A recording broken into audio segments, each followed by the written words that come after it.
This is Guardians of the Pack, an urban fantasy book written by Heather G. Harris, narrated by Elise Gibbs.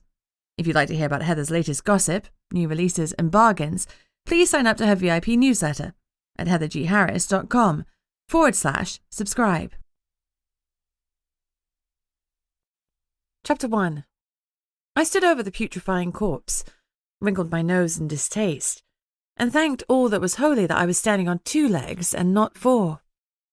I'm pretty sure that Esme's sensitive olfactory senses would have had me gagging at the smell of the rotting body.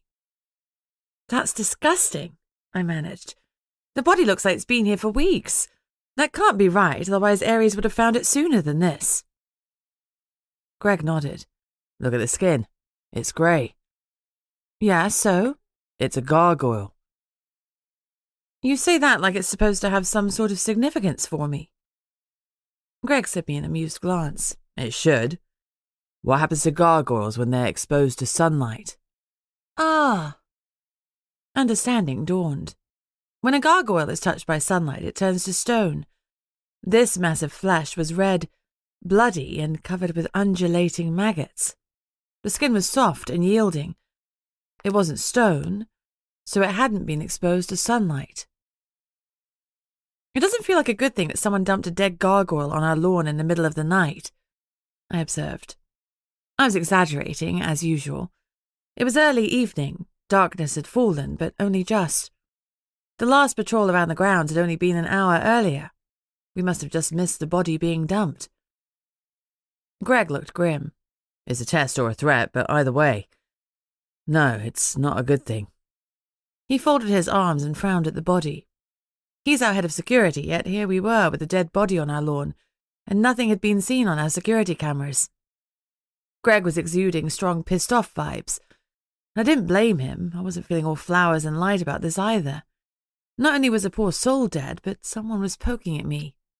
Again.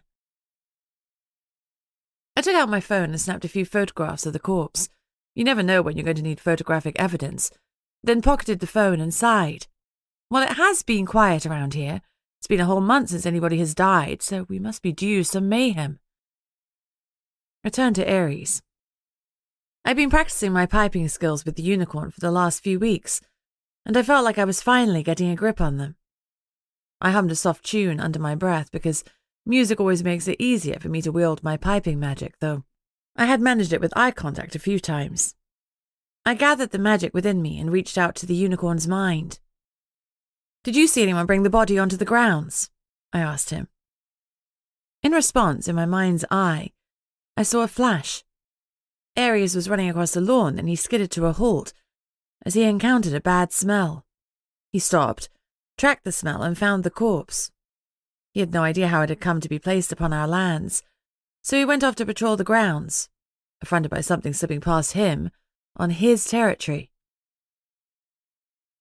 I patted the luminescent unicorn's shoulder. "Thanks, Ares." He whickered in response, threw back his head, then left us at a trot. His nostrils were flaring as he continued scenting for intruders. Greg raised an eyebrow in question. "He found the body, but he didn't see anyone dump it," I explained. "He's off on patrol again." I bit my thumb and considered my options. As alpha of the home counties pack, it was my call how we managed the situation.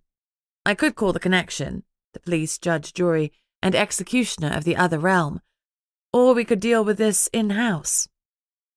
Call me boastful, but we managed to solve the murder of one of our packmates, Mark Oates, with relative ease. Perhaps my best friend's skills as a private investigator have rubbed off on me through the years. My gut said that this is something we should deal with ourselves. Calling the connection felt like admitting weakness, like I was saying I couldn't handle whatever was thrown at me. If the gargoyle being dumped on my lawn was a test, I was pretty sure that calling the connection would fail me straight away, and I'm nothing if not competitive.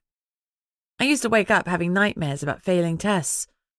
Success was everything to my younger self, and it still is now, even if a healthy dose of mindfulness tempers my need to succeed. Success at any cost is not a win. I studied the body grimly. It was horrendous. If I'm honest, I was impressed that I hadn't already thrown up. "It's rotten," Esme muttered. "Even a starving pup wouldn't eat that flesh." I could feel her glowering in my head. It's disrespectful, she complained. Someone wants us to know they can come and go on our lands as they please, and they dump this wasted flesh here. It is an insult. She was well and truly riled. It's not all that good for the poor gargoyle either, I pointed out. I'm sorry that its death has been wasted, she agreed. But she wasn't upset at the death, just that no one could eat it. Wolf culture is a little different to Western society. Do we know who runs the local gargoyles? I asked Greg. He shook his head. No, but I can find out. I'd had relatively little contact with any gargoyles. I've only been a part of the other realm for a few months, and I'm still finding my feet in this crazy-ass magical realm. I've met all of 2 gargoyles so far. One was held hostage by the mysterious griffin, Ghost, who ran and operated the underground black tourneys. The other was sheltering with me from some vampires in a playground. Both had struck me as being quite fair individuals, albeit they swore worse than a sailor on leave. Okay, find out and give me their number. We've got a few hours of night left, but the gargoyles will probably want to move the body before it turns to stone. They can deal with the body how they wish. Esme and I are going to have a sniff around. Greg got out his phone and started dialing, probably ringing someone in the Brethren camp to find out a local gargoyle leader. Grimaced. Greg was born and raised Brethren who, to all intents and purposes, were dragon groupies. He spent his whole life at the beck and call of the Dragon Prime Elite, Emery, who's dating my best friend, Jess. Emery is a great guy, but it's still a sore point that Greg's loyalties may be somewhat divided between the pack and the Brethren. I rebuked myself for my erstwhile thoughts. Someone was dead. Focus. The night was cool, but luckily it wasn't wet. I stripped off my clothes and left them neatly folded in a pile, a few feet away from the corpse. I turned my attention inward and let the pleasure of the shift roll over me as we transformed from 2 legs to 4, then shifted to the passenger seat as Esme took front and center. Esme is my wolf. Every werewolf has a human and a wolf sharing the same skin, and at any time one of us can be in control of our physical body, whether it be on 2 legs or 4. The majority of human werewolves struggle to keep control of their physical body in a constant battle with their wolf. I'm able to pipe, to speak to animals, because I was stabbed with a magical dagger, so I can speak to Esme in a way that no other human werewolf can. Early in our relationship, we reached a truce. I control our body when we're on 2 legs, and she controls our body when we're on 4 legs. It works for us. Esme is my sister from another mister. She may well be a wolf, but her sense of justice and her own moral compass is strong. Her moral compass often doesn't align with mine, but somehow we muddle through together. Transformed onto 4 legs, we suddenly had the benefit of a wolf's night vision. A wolf's ability to see in the dark is superior to almost any animal on the earth. Let me tell you, wolves can see several times better than humans at night. It's like a huge light has been switched on, and suddenly I can see almost as well as I can in the daylight hours. The caveat is that wolves can't see as much colour as humans. Most colours are leached away, leaving vast shades of grey and black. 50 shades of grey, you might say. Only a few prominent colours stick out, like yellow and blue. Luckily, our noses are second to none, so Esme and I put ours to the ground and started to investigate the scent of the dead gargoyle. The foul stench of rotting flesh assaulted our nose and my stomach roiled. If I'd been on 2 legs, I'd have been vomiting. But Esme was in charge, and she was made of sterner stuff. We swallowed a time or 2. For the first time, I wished for a particular vanilla candle that obscured our sense of smell. That is disgusting. It is not pleasant, Esme agreed. She focused on the body, discarding the smell of putrefaction and searching for any lingering clues about who or what had done the deed. We smelled wood. It wasn't especially helpful as we weren't far from the woods around our land. I felt excitement thrum through Esme as she mentally rifled through the other scents, discarding those from the other werewolves that lived at the mansion. She was momentarily distracted by the aroma of a hare who had coursed across our grounds, and I pulled her back to the task at hand. Chastened, she focused again on the gargoyle. We followed its smell across our land, all the way to the entrance to our drive. And there we found the site of their ingress. They'd used bolt cutters to cut through the chain-link fence that surrounds the grounds. I made a mental note to arrange for repairs. We ducked through the hole. The undergrowth was thick on the other side, but trampled bush and nettles showed their trail clearly. We followed it all the way to the road, where the gargoyle's scent stopped, abruptly. We were both disappointed. We'd hoped against hope it would be easier than that. Alas, no dice. The gargoyle had been transported in a vehicle, and the scent of the diesel engine was all that remained. Esme half-heartedly continued down the road, but in a few paces the scent was swallowed up by all the other vehicles that had travelled on the road that day. We couldn't differentiate between who had travelled before or after the dumping. Damn it. We turned tail and headed back inside the fence. Let's do a perimeter check, Esme suggested. She was unsettled that our lands had been accessed once again by a third party. Not too long ago, some werewolves had trespassed onto our grounds, leapt onto a balcony, and gained access to our residents' rooms. Mark Oates had been tortured and killed, and later on Archie Samuel was also attacked. Since then, we put in various security measures, but none of the cameras we placed around the grounds had captured the latest intruders. There was a fine line between securing the property and invading the privacy of the residents who lived there, but we'd have to revisit the issue. Yes, I agreed. Let's go. We spent the next 40 minutes exploring the outer reaches of the estate. By the end of our patrol, we were both reassured that there were no other holes in the perimeter fencing. We were about to return to meet Greg when we heard the front gates of our driveway open. We turned swiftly and headed to the drive to investigate who had arrived. We didn't recognize the black car that rolled up the gates, but it wasn't being stealthy, and the gates must have been buzzed open by someone operating our security hub. Whoever they were, the intruders were visitors. We trotted nosily behind their car. They pulled up outside of the mansion and were met by Greg. Gargoyles. Chapter 2. There were 5 of the shadow-painted creatures, 3 males and 2 females. They were dressed in some sort of loincloth, and the females had an extra strip of fabric tied around their breasts for modesty. The cool air didn't seem to faze them. They kept extending their wings behind them and giving a little shake, before folding them down once more. They looked agitated and unsettled, which was hardly surprising since, presumably, they were coming to identify whose bloody mess was on our lawn. They carried a black body bag between them, a grim reminder of what they were there for. Greg followed at a discreet distance behind them, with Archie and Liam. Greg doesn't like to be outnumbered. He isn't the type to bring a spoon to a knife fight. I recognized one of the gargoyles. It was the one with whom I'd hidden from the vampires. I shifted into my human form as Esme relinquished her hold over our body. I was completely naked, but I'm less self-conscious about it than I once was. I saw the squat gargoyle's eyes light up in recognition. "Hello, lovey," he greeted me. "Hello again," I responded. "I'm sorry about the circumstances." "Did you kill that bugger?" I blinked. "No." He shrugged, and his wings moved with him. "Then you've nothing to be sorry about, my wolfy wench." "Well, I'm still sorry about your loss."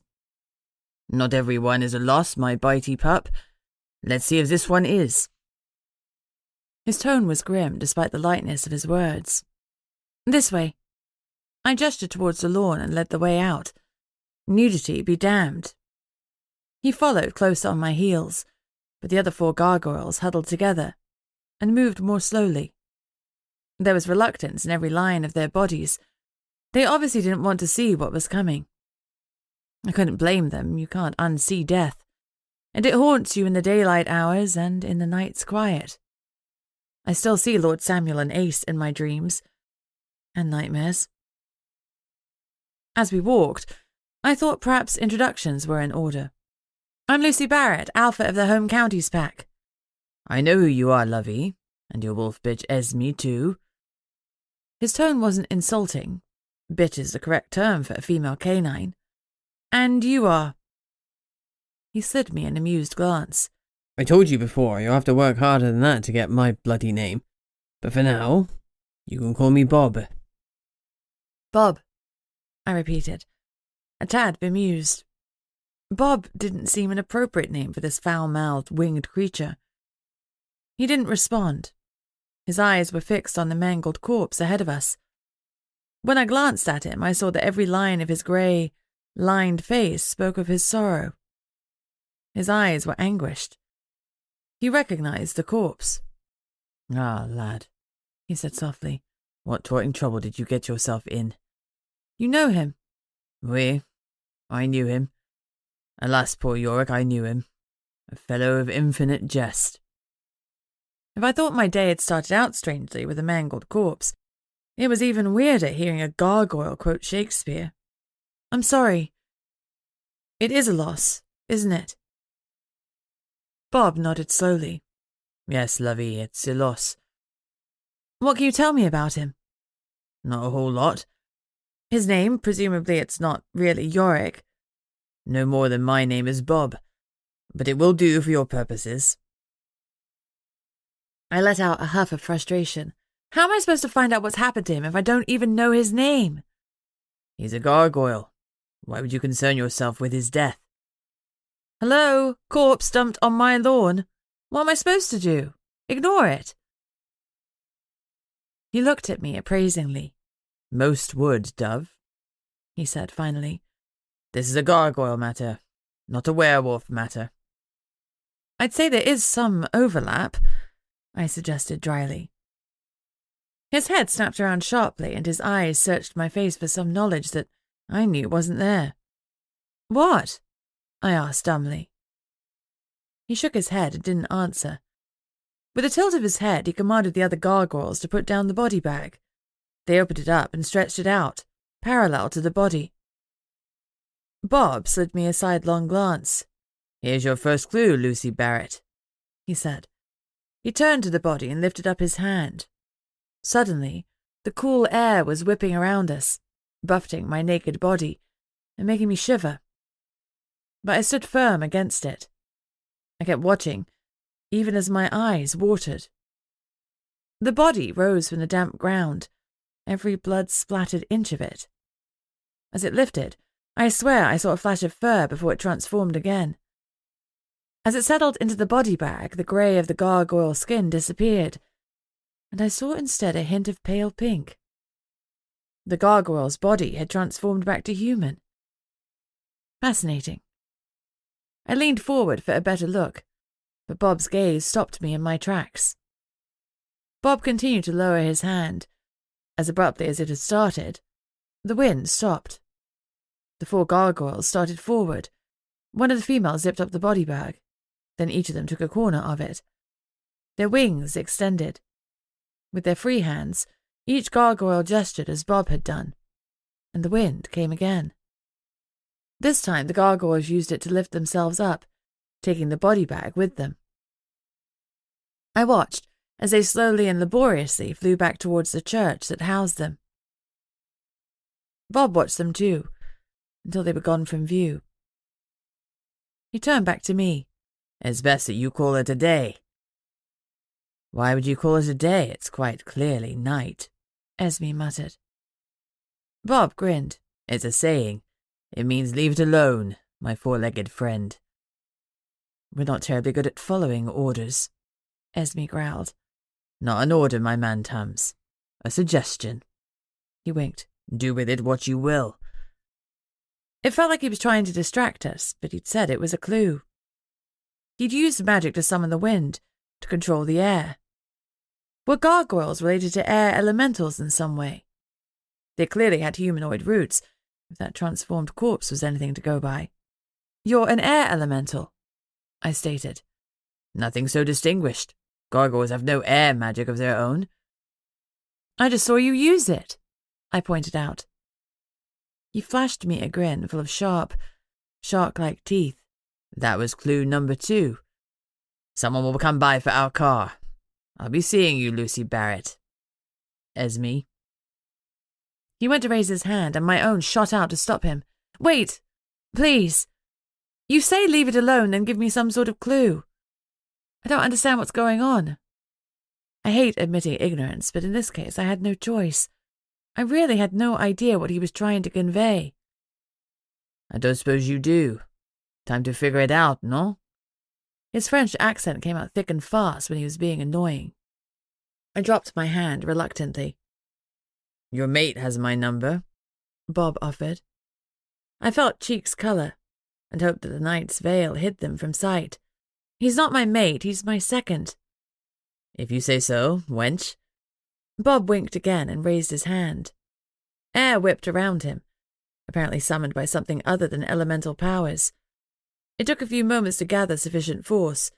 Then his squat wings stretched out behind him. They started flapping rapidly, nothing like the elegant swoops of Emery's golden dragon wings.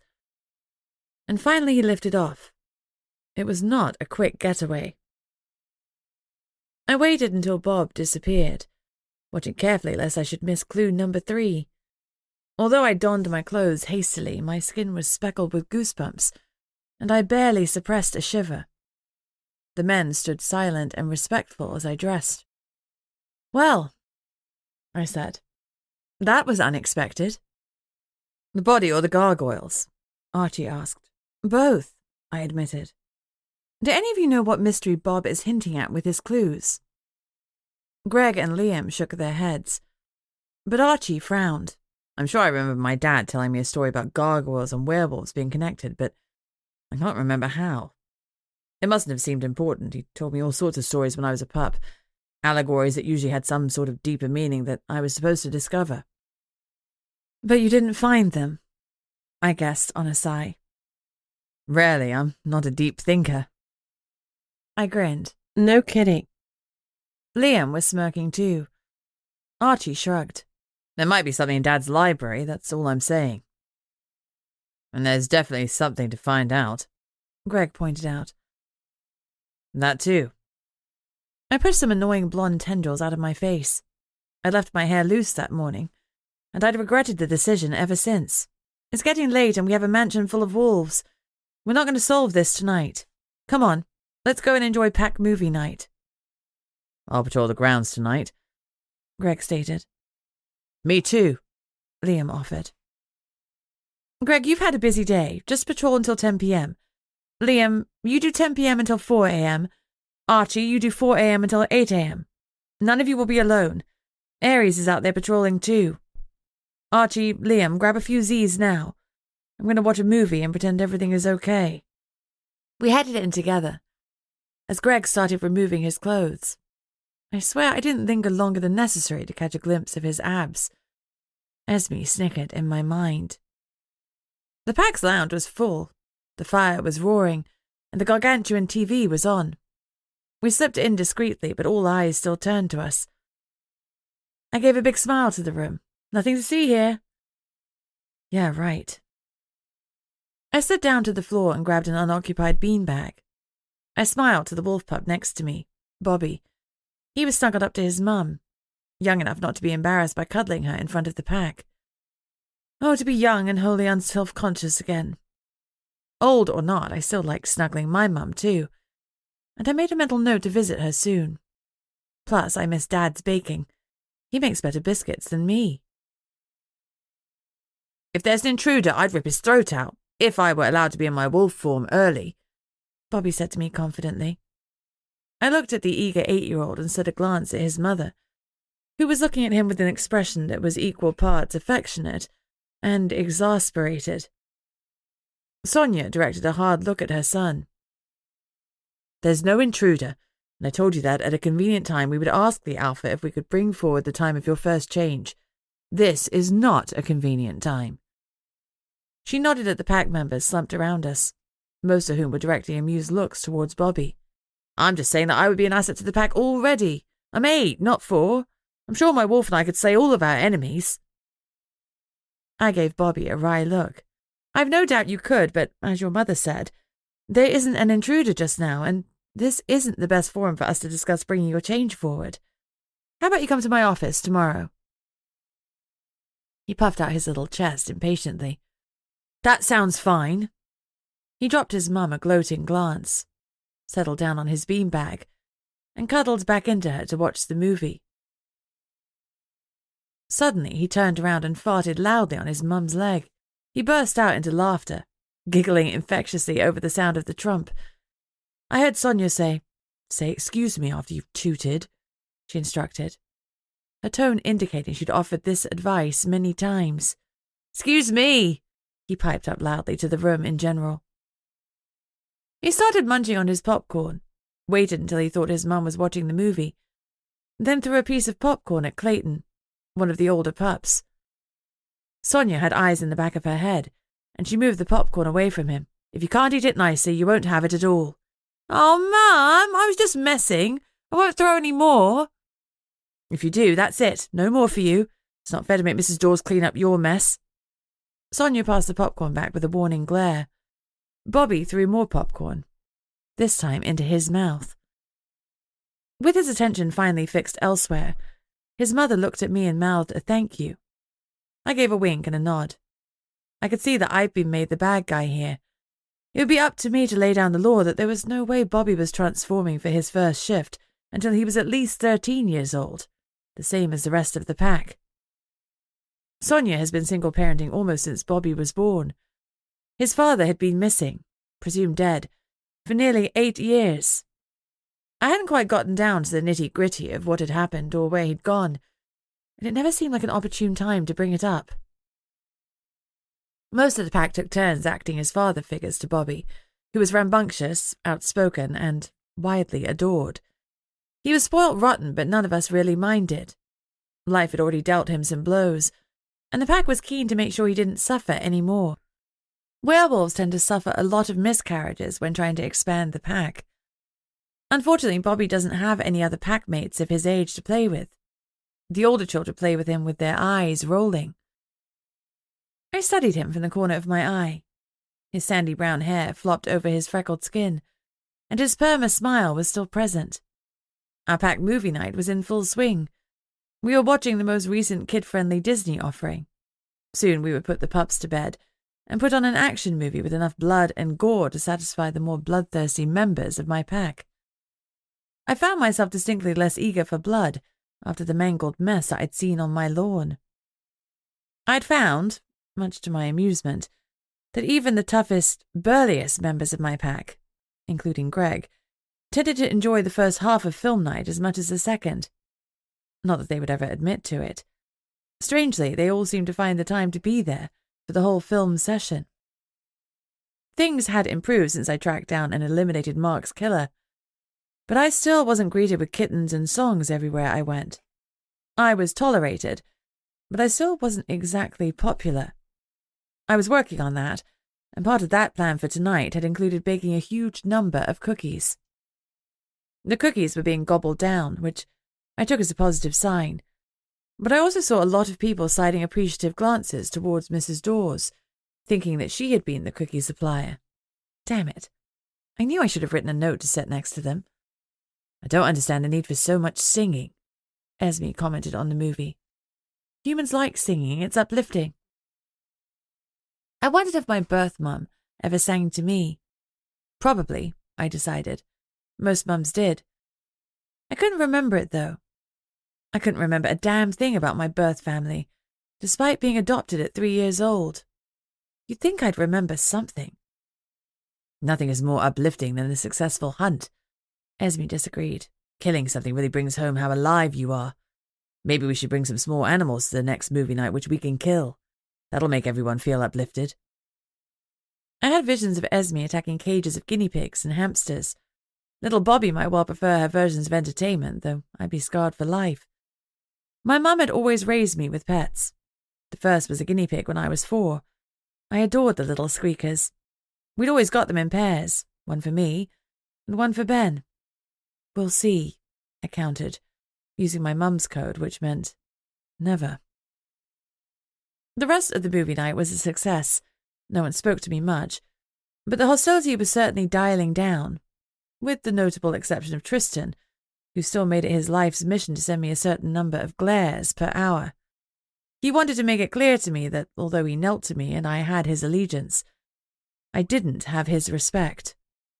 That was okay. He didn't have mine, either. Chapter 3.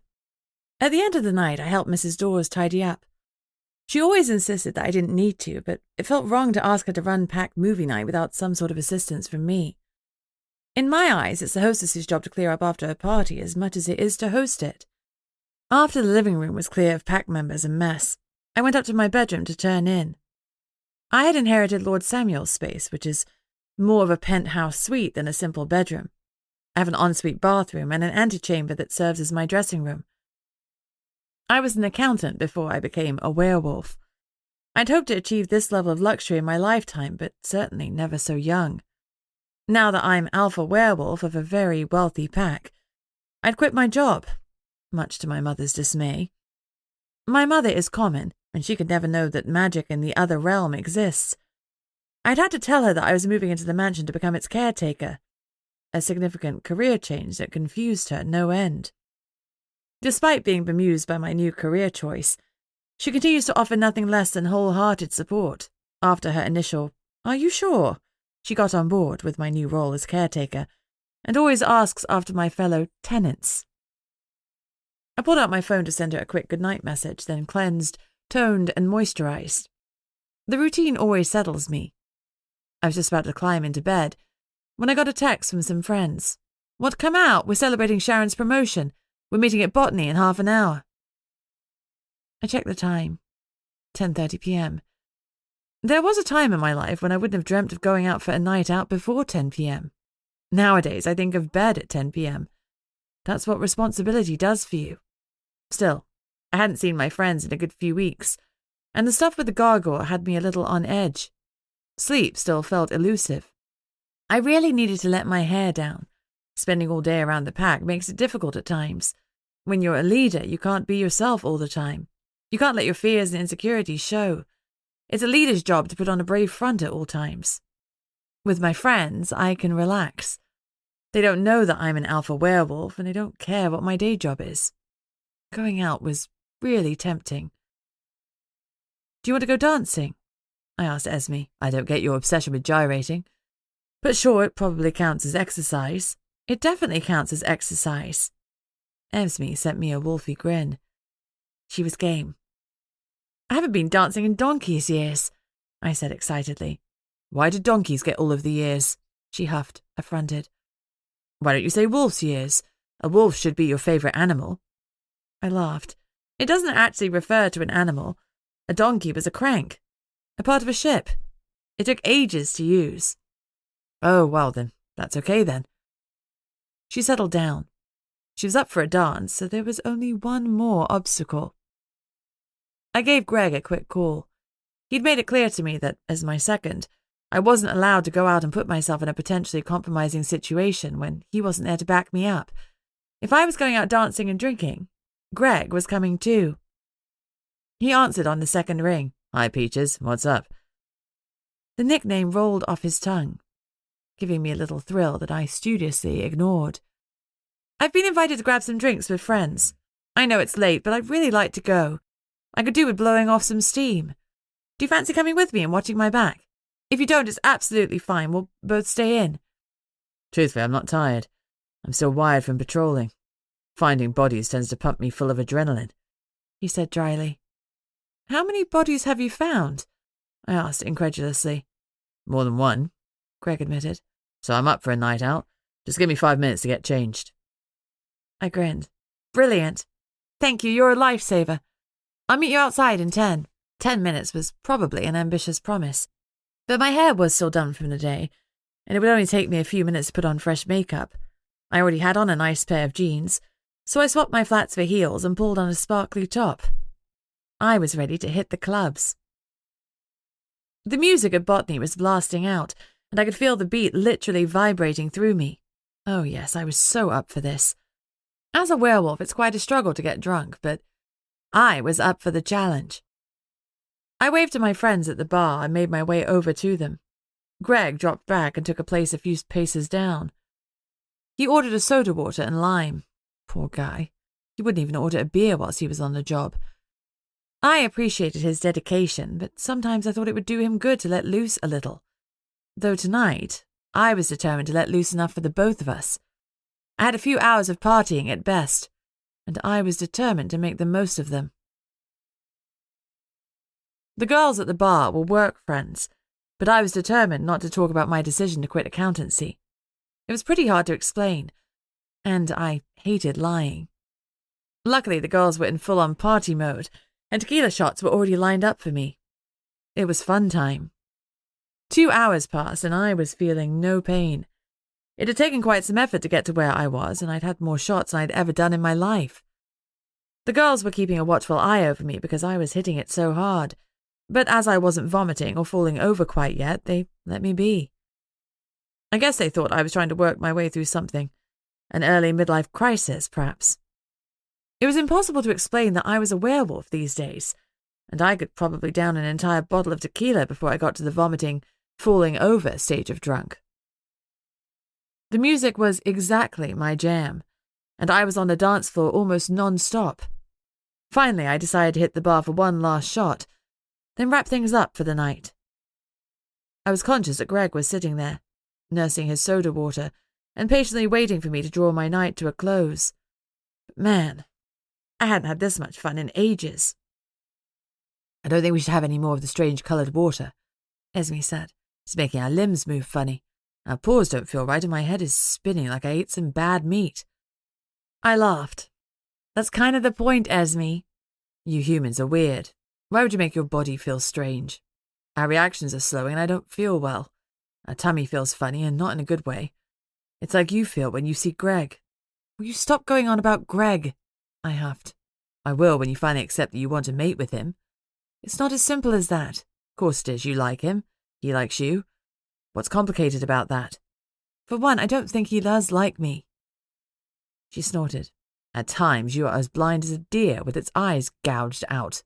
Ugh, at times you're overly graphic. You're changing the topic because you know that I'm right." Someone touched my elbow. When I whirled around to see who it was, turning made me dizzy. Standing next to me, far too close, was Voltaire, the vampire in charge of the Red Guard crew with whom I had tangled over Mark's death. He opened his mouth to sneer something at me, but before he could let out so much as a derisive breath, Greg's fist slammed into his face. Voltaire stumbled back into a table. He recovered instantly and was back on his feet faster than you could blink. I saw the moment he decided he wanted to fight. Rather than phasing away, he reared back and punched Greg in the face. The punch landed hard and true, but Greg barely rocked with it. His eyes narrowed and he swung for Voltaire again. The two men were scrapping. Then they descended to wrestling on the floor. Both were utterly deadly, but some man rule had been invoked, and instead of using full force, they were toying with each other, releasing their frustration by wailing on each other. Then I winced as Voltaire landed another vicious blow to Greg's stomach. Voltaire's eyes flashed, and his teeth extended. The rules had changed. "Back up or I'll stake you," Greg growled. Sure enough, a wooden stake was resting in his hands. How had he gotten that past the club security? Voltaire bared his fangs again, and violence flashed in his eyes. Sharon stumbled into me. "Whoa, Lucy, you don't need to steal all the sexy men. There's no need to fight over here, guys. There are plenty of other sexy fish in the sea." She gave Voltaire an exaggerated leer. "God, nothing gets me going than seeing a good punch. You should see me after a boxing match." Voltaire turned to her. All smiles, and my stomach lurched. "Don't you dare," I mouthed at him. His smile widened as he slipped an arm around Sharon. "I love boxing," he purred, as they headed to the bar. I started towards him, but Greg put a warning hand on my arm. "He won't do anything," he promised. "He's the Red Guard, and they set the vampire standard. If he flaunted the rules about feeding on an unwilling human, he'd be lynched. Besides, I have other eyes on her." "What?" "I called in some backup," he admitted reluctantly. "Wolf backup?" "No, I didn't think you'd want the pack to see you getting your drink on." "Brethren backup?" "Yeah." I had mixed feelings about that. Yes, Sharon was safer, but Greg hadn't told me beforehand, about the other brethren helping out. Ugh, what if one of them was Mindy, his whatever they were? He was right, though. I wouldn't have wanted Pack here. Not yet. Not while their loyalty was as changeable as the shape of the moon. You okay, sugar? Greg asked. I'm fine, but I guess it's time to call it a night. The incident with Voltaire had sobered me right up. Damn the prick for ruining my buzz. Good idea. Go and say goodbye to your friends and I'll drive us home. Jane and Marla were giggling as I made my way over to them. I'm going to leave. With tall, blonde and yummy? Marla winked. I would too. It's not like that. He's a friend. Friend or not, he's been watching you like a rare steak. I nearly had an orgasm when he and tall, darker Broody came to blows. He was just keeping an eye on me, platonically. Jane shook her head. His eyes did not say platonic. They said, come to bed. But if you're in a platonic place, are you sure you want to ride home with him? I don't want him taking advantage. I can get a taxi with you if you want. I hugged her. I loved Jane. She was so kind. It's fine. We're housemates, so it makes sense for us to ride home together. Thanks for tonight, girls. I've had such a good time. When you see Sharon, say congrats again for her promotion. Will do. Good night, Lucy. Text me when you're home safe. I will. Keep an eye on Sharon. Don't let her leave with that guy. He's a douche. I gestured at Voltaire. They promised they would, and I waved goodbye. I looked around, trying to spot the brethren lurking around, but no one stood out. Let's go home, I shouted loudly to Greg. We stepped out of the hot club, and the cool air struck me, making my head spin. Just like that, my buzz was back. I stepped towards the car, but my swagger was a little more stagger than I'd intended. Too many Jaeger bombs. Greg wrapped a supporting arm around my shoulders. Come on, Bambi. Let's get you home. I knew you secretly loved Disney. Who doesn't love Disney? He poured me into the car and fastened my seatbelt. I'm not that drunk, I protested. Humour me. You've still got guys on my friends. They're on the job until your friends go home, he promised. I sank back into the seat, reassured. Life was more stressful knowing that things that went bump in the night really did exist. Greg started the car, and I laughed as he switched the playlist to Disney. I sang my lungs out all the way home and let the stress wash away, bringing back the last of my happy buzz. The only thing that would have made it better was if my best friend, Jess, had been there to sing with me. Greg saw me up to my room and unlocked the door for me after I'd fumbled with my key for a solid minute. The key is tricksy, I complained. Sure it is, he agreed, looking amused. He pressed a kiss to my hair. Esme, you take it from here. Tell him I will. You're as inebriated as me. We're joined together. Aloud, I sang, like Rama-lama kala ding-a-da-ding-a-dong. There was always time for a bit of grease. Greg laughed. I gave him a wink and started singing the entire song, dragging him into my room as I danced around him singing We Go Together. You're so smashed you're not going to remember this in the morning. Go to bed. He extricated himself from my arms. Sleep well, Bambi. Do you have to go? I pouted. He ran his hand through his short blonde hair. I wish I didn't, but I do. Another time when you haven't had 20 Jaeger bombs and 10 tequilas. Good night, love. He left before I could beg him to stay, which was probably a good thing, but felt like a shame. My decision-making might have been slightly impaired, but I didn't think so. Felt like I was making good choices. I had a moment of wondering whether he was off to visit that bitch Mindy. But Esme snorted in my head. He wants to mate with you. I'm pretty sure he's already mated with her. So, if she hasn't had pups, it doesn't matter.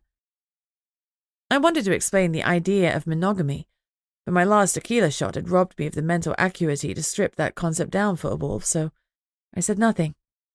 Besides, Greg didn't owe me anything. After all, we weren't together.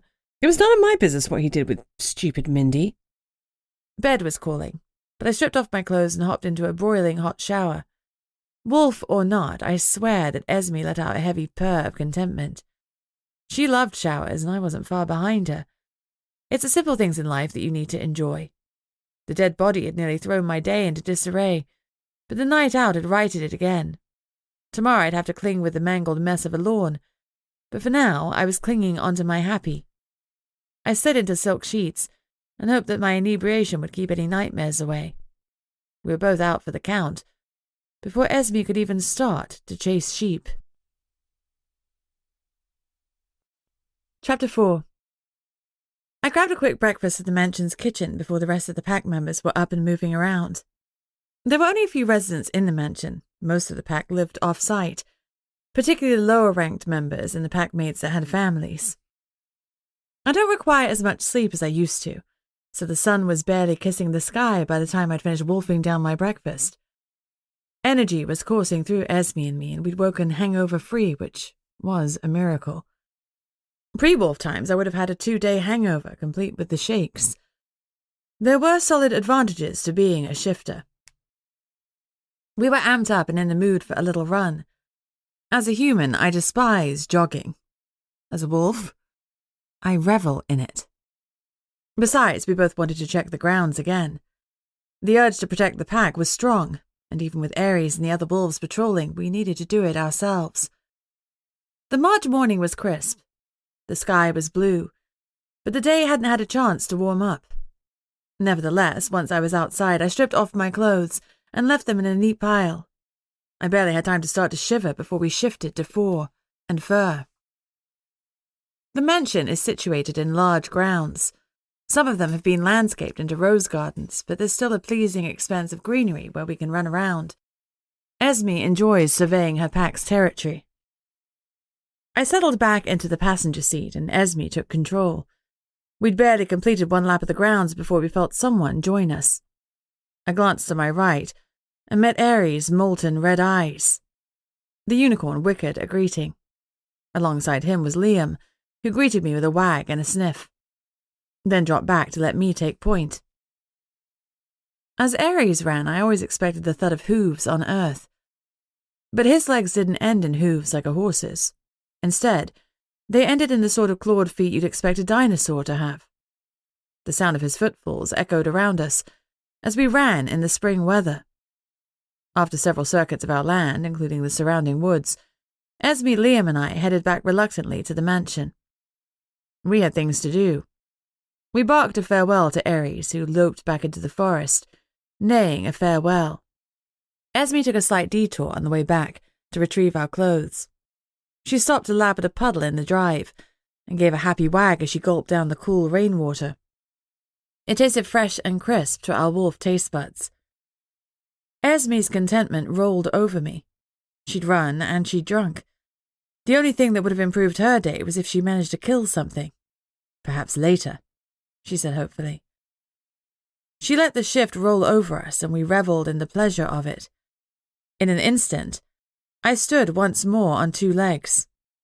I dressed quickly, but even the chill in the air couldn't rob me of the warmth from our run. Canines don't sweat, and wolves are no exception. Going for a run as a human would leave me a hot and sweaty mess. Going for a run as a wolf means that when I shift back to human, I'm fresh as a daisy. It's a total win. I headed into my office to start my day. I was ravenous, and I had some dairy milk bars stashed in my desk drawer. As usual, Greg was in the office already, seated at the security desk. Since the recent attacks we'd suffered, he took his job very seriously. He considered the dumping of the dead gargoyle to be a personal affront, especially as it hadn't been captured by any of our cameras. We'd only gone out to patrol because Ares had come and pranced pointedly in front of the main entrance. He was our own personal Skippy. "What's that, boy? There's trouble at the old mill, we should follow you?" As a kid, I watched a lot of the TV show Skippy. Greg regularly ran sweeps of the property to make sure there were no bugs or listening devices installed, and he regularly monitored the security cameras we'd had installed around the mansion and its grounds. I deliberately not stayed out too late with my friends, but by the look of him and the 5 o'clock shadow gracing his face, he hadn't slept for long, if at all. "Morning," I greeted him. "Morning, Peaches," he replied, looking up from his desk. As always, I was momentarily distracted by the warmth in his blue eyes. Things had been a little weird between us, ever since we'd exchanged a passionate kiss in order to throw the connection off our scent. Professional, with a hint of flirty. And last night he called me love. I was trying not to read too much into it.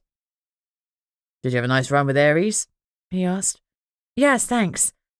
It's a beautiful morning. It was exactly what I needed to start my day off right. Plus, no dead bodies. That's always in the plus column. I grabbed you a coffee. It's on your desk. I threw him a grateful smile and sat behind my mahogany desk. I consulted my paper diary to see what I had planned for the day. All I'd written in the margin was a note to review Lord Samuel's spending. Lord Samuel was the previous alpha, and his shadow loomed large over me. I was constantly compared to him, which didn't seem like much of a fair comparison, as he'd been the alpha for more than 20 years, and I was new in the role. And Samuel had been an actual peer, and I was a middle-class accountant.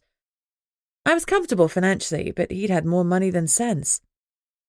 He bequeathed some private assets to his son, Archie, and left a modest amount to his estranged wife, who was living in France.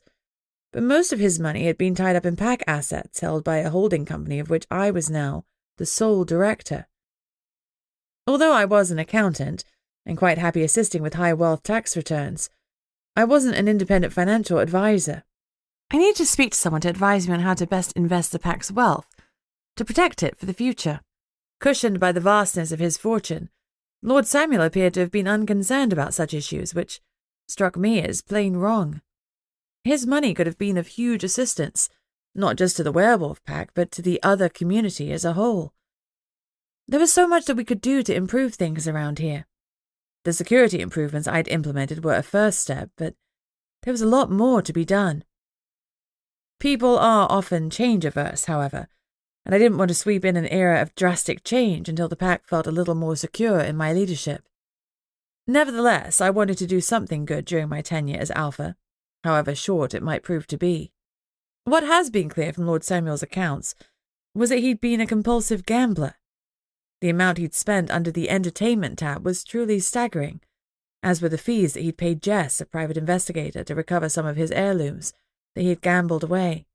Yesterday I'd also discovered that Lord Samuel's entertainment also stretched to paying for some siren services, which Greg had explained to me with a hint of blush in his cheeks. I had the dead gargoyle to think about, but it was just too early in the day to be contemplating corpses. Dead bodies were more of a noon chore. With not much else on the cards for the day, I logged onto my computer to see if I'd had any response from a couple of the independent financial advisors that I'd emailed. I don't understand your preoccupation with money, Esme sniffed. It's difficult to explain. It pays for things. If you're hungry, hunt. If you're tired, rest. Money is like seawater. The more you drink, the thirstier you become. Even a young pup knows that drinking seawater will make you terribly sick, she pointed out. I snorted aloud, and Greg looked up from his desk. I'm just trying to explain the importance of money to Esme. It's a bit of a losing battle, I explained. Greg grinned and shook his head slightly in amusement.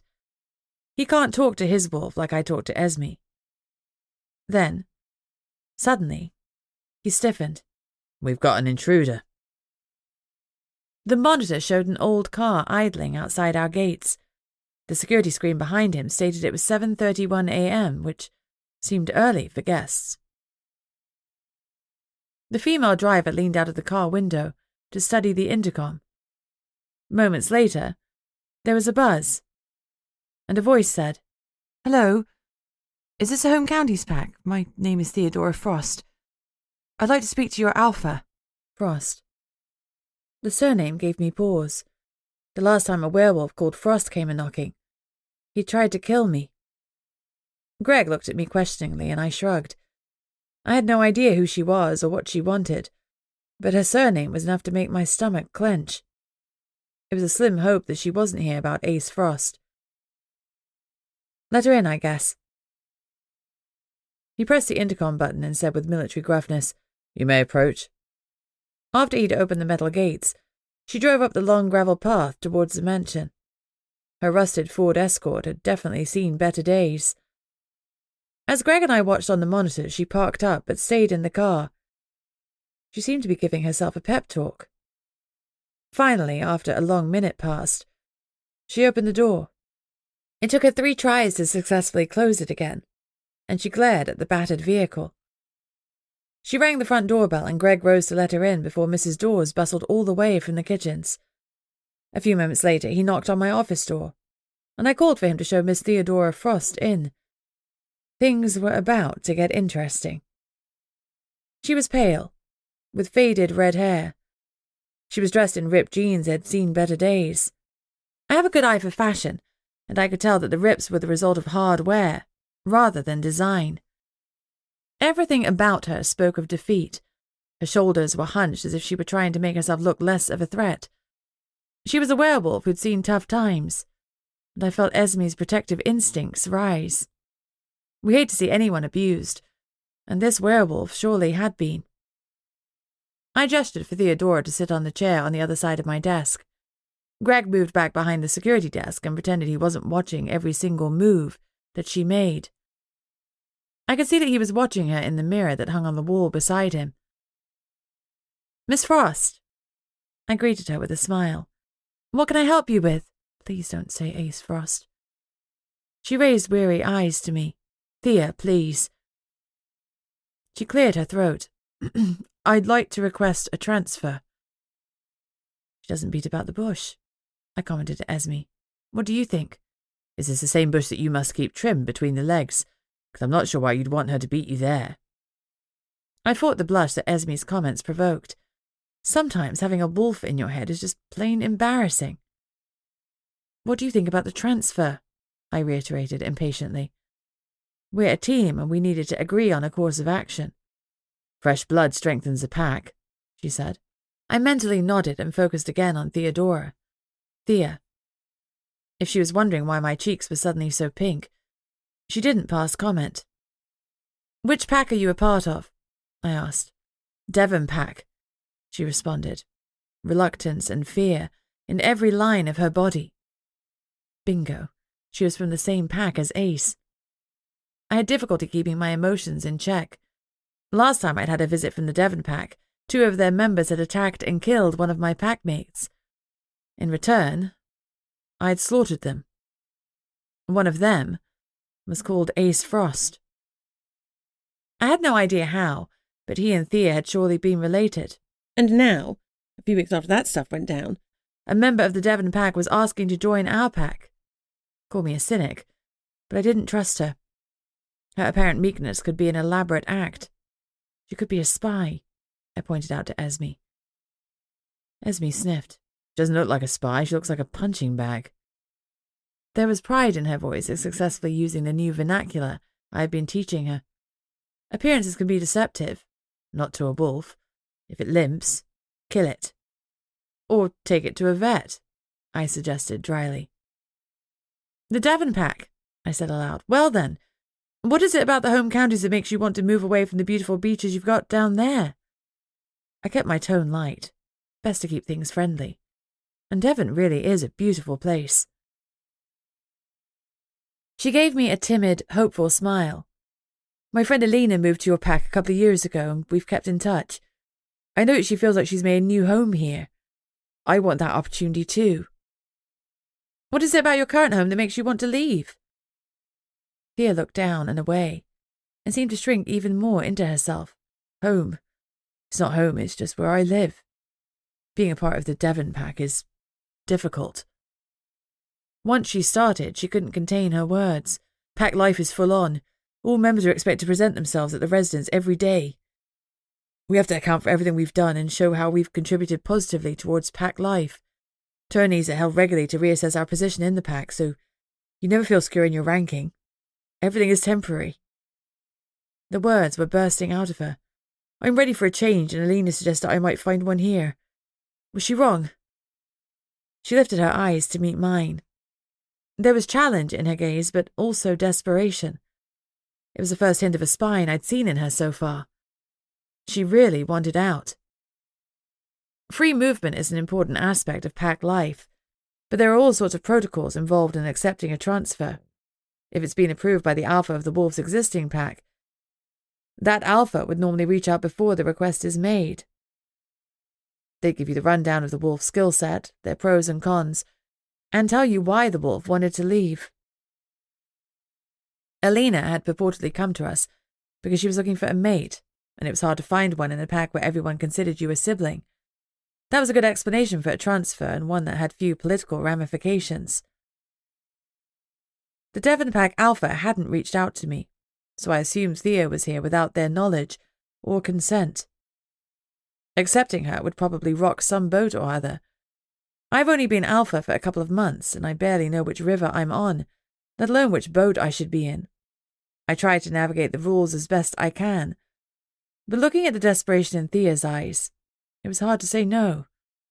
If she was acting, she deserved an Oscar. Taking her in would be incredibly difficult for me and for the pack, but I couldn't say no outright. I had to give her a chance, no matter how small. I gave her an encouraging smile. I'm more than willing to consider your transfer request, but obviously I'll need to discuss it with my second. I nodded at Greg, who was still studiously watching the monitors, as if he weren't listening to every single word. And I'll need to talk to Alina to see whether she thinks that you'd fit in with the current pack dynamic. We're due to hold attorney to reassess pack positions, so it may be that we can slot you in during that, but we all need to think carefully first. All hints of defiance had left her eyes, and her shoulders had slumped. She was still expecting a rejection. This isn't a no, I emphasized. This is a let me think about it. In the meantime, you're more than welcome to stay at the mansion and get to know us. The transfer is a two-way street, and you may decide that this particular pack isn't the one for you. Meet us, hang out with us, and see what you think. We'll reassess in a couple of days' time. There's some guest rooms in the dormitory section of the mansion. You're more than welcome to stay for the next couple of days while we both work out where we go from here. She recognized the dismissal and stood up to leave. The hope in her eyes was faint, but present. I hoped I wouldn't regret putting it there.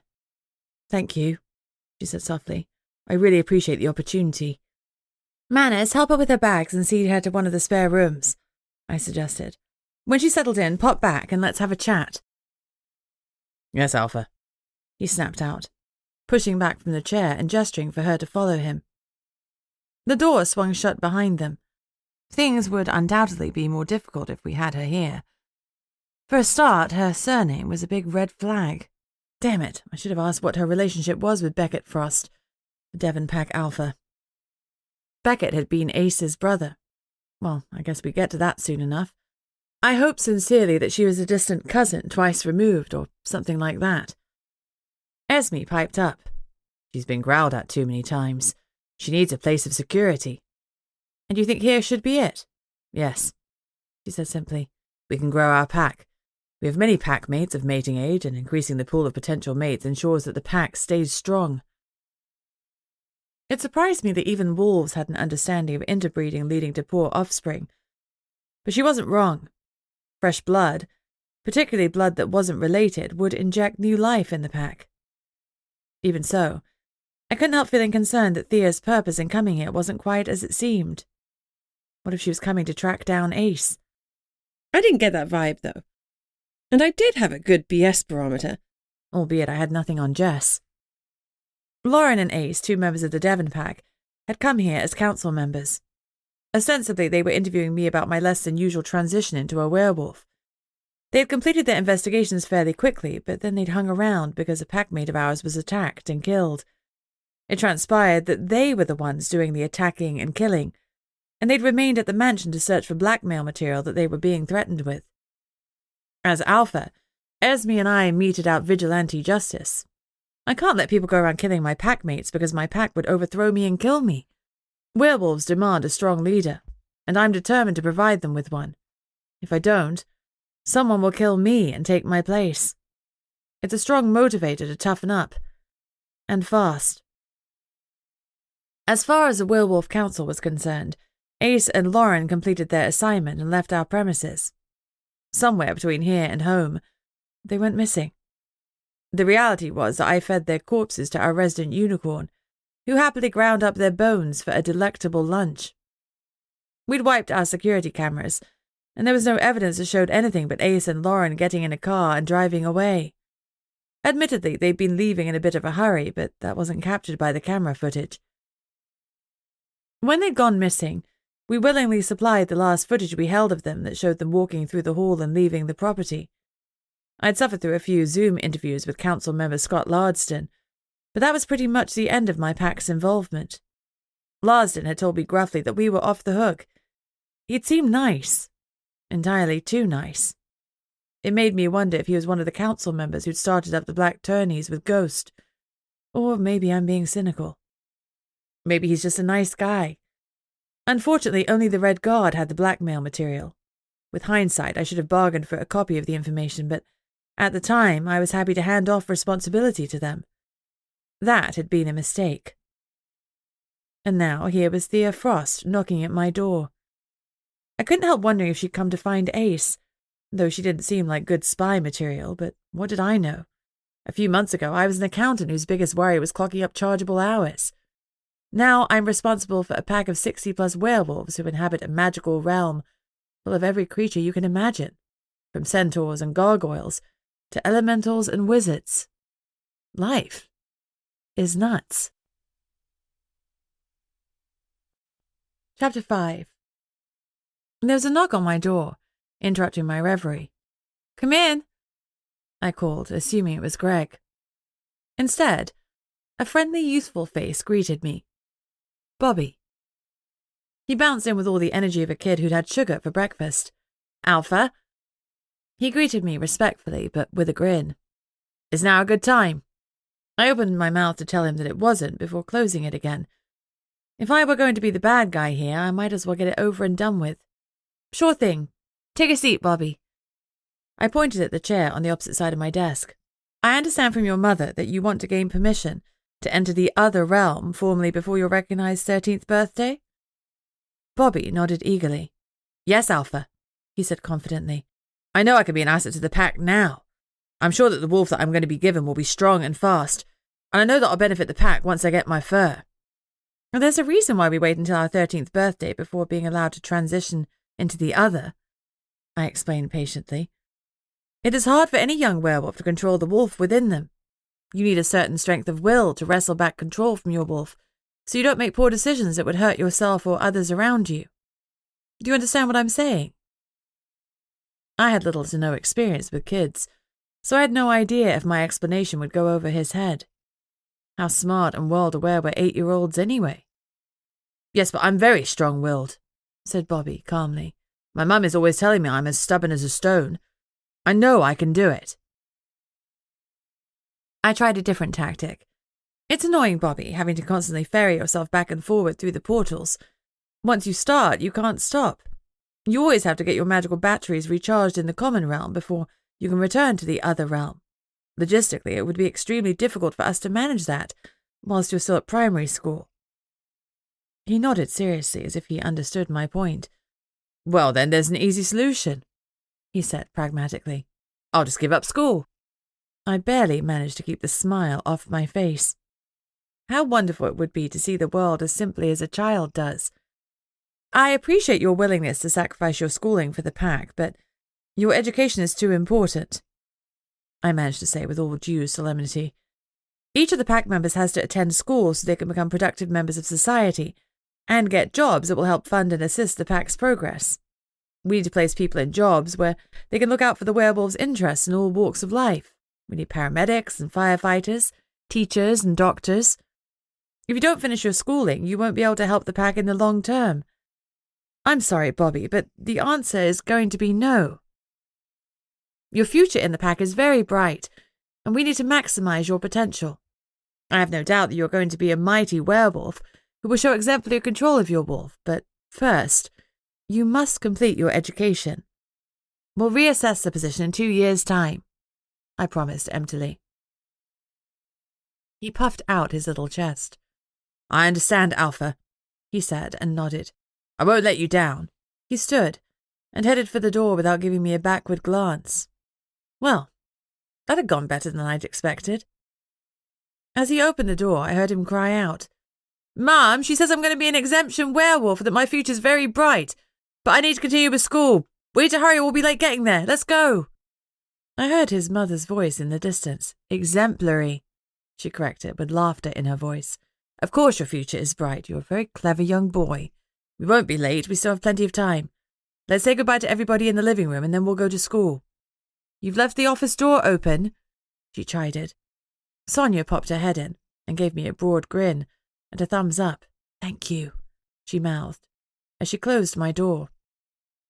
I smiled. Maybe I'd made another ally or two within the pack, even if one was only 8 years old. No sooner had my door closed than there was a brief knock on the door. I called an affirmative and it swung open. This time it was Greg who marched in. He looked amused. "I passed Bobby and Sonia on my way here," he said. "Did you get cornered about Bobby shifting early?" I gave a rueful smile. "I sure did." "And what did you tell young Bobby?" "The truth, that he needs to continue his education and work hard so he can be a good member for our pack in a few years' time." "How did it go settling in Miss Frost? Did she have much luggage?" "Just a solitary duffel bag." He paused. "She looks like someone who's been bottom of the rung her whole life." "Yeah, I got that impression too, though her surname gives me pause." "Did you manage to speak to her about her relationship to Beckett, or race? I may be alpha, but I'm new to this gig. Greg has been running security for Emery, the prime elite of the Dragons, for a number of years, and he lives and breathes the kind of detail that passes me by." Greg nodded. "Yeah, she was Ace's cousin. And, interestingly, that's exactly how she put it, too." "What do you mean?" "That he was her cousin." "Ah," I said, as comprehension dawned. "She thinks he's dead." "Exactly." Greg's expression was serious. "And if she thinks that, then what does Beckett Frost think?" Beckett Frost was not only the Devon Pack Alpha, he was also Ace's brother, which meant that he was Thea's cousin. Beckett Frost was an alpha who ruled by fist and fur, and he had a somewhat distasteful reputation. "I guess time will tell," I said. "Maybe the video evidence we gave the council will be sufficient." "Maybe," Greg replied, but his tone was doubtful. "I've asked Alina to pop in to see us when she gets a minute. She was in the kitchen having some breakfast, and she said she'd be in shortly." "Did she see Thea?" Greg shook his head. "No. I showed Thea to her room first before I went looking for Alina." I nodded my approval. "All right, let's leave Alina in the dark for the minute and have a more thorough chat with her about her experience with the Devon Pack." "We probably should have dug into this sooner," I admitted. "It's normal to want to sweep the unpleasantness under the rug." "Why would you sweep something unpleasant under a rug?" Esme interjected. "Then you just have something unpleasant in your den. You've got to root out anything that smells foul. Ignoring it doesn't make it go away." I gave an audible sigh, and Greg looked at me questioningly. "Just getting some home truths from my wolf. As usual, she's bang on the nose. If I didn't love her so much, it would be irritating." "I envy you your connection with your wolf," Greg said. "Maybe there's something we can do about that." "I'd like that, but first we better deal with Alina and Thea. And the dead gargoyle." "There you go again, Greg. You always have sensible priorities." "Yeah, I'm a real buzzkill like that," he said blandly. I laughed. At any one time, he always had at least 3 weapons on him that I knew about. The man was more dangerous than dynamite, and it was laughable to call him boring. I was glad I had him in my weapons arsenal. With him and Esme by my side, I felt there wasn't much we couldn't tackle. Famous last words. Chapter 6. Alina didn't come knocking on our door until nearly mid-afternoon. I wasn't sure whether it was laziness on her part or a minor power play. I thought I'd made some serious inroads in gaining the pack's confidence during the last few weeks, and she was one of the few wolves that I actually trusted, up to a point. So her lack of reverence was irritating and upsetting. I thought we were past this. Had Thea ventured out of her room and let the cat out of the bag? Maybe Alina was pissed off we'd tried to be sneaky. Greg seemed to think Alina was dragging her heels in some sort of power play. He stood next to me behind the desk, arms folded, glowering as he gestured to the seat opposite us. "Take a seat," he said firmly, his displeasure painted on his face. I liked that he did the glaring. He was bad cop to my good cop, and good cop got fewer frown lines. Total win. "I'm so sorry." Alina started right away, wringing her hands. "I met with an informant late last night, so I had a power nap, which went on a little too long. Then my mum called because there's been some sort of kerfuffle with the Devon Pack. She wanted to give me a heads up." "What kind of kerfuffle?" I asked. Beckett Frost's sister, Theodora, has gone missing, and the whole pack has been ordered to track her down. My mum wanted to know if I'd heard from her. Thea and I used to be friends, but we lost touch when I moved here a couple of years ago." "His sister?" I repeated. "Not cousin. Well, damn, catching Thea in a lie like that was strike one. I don't like being lied to. And have you? Heard from her, I mean." Alina shook her head. "No, as I said to Mum, all I've had was a brief consolation message when Jackson died. My head was pretty much up my arse at that point, so I don't think I even replied to the message." That wasn't the picture that Thea had painted. Alarm bells were ringing, and I exchanged a grim glance with Greg. "Tell me a little about Beckett Frost." Alina shifted uncomfortably in her seat. "What do you want to know?" she asked with a frown. "What kind of a leader is he?" She shuddered and drew her legs up onto the chair. "The worst kind. He's not a leader. He's a bully. All that is necessary for evil to flourish is for good men to stand by and do nothing," Greg quoted softly, but his stance had softened, and he was leaning more casually against my desk. He was sinking back into good cop mode. She met his eyes and shook her head. "You don't understand what he's like. At first, he seems charming, makes sure that none of the pups ever see any violent behaviour. When you're old enough to make your first shift, he takes you under his wing and seems to really want to get to know you. Even when you're only 13, he'll give you small jobs to do and reward you lavishly. By the time you're 16 and ready to be ranked, you're already frantically loyal to him.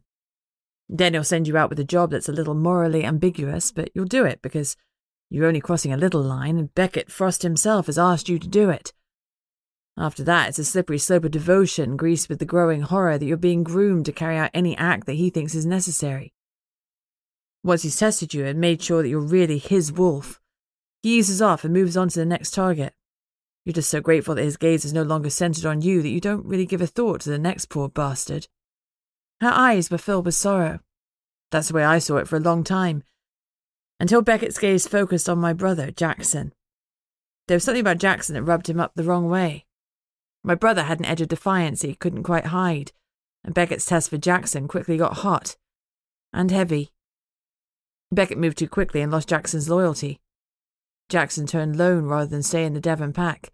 He packed his bags and disappeared in the night, leaving his resignation letter on Beckett's desk. He was the first wolf who dared to go lone since Beckett had become alpha. Beckett didn't like that Jackson had slipped out in the middle of the night, and that he hadn't had the opportunity to beat him into submission. Alina's lip was curled back into a sneer, dislike vibrating off her. No wonder she had to transfer after her brother went lone. Her vitriol would be hard to hide. "Jackson ran to London," Alina continued. "His note to me said that he hoped to lose Beckett in the big city. But he didn't have any money, and all his previous job experience was related to the Devon pack. Leaving was an impulse move, and he was utterly unprepared for real life. He had nothing, and no one would give him a reference, so he couldn't even secure a bar job." It opened my eyes. I watched Beckett carefully, and for the first time I saw how dangerous and toxic he is. I waited a few weeks after Jackson's defection, then asked Beckett if I could transfer. I said it was because I needed to leave the shame of my brother absconding behind me, and I wanted to search for a mate. Beckett told me that I would always be Devon pack born and raised, but he was willing to let me go on condition that any live pups that I birthed were raised within the Devon pack. I was desperate to go, so I agreed. But I'd rather rip out my uterus and give up my chance for children than give my pups to that monster to raise. Her hands were trembling with outrage. I literally put a pin in the werewolf directories and found the home counties pack. Mark Oates had continued his regular trips into London, and he realised Jackson was my brother. Mark used his connection to me to gain Jackson's trust. He suggested that the only way for a lone wolf to get some money together was by taking part in the Black Tourneys. Alina looked down and away, her jaw tightening. I could see that she was fighting tears. Maybe an alpha is supposed to look coldly upon emotion, but that's not how I roll. Vile, Esme hissed in my mind. Wrong, that is not alpha. I rose and gave Alina a hug. Now the tears came, and she shook and shuddered, and she sobbed in my arms. My heart ached for all that she'd been through. She'd affirmed what kind of a leader Beckett was, and what kind of a leader I wanted to be. Damn it, now I felt bad about keeping Thea's presence from her. I'd been as manipulative as Beckett reportedly was. Alina's tears quietened, and she made a visible effort to pull herself together. Greg offered her some of the tissues on my desk, and she took some with a watery smile. "I'm sorry," she said. "I've never really spoken about the Devon pack since I left. I guess I've kept it bottled up. It's like being born and raised in a cult. You don't realize how wrong the environment is until you've left. Well, it seems that you may have started a trend." I was determined to come clean now. Theodora Frost has decided to leave the Devon pack and requested a transfer to the Home Counties pack. Her jaw dropped. "That doesn't seem likely," she said, sounding confused. "Thea always seemed to be under Beckett's spell. He always treated her with kid gloves because she's his sister. I like her, but she always seems so much meeker than the rest of the Frost family. I can't imagine her striking out on her own. It's been 2 years since you've left the pack. A lot could have changed since then," I pointed out. "True," she agreed. "As part of my job as a journalist, I've got sources in both the common and in the other, so I keep my eye on the Devon pack as a matter of security and safety. They appear to be keeping their noses clean, as far as I can tell. But it seems obvious to me that if Ace Frost was involved in the Black Tourneys, then so is Beckett Frost. Ace could come across as charming and suave, the same as Beckett when he wants to be, but he was always number 2 to Beckett's number 1. I honestly don't believe Ace would have gotten involved in the Black Tourneys without his brother's approval. Well, Thea is here, and we need to work out whether she's really seeking sanctuary or she's here to dig into Ace's disappearance. Better the enemy you know and all that. Let's keep her close while we work out her true motivation. You knew her before, so you're best placed to get a feel for her now. Befriend her. See whether you think she really wants to transfer here, or she's got another reason entirely." "I want to believe that she's just here to transfer," Alina admitted. "But I'll do some digging. My bullshit barometer's pretty accurate." "I appreciate your help with this. Greg showed Thea to a guest room in the dormitory. It's getting late, so perhaps you could knock on her door for dinner. Let Liam and Archie know what's going on. Rope them into helping you, but keep it between you 3. Alina nodded. "All business. We won't let you down. If there's nothing else." I shook my head and she took her leave, closing the heavy office door behind her. "That's the most I've ever heard Alina say," Greg commented. "You can hardly talk. You invented laconic." "Only in public," he protested. "Behind closed doors I'm pretty talkative." "Yeah, you're a regular chatty Cathy," I teased. "I save all my charm for you, sunshine." He winked, and despite my best efforts, I felt my cheeks colour. Damn, but the man was sexy. My thoughts skittered to the passionate kiss we'd exchanged. It had all been in the name of the job, of course.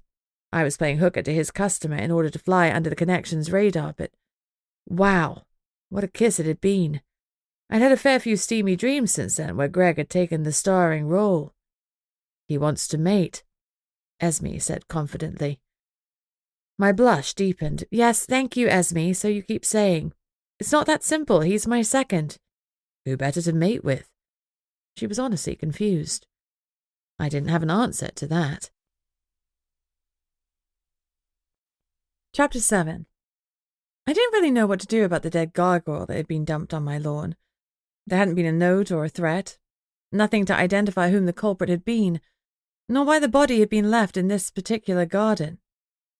Greg said he'd call some people for information. By that, I assumed he was going to ring Emery to see if the Prime Elite had any relevant knowledge. I wasn't sure why I thought Emery would have any particular knowledge that would help us with the gargoyles. Maybe after living through 2 centuries, he'd picked up the odd bit of gargoyle lore. If something else was going on, I wasn't privy to it. I'd ummed and ahed before I decided to give Steve Marley a call. He's a detective both in the Connection and the Common Police. We'd gone to school together, and although I wouldn't say we were friends, per se, we were definitely friendly, and, ultimately, I trusted him. He answered on the second ring. "Marley." "Steve, it's Lucy Barrett." "Hi, Lucy. You got another dead body?" He joked. I waited a beat. "Funny you should say that." I trailed off. He sighed. "Really? Another one?" "I'm reporting it unofficially. It's being handled internally." "By you?" "No, actually, by Bob." "And who is Bob?" I think he's the head gargoyle in this area. Steve snickered. He's got you calling him Bob. He's being difficult about giving me his real name. And why would Bob be involved in a werewolf's death? He wouldn't be. A dead gargoyle was dumped on my lawn, and we didn't see who dumped it. The body was a real mess. Have you identified the deceased?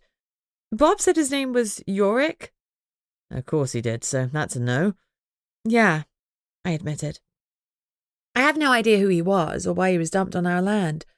I'm keeping on the down low from the pack for now. We don't need more intruders and deaths to freak people out. Did you get any pictures of the body? Maybe I can identify him or how he was killed. I'll text it to you. It's a bit grim, I warned him. Grim is my normal fare.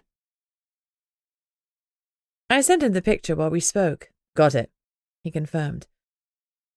There was a beat of silence while he pulled up the picture. Well, I can't identify your fella, but I can tell you what killed him. He's been pounded into a bloody mess, so this has all the hallmarks of death by ogre. Ogres favour a mace, and these days they like a metal one with plenty of spikes. That's why your guy looks like a tenderized steak. Ew. Looking at the maggots, he's not been long dead. What do you mean? Surely if there are maggots, he'd been dead for hours. No, gargoyles are a real mess when they die. It's gross, not to mention smelly. Their corpses rot real fast, unless the gargoyles get to them and do their thing. What's their thing?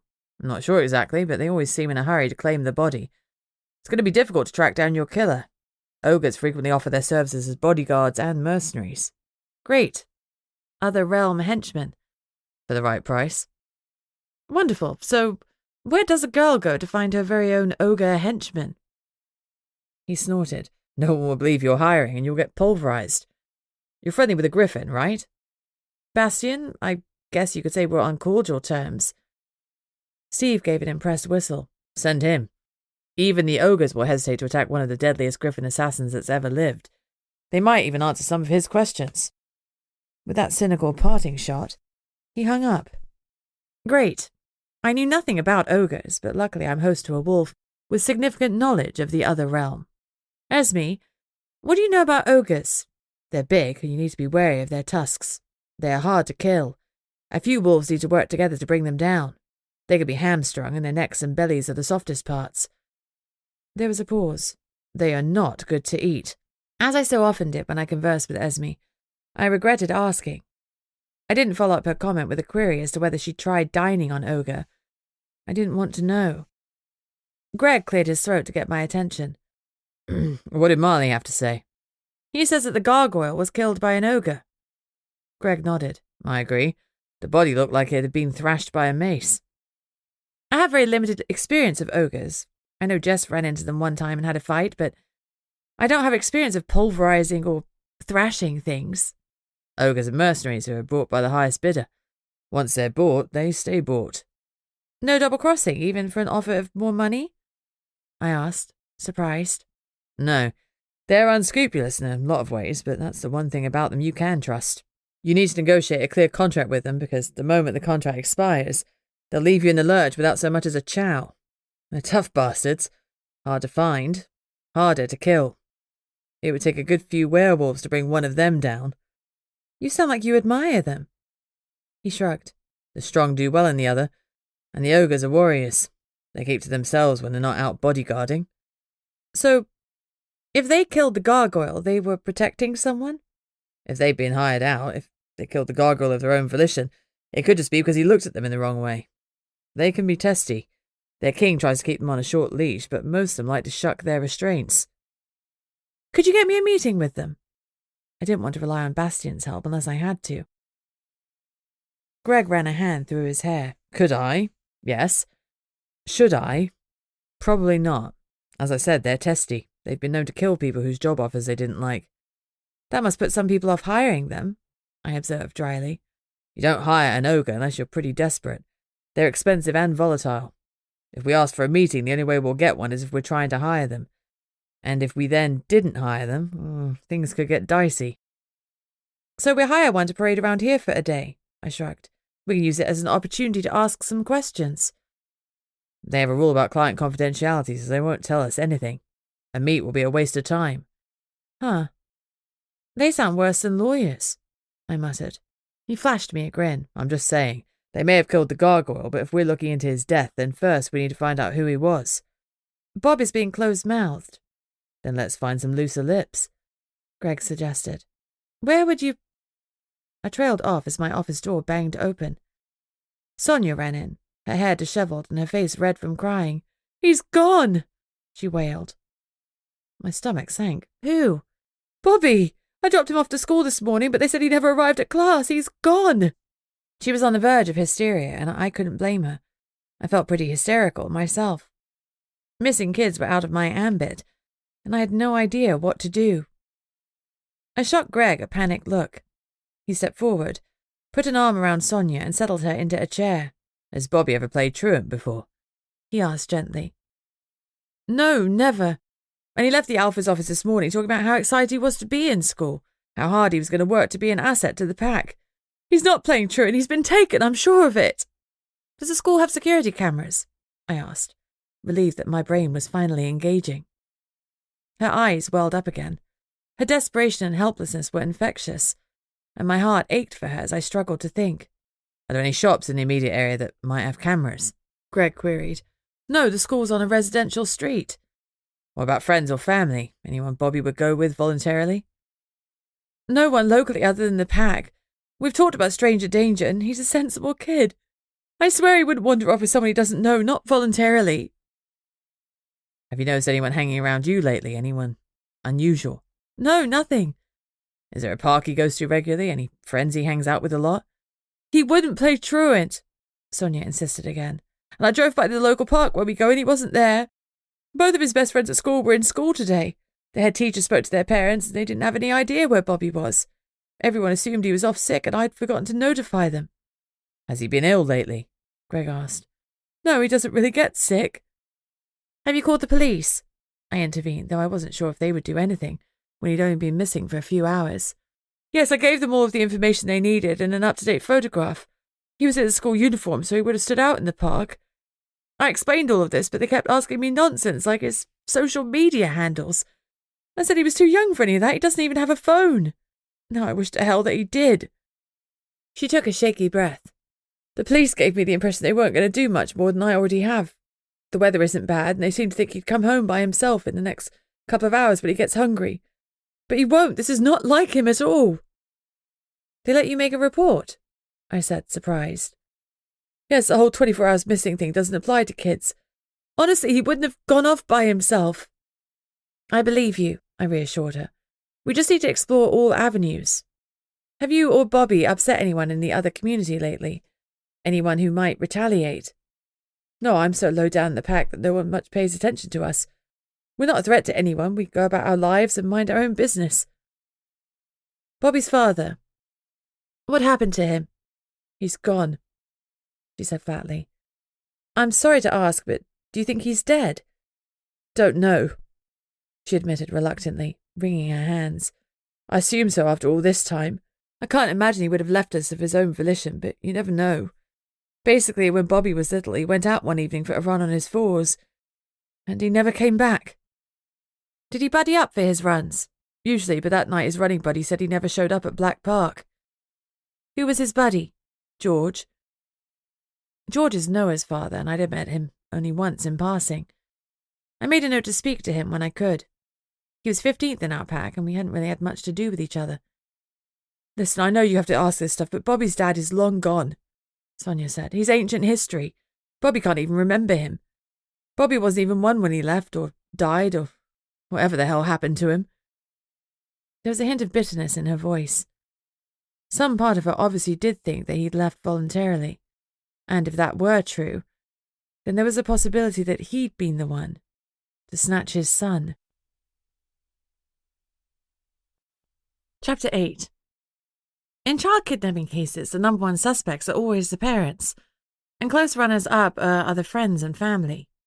More often than not, the killers wandered off with someone they knew and trusted. My phone vibrated. Steve Marley. I swiped to take the call and stepped out of the room for some privacy, leaving a sobbing Sonia in Greg's muscular arms. I refused to admit to even a tendril of completely inappropriate jealousy. Steve, tell me you found Bobby. No, I've just been past a common police's file. It's pretty scant. Think he'll pop back for dinner? Yeah, Steve agreed. But you don't think he will? He's a pup. School is his territory, and when he's there, teachers are the alphas. Steve sighed. He wouldn't play hooky, it's against everything in him. He hasn't called his wolf yet, I pointed out, playing devil's advocate. But he's still been raised pack. He wouldn't wander off. His father did. Yes, his father did. He agreed evenly. Did you look into his disappearance? It was before my time. I was in training then, but I pulled the file when I heard about Bobby. There's nothing suspicious, no evidence of foul play, no body, no blood. He just went for a run one day and didn't come back. It happens. You think he's out there still? Yeah, I think so. What was his name? I asked. Steve laughed a little. If you'd heard the name, you'd remember it. Hamlet Shallow. Hamlet? Tough break. Parents can be so cruel. Steve agreed. Something tickled at my brain, but the more I chased it, the more it ran away. Frustrated, I refocused on the conversation instead. If Hamlet ran away, then he could have come back and snatched Bobby. If Bobby has been taken, then the dad is my main suspect right now. Steve agreed. I'm taking over the case. He paused. I'm not advocating anything extreme here, but if half the stories about Lord Samuel are true, then your pack is pretty damn well off. It's expensive, but if anything can speed this up, it would be getting a witch to scry for him. Why hadn't I thought of that? Money was no object. I'd get Bobby back, come hell or high water. Thanks, I said. I'll call Amber. He promised to keep me up to date, and we rang off. I called Amber Delia, and she answered on the third ring. I explained that Bobby was missing and I needed her to scry for him. She said she'd be there as soon as she could, but she was just finishing up with a client, so it would be about another hour. In the meantime, we were to get something very personal to Bobby. Next, I rang Jess. I needed a sounding board, and I hoped my best friend's PI instincts and insights might help me. I was relieved when she answered right away. Lucy, how are you? I've been better. Someone dumped a dead gargoyle on my lawn, and one of the pack children is missing. How old is the kid? He's 8. I don't know what to do. I feel useless. This is a job for the cops, Luce, not an alpha. I know, and Steve is on it, but Bobby is one of mine. He's my responsibility, and someone snatched him from his school. Was he definitely taken? No, I admitted. Not for sure. No one saw him being taken. No one has seen him at all. He never made it into the school, even with his mum dropping him off right outside the gates. In a child kidnapping case, it's often a parent or other friends or family. Is there a custody issue? No, Bobby's dad has been missing for 7 years. But now I'm wondering if he's come back for his son at last. Well, at least you can dig into that. Who's on the case? Steve, of course. She snorted. Are there any other cops in your area? He's one of the few crossover cops, and he's certainly the most senior. Dead gargoyles and missing kids are his level. What's with the gargoyle? Emery will want to know about that. I frowned. Why would Emery care about a gargoyle? Jess hesitated a beat too long, and I sighed. Oh, more secrets. It's if I told you I'd have to kill you type, she admitted. I huffed a little. Fine. But Emery has something to do with the gargoyles. Can he use his whatever to get me in to see the local head honcho? He can pull some strings. I frowned suddenly, remembering Greg had already referenced something about Emery and the gargoyles. I hated secrets. Never mind, I muttered. I think Greg can pull the same strings. He did earlier. It's worth looking into. Maybe they're unrelated, maybe not. Steve is looking for Bobby. You can look into the gargoyle thing and look for Bobby's dad. His name is Hamlet. The missing kid. The missing dad. Ouch. Parents can be so cruel. I had some parents called their child recycling bins. Apparently, that's where they conceived him.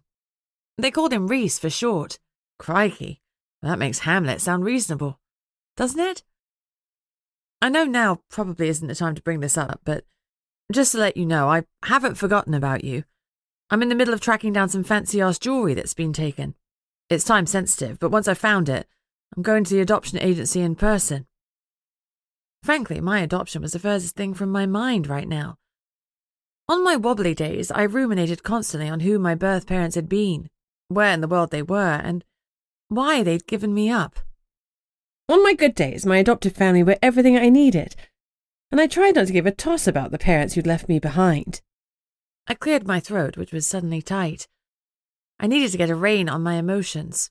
I'd be no good to anyone if I let myself wallow in self-pity. My issues were very much bottom of the priorities list. Bobby was front and centre. Luce, you okay? I'm sorry, I've let you down.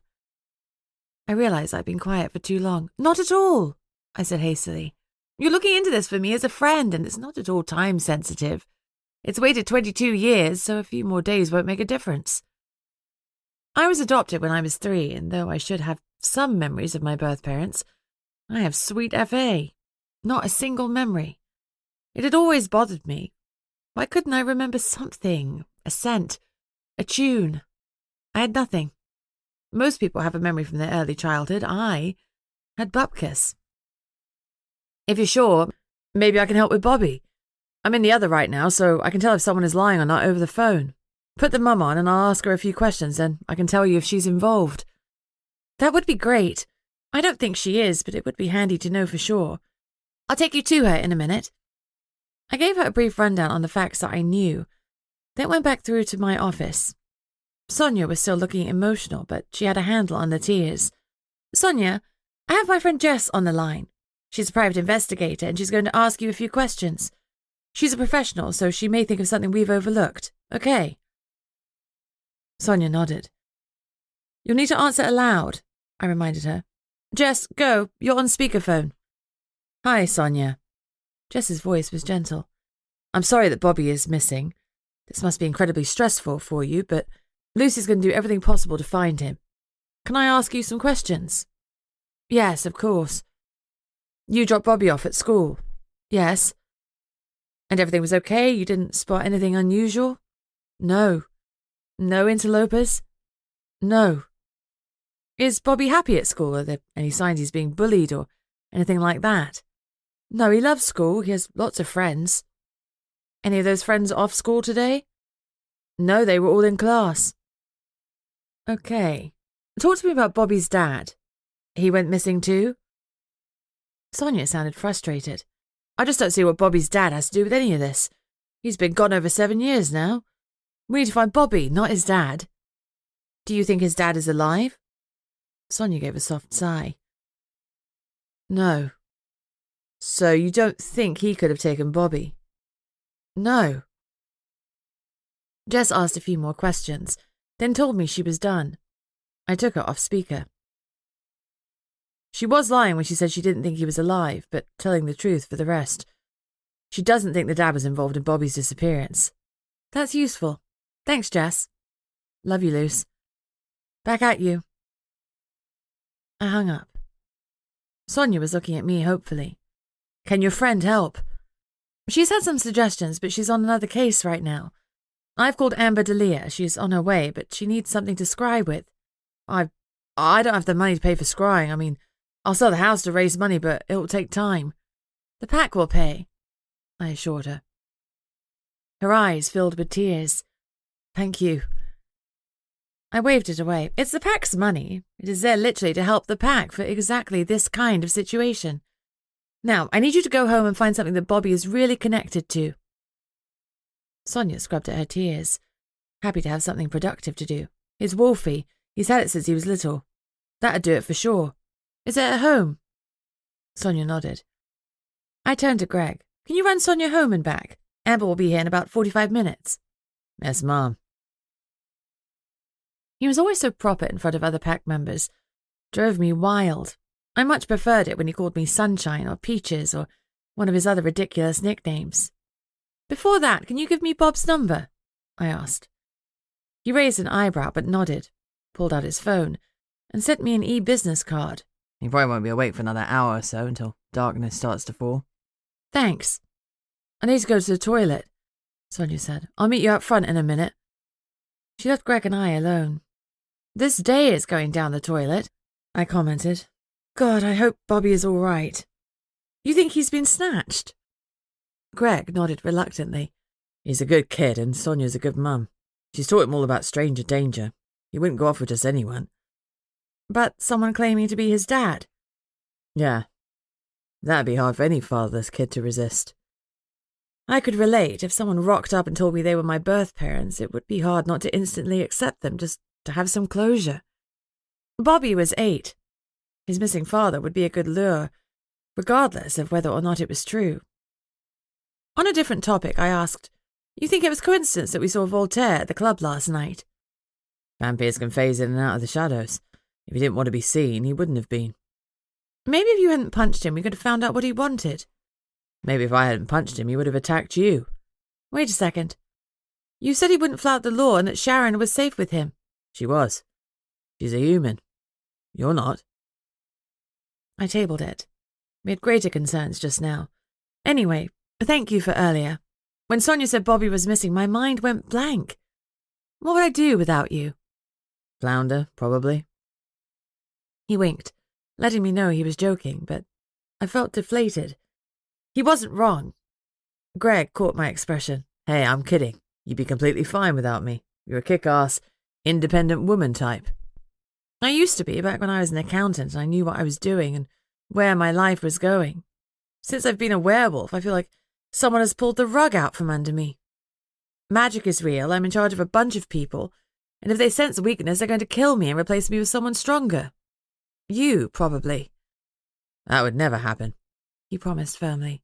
How can you be so sure? Because you're my alpha and I'll defend you with my life. If you get killed, it'll be because I'm already dead. My mouth dropped open a little, and for the first time in a long while, I was lost for words. So, I didn't use any. Instead, I stood from my desk and flung myself at him. A hug was all I was up for. My brain had short-circuited. He would die for me, and that was kind of a big deal.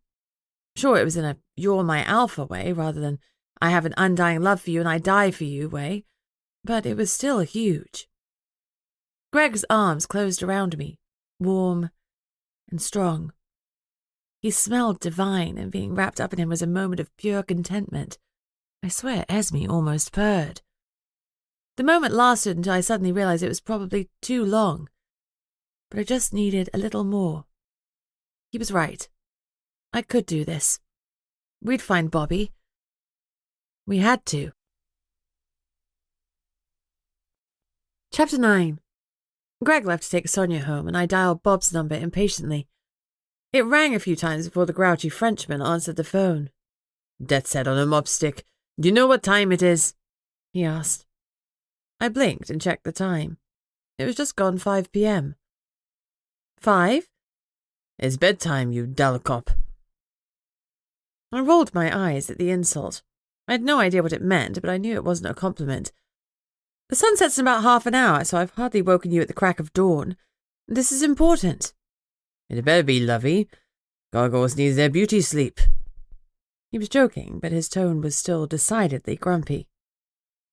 One of our pups has been taken. There was a long moment of silence. Merde. He finally swore. Talk to me about the gargoyle we found in our grounds, because I'm not buying the coincidence that one of your men is found dead, and the next day one of my pups is taken. No. He agreed softly.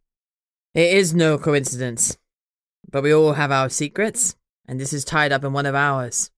I'm limited in what I can tell you, Alpha.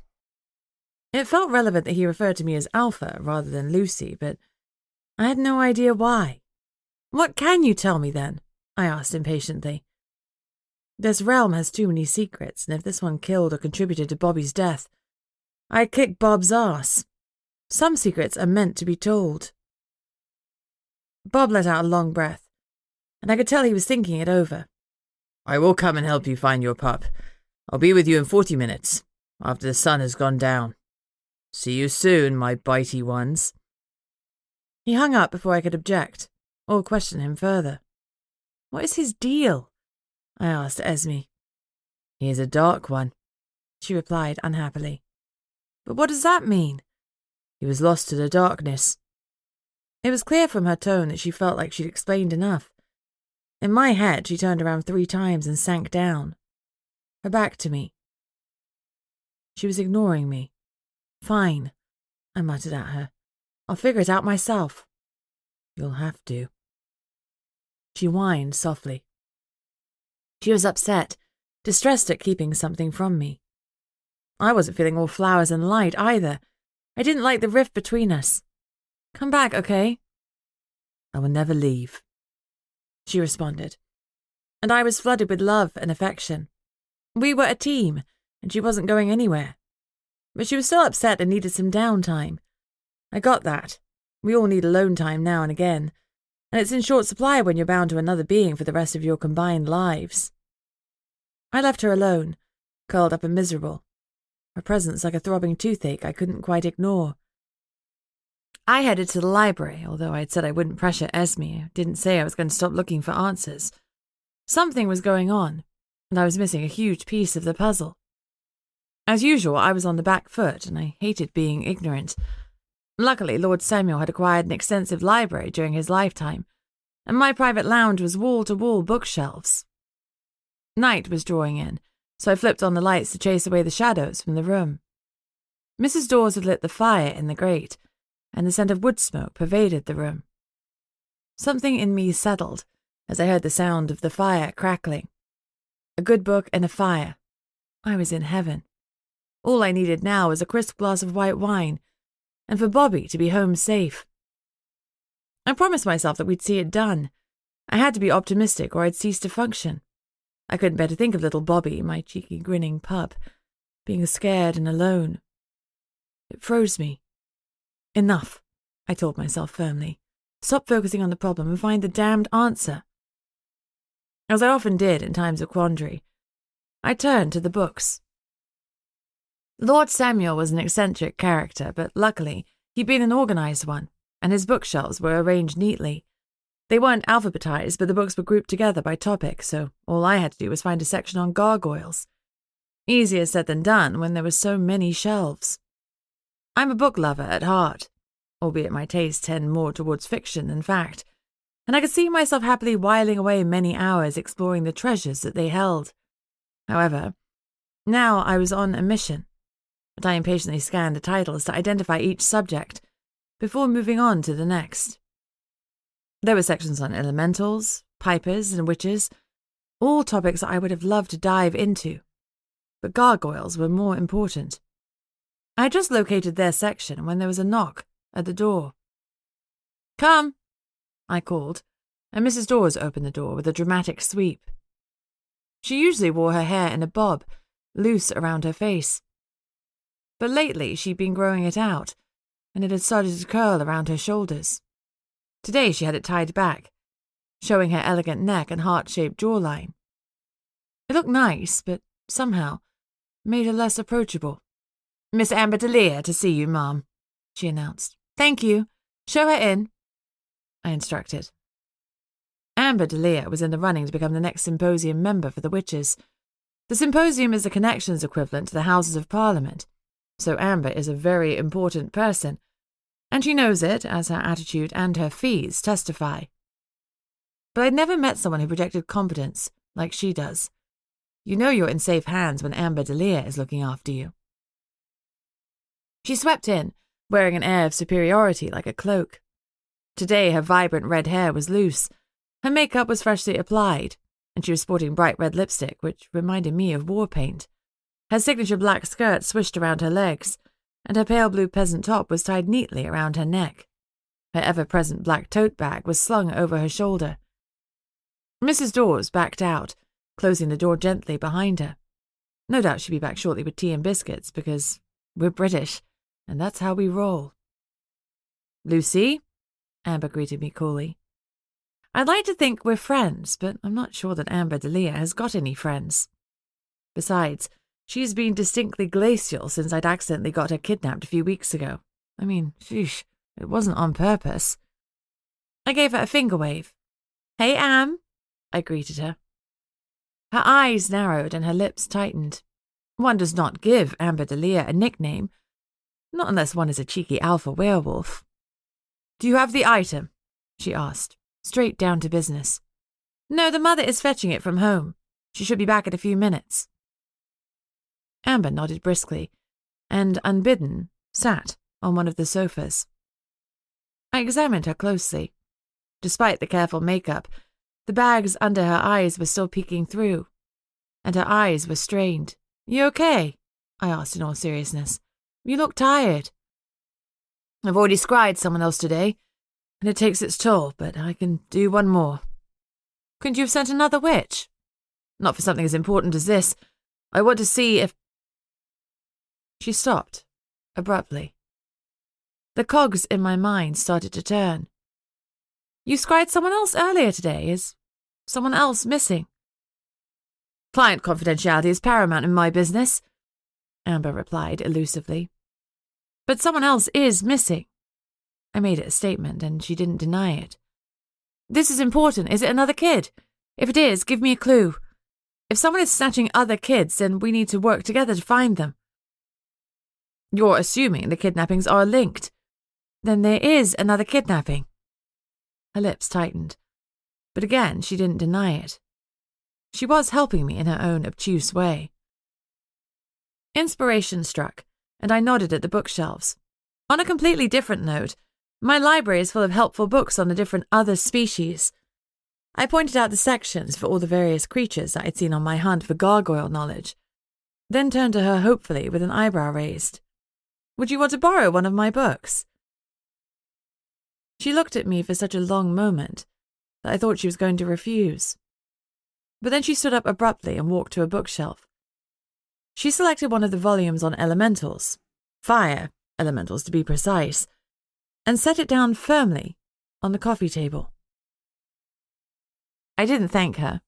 I doubted she welcomed the acknowledgement that she was compromising her all-important confidentiality by hinting at the identity of her previous client. It's a good read, I said instead, gesturing to the slim volume. I could say that in all honesty because it was one of the first volumes I read when I joined the other. I found fire elementals fascinating.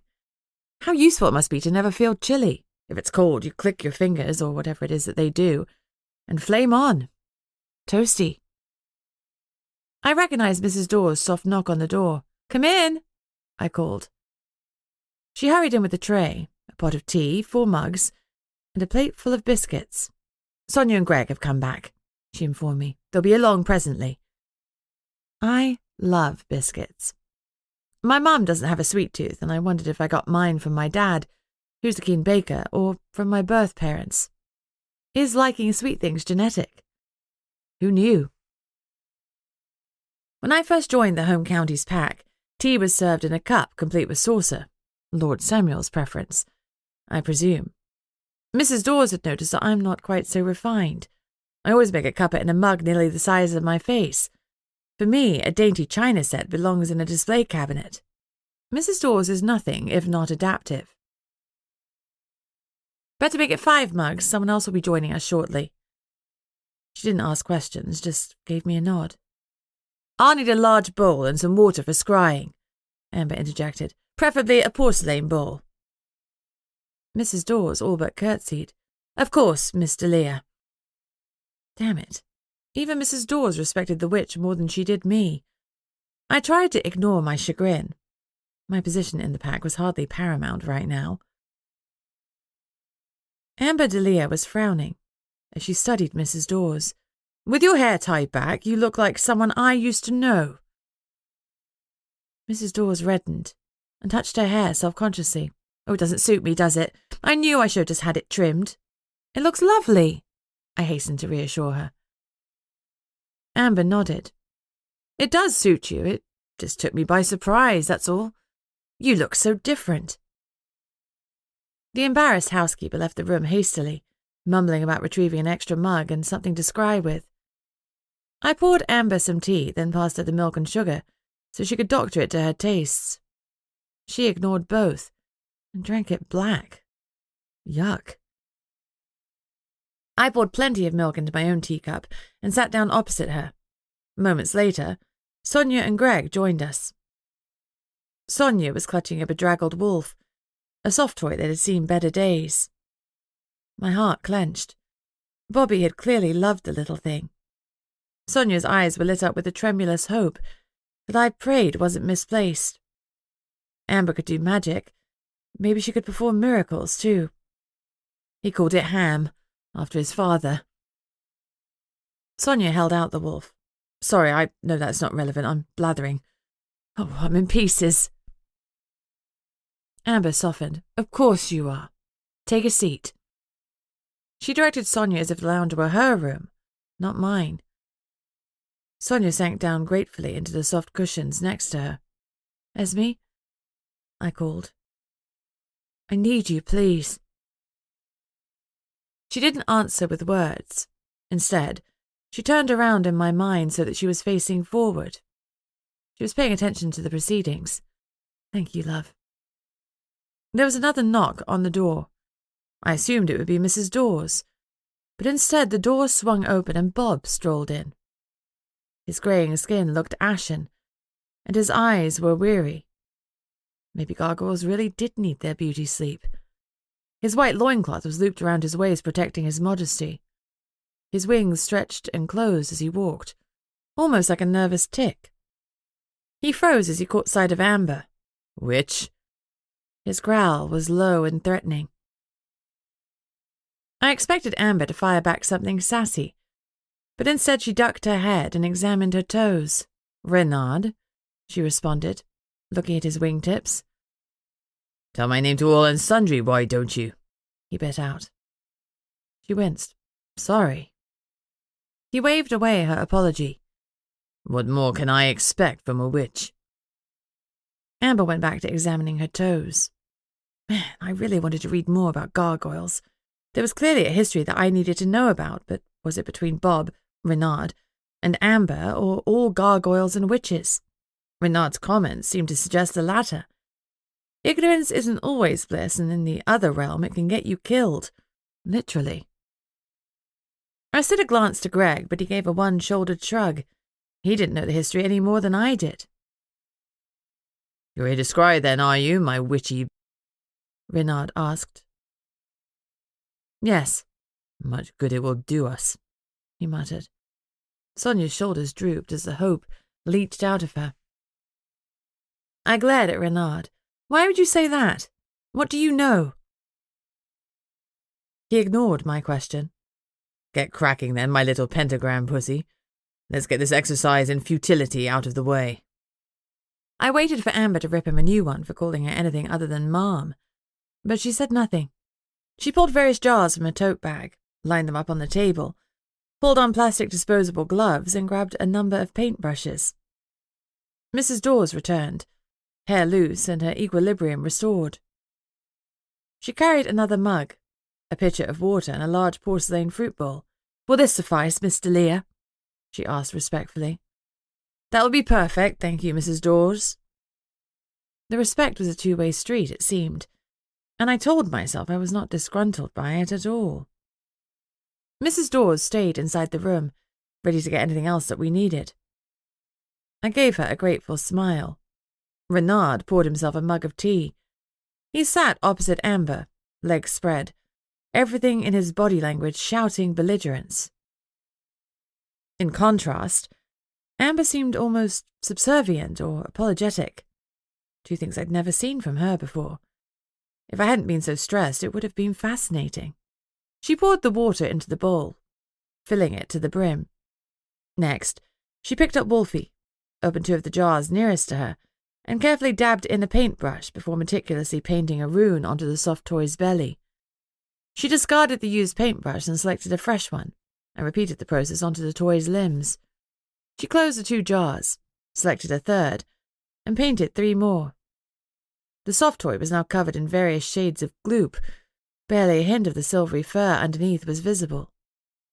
Amber muttered something under her breath before carefully lowering the painted toy into the water. As the toy was submerged, the liquid spilled over the lip of the bowl and onto the table. The runes lifted and swirled on the water's surface. Greg, Mrs. Dawes, and I stepped closer to see the result. Round and round the runes swirled, and Amber's face darkened. I waited for Bobby's youthful face to appear, but nothing happened. The runes just kept turning. What? I asked finally. What does it mean? Sonia had barely been holding it together, and now she started to cry helplessly. Mrs. Dawes gathered her up. It doesn't mean he's dead, Amber hastened to explain, but he's hidden, protected from scrying. So what does it mean? I repeated. It means a witch is involved in his disappearance, Renard spat out. Amber nodded.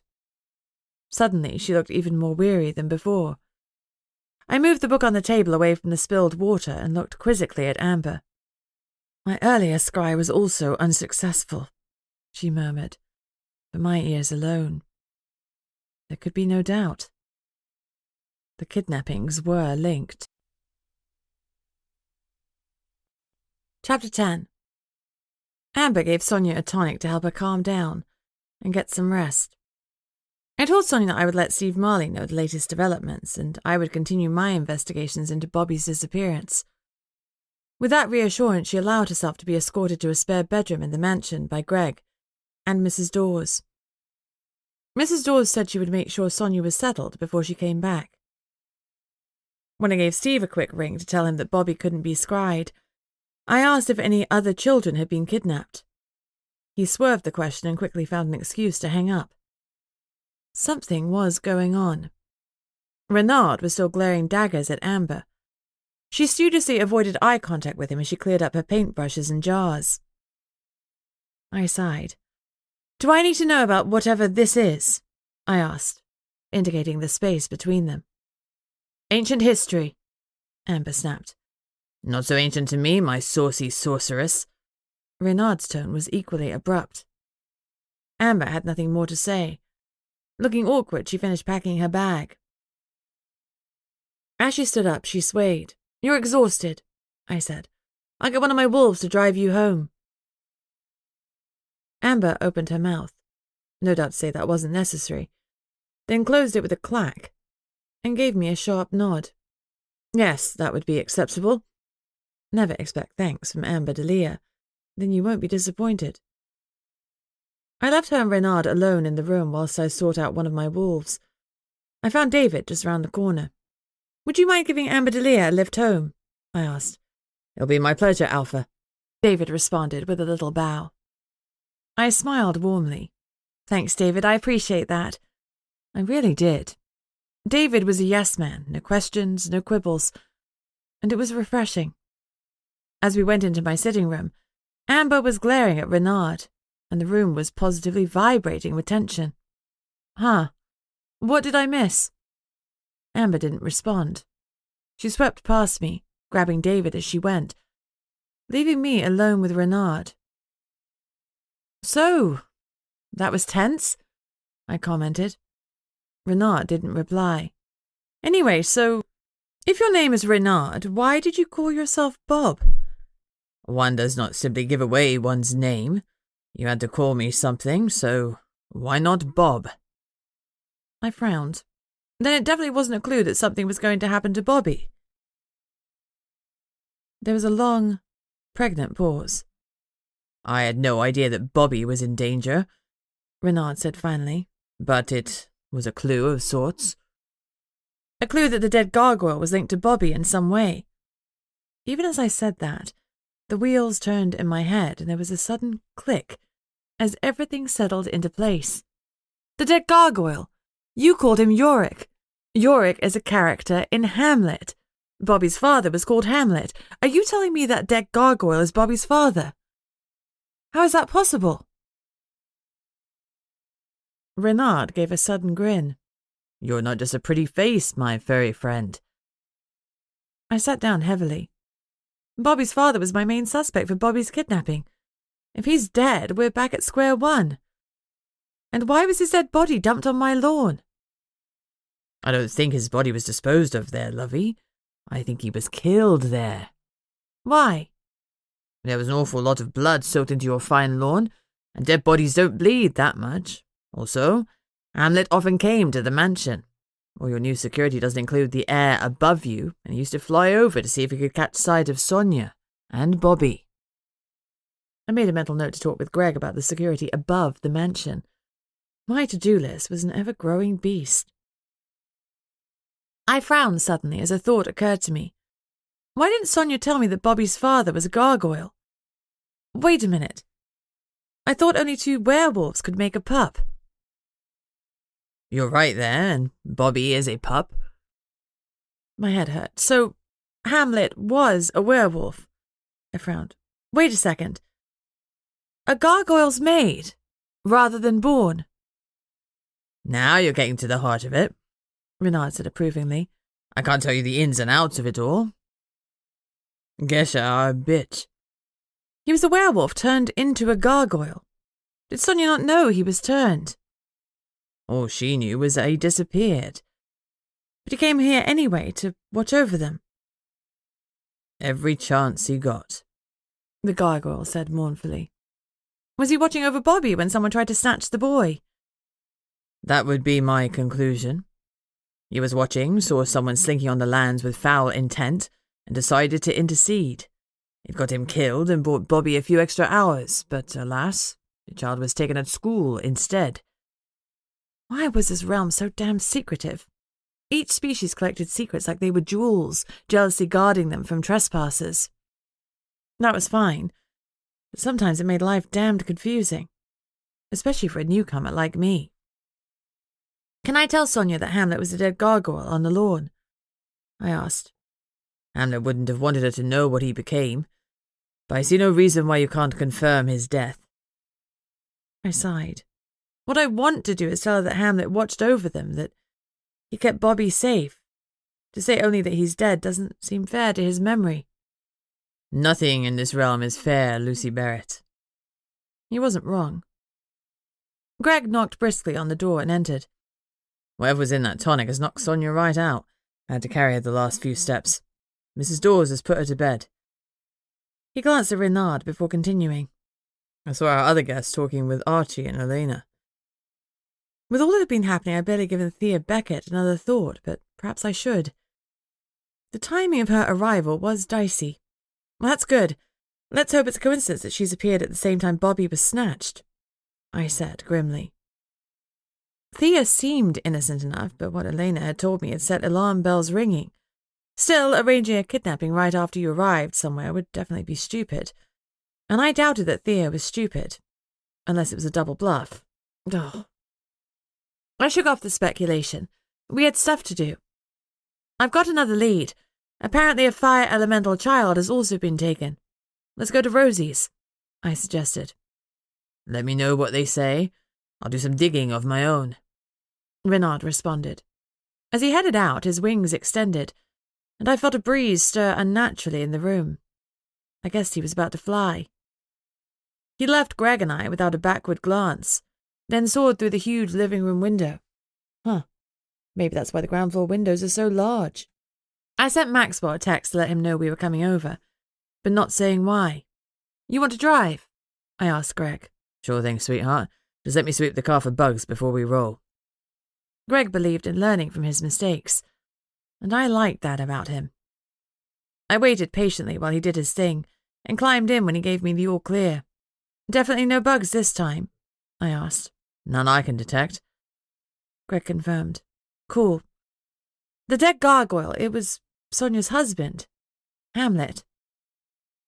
Greg frowned. How is that possible? Sonia's husband was a werewolf. I don't know. Renard said that gargoyles are made, not born. Somehow, Hamlet got turned into a gargoyle. That's why I think I know everything about the other realm. I remind that we know sweet bloody all about the other species, he muttered. Imagine how I feel.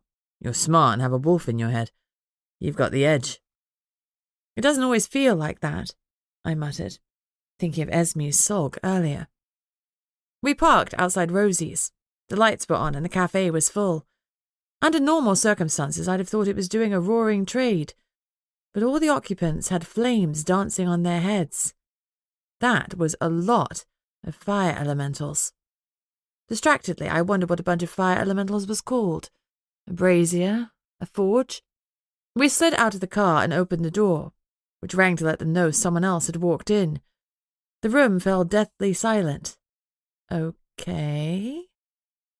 Maxwell gave Greg and I a tight smile and jerked his head to the entrance to the portal that would take us to the common realm.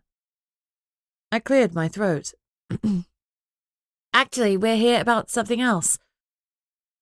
Maxwell lost his smile. Now is not a great time, Lucy. So I can see. Can we talk? Maxwell frowned, but stood up and led me to a little office I'd never seen at the back of the property. It was small, with a desk, a computer, and a solitary chair that Maxwell sat on.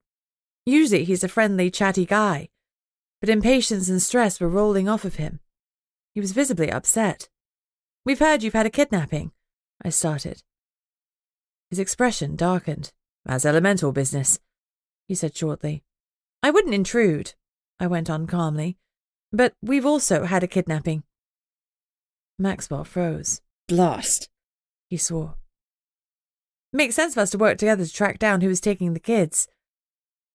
Maxwell pulled out his phone and fired off a text message. When was your pup taken? He asked abruptly. Today, around 8:45 a.m., after the school run. Ours was snatched last night. He was having dinner at Alessandro's with his parents. Went to the toilet alone and he didn't come back out. I've heard of Alessandro's. It's owned by a fire elemental family, isn't it? Maxwell nodded. My family owns it. Are there any cameras inside? Greg asked. None in the toilets? No, Greg said, a shade impatiently. But the hallway footage might show who went into the toilets with the boy.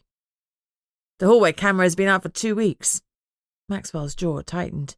Apparently management hasn't gotten around to fixing it. He was furious. If his family owned the place, he must have been feeling awful about the oversight. Are you certain the child was taken rather than sneaking off? There's been some suggestion our pup was playing hooky and there were no signs of a scuffle, but if that's what happened, he'd have been home by now, I said, and the scry wouldn't have been blocked. There were signs of a scuffle in the toilet. Maxwell broke off, looking upset, then took a deep breath before continuing. He was dragged out of that bathroom window. It was a small frosted one. It had been broken and some bricks torn away to make a bigger space to drag him through. We tried scrying for Bobby, but it failed. Apparently he's been warded by a witch. Our scry failed too, Maxwell confirmed grimly. It may be unrelated, but a gargoyle was found dead on our lawn last night, I told him. Our current theory is that the gargoyle foiled an earlier kidnap attempt. And he was killed for it. Oh, that's not good news. We were hoping for a ransom demand, but so far we haven't had one. If these guys have killed already... Maxwell's eyes filled, and he blinked away tears. I was surprised to see him so emotional. He really was struggling. Maxwell's phone beeped, and scrubbing at his eyes, he pulled it out. As he read the message, his expression darkened. I'm sorry, he said finally, but you better go. What? I exclaimed. Maxwell, we've both had children taken. We should work together to find them, pool our resources. Maxwell shot me a bitter look. You've not been in the other realm long enough. Together isn't something we do. He stood to show us out. Well, it doesn't make sense, I protested. Think about this logically. Whether I agree with you or not, I've got my marching orders. And they are to give you yours. You've got to go, Lucy, and we won't be working together. He was clearly conflicted. And finally he relented enough to explain. Roscoe needs this. He's holding on to his leadership by a thread. If he can find Jason and rescue him, he'll consolidate his position. If we use the help of allies, Roscoe's detractors will always credit them with the rescue. I'm sorry, I really can't help you. You're on your own. But alone isn't a nice place to be, I said softly, feeling more upset than I cared to admit.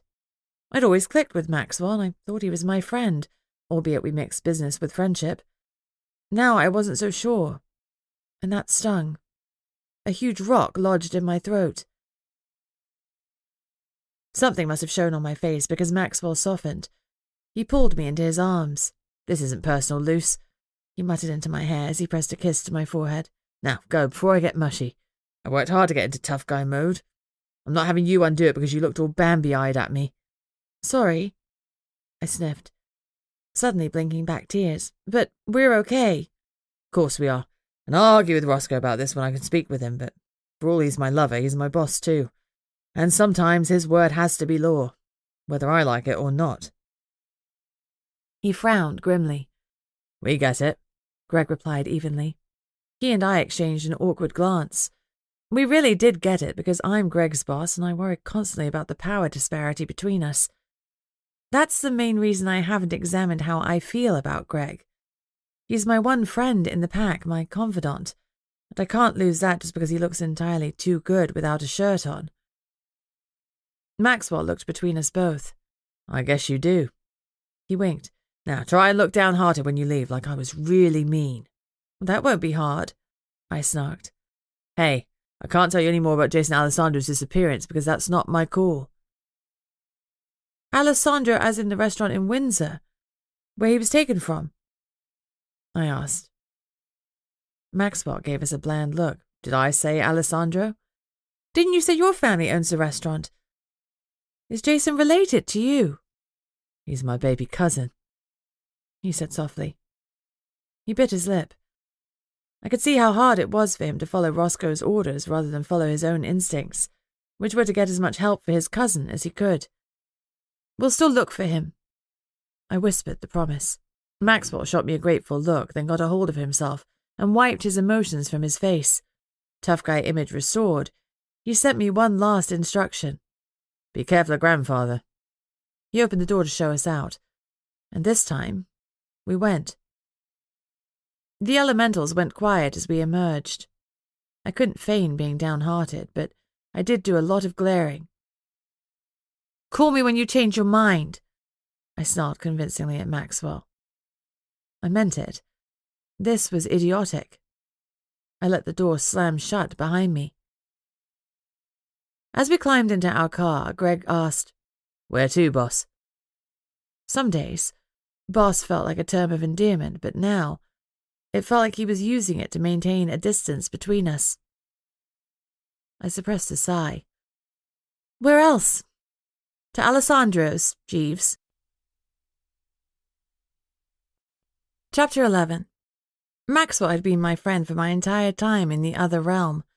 Jess had warned me that Rosie's was essentially an information-gathering location and that anything said there could end up being passed up the elemental food chain. Her friend Roscoe was now heading the fire elemental, so that was less problematic than it used to be.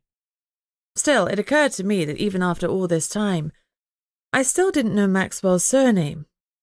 Presumably, it was Alessandro. I hated going in blind, so I texted Jess, Can you get me some Jen on Alessandro's, the restaurant in Windsor? Who owns it? I got an almost instant response. Sure, I've got a few minutes now.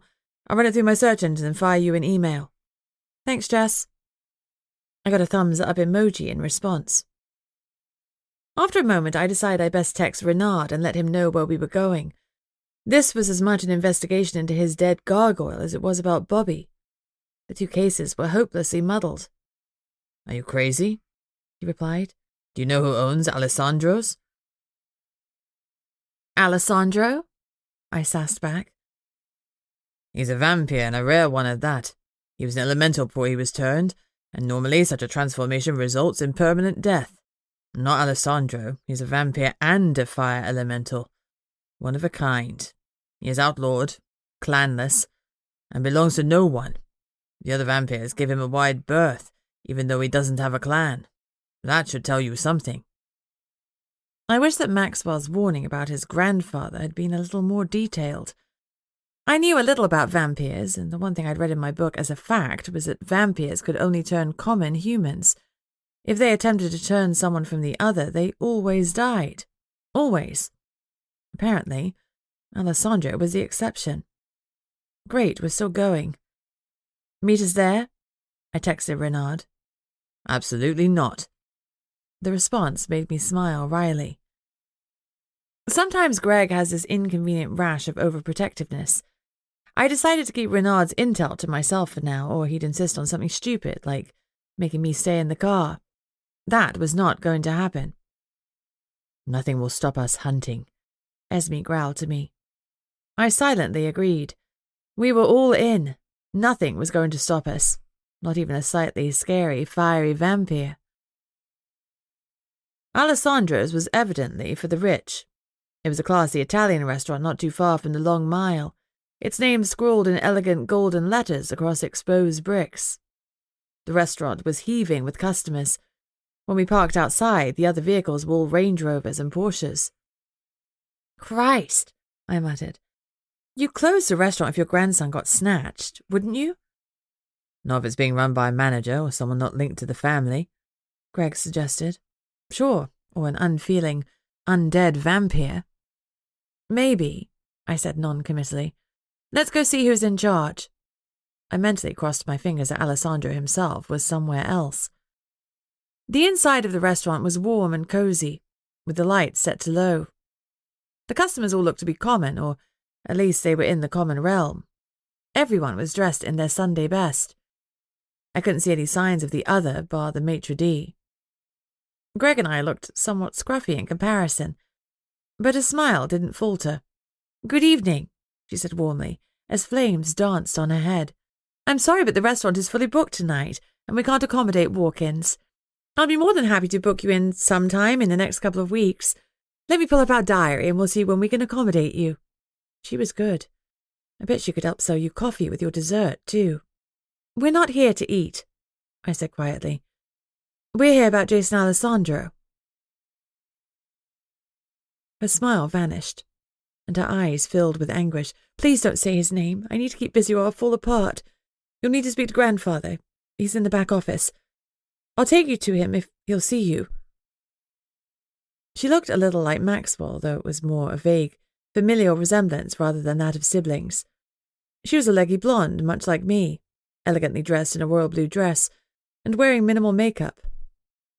I wondered how she was related to Maxwell, but before I could ask, she sashayed away in red heels that I immediately coveted. Greg and I followed obediently. She took a deep breath, recovered her poise, and knocked on the door. "Wait here, please." She ducked inside and shut the door behind her. A few minutes passed before she emerged and hustled us in. Then she disappeared, back to manage the front of house, I guessed. I'd try and speak to her later. Mr. Alessandro sat behind an oak desk.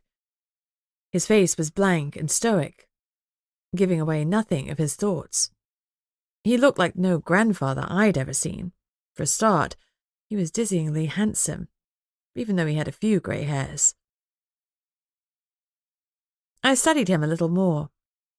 His face was perfect. Vampire perfect. Bingo. Interestingly, no flames were dancing on his head, with the rumours about his elemental status false. I spoke up. "Hello, I'm Lucy Barrett, Alpha of the Werewolf clan."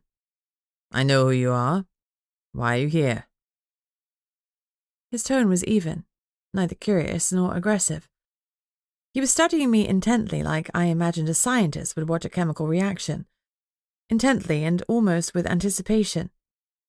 Made me a little nervous. How did he know who I was?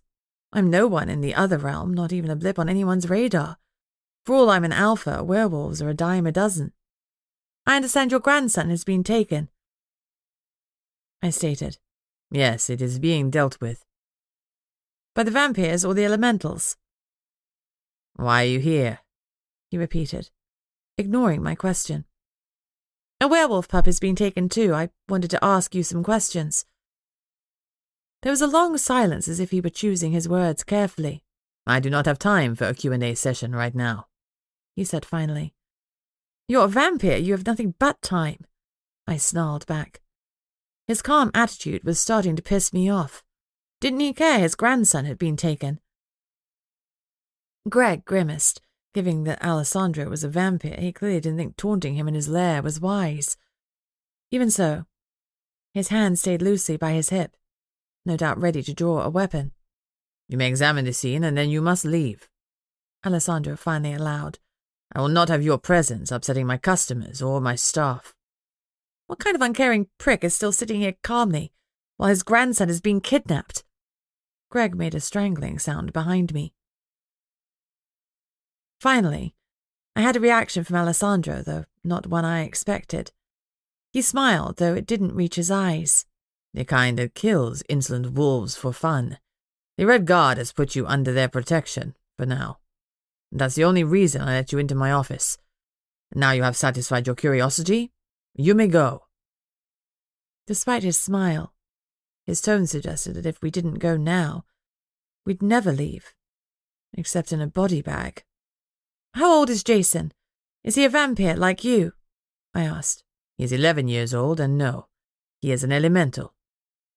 "You don't have the flames on your head," I pointed out. Greg made another choking sound. "No, they disappeared with my turning." "But your fire didn't." Alessandro smiled slightly.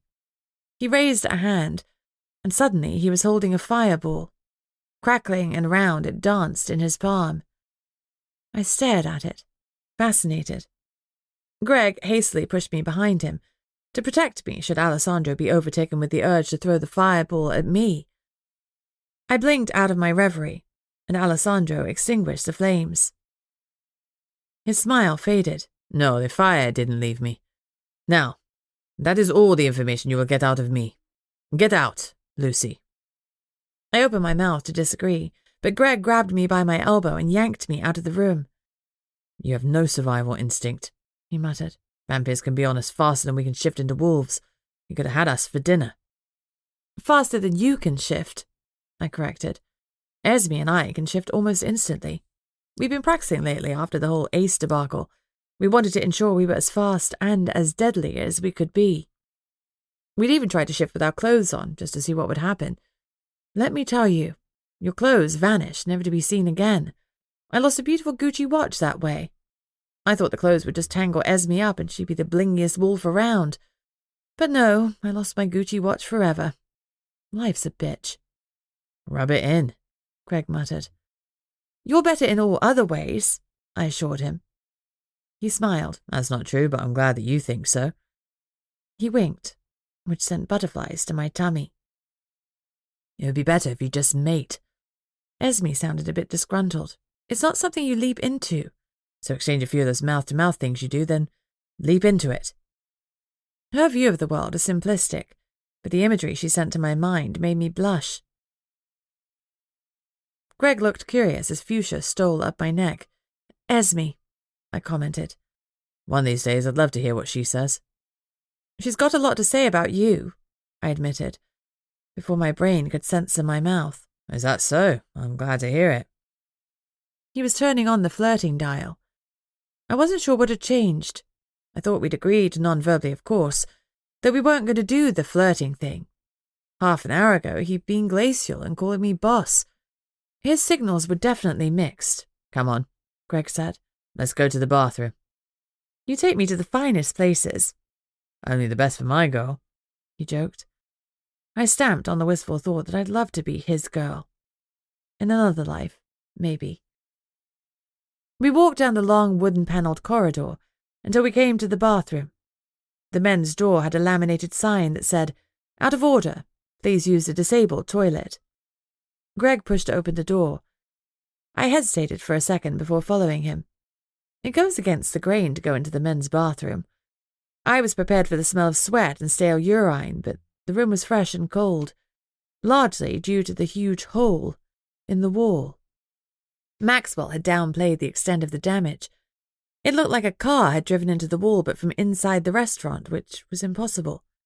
Someone had used magic, the intention and release, or sheer brute strength to push the wall down. Most of the rubble and debris had been cleared away. Greg whistled. "Oh, that's quite some hole." "Yeah," I agreed. "Who could do that? A wizard, obviously, using the IR, but who else?" "A wizard or a troll." He knelt on the floor. "Or an ogre with a heavy mace." "What makes you think ogre?" I asked. "The bricks and the dust." He swiped his finger across the bathroom floor, and his fingers came up covered with a fine coating of red brick dust. "The mace spikes impacted on the bricks, hence the dust." He stood and picked up one of the stray bricks that had been left at the scene. "Here." He threw it at me. Before I was a wolf, I would have cringed at the throw, worried I wouldn't catch it or it would hit me. Now, with Esme's instincts at the ready, I snatched it from the air. With my werewolf strength, the weight barely registered. I turned the brick in my hand. Greg was right. Annoyingly, he almost always is. The brick had a pattern of holes on its surface. To my untrained eye, they could totally have been made with a mace. I set the brick down, stepped forward, and looked through the hole. The cavity started at mid-calf level and continued above head height, almost to the ceiling. It was certainly big enough to accommodate an 8-foot-tall ogre. Looks like we're going to visit the ogres, then. Greg opened his mouth to object, and I held up my hand. This is the second lead we've had that involves them. Apart from the ogres, what else do we have? He closed his mouth with an audible clack. We had nothing, and he knew it.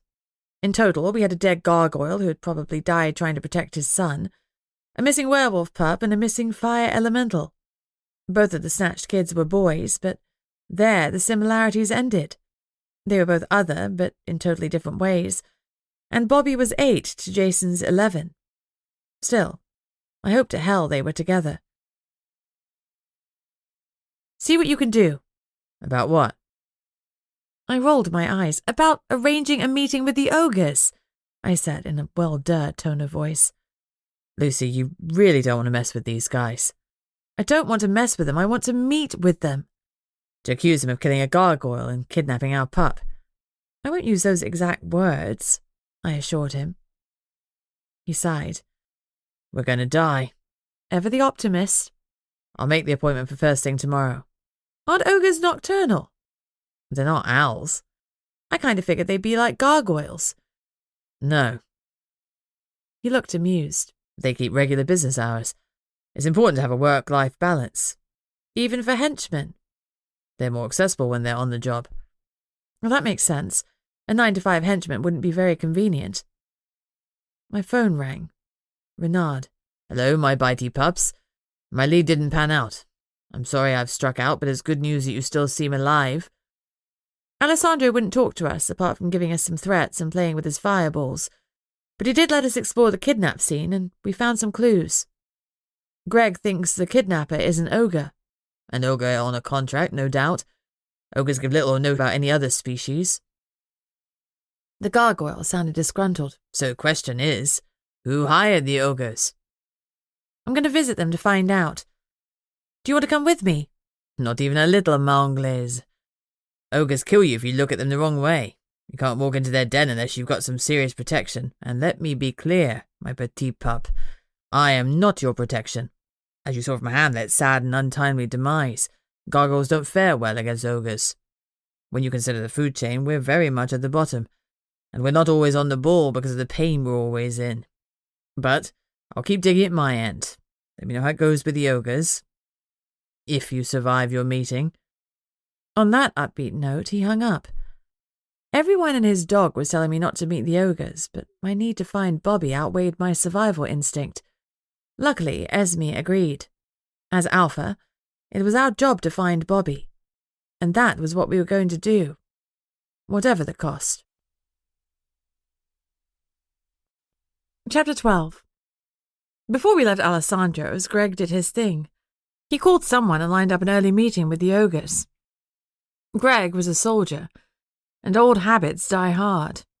Although he thought my decision was foolhardy, he was still following my lead. His unquestioning faith and loyalty scared me at times, but I worked hard not to let it show.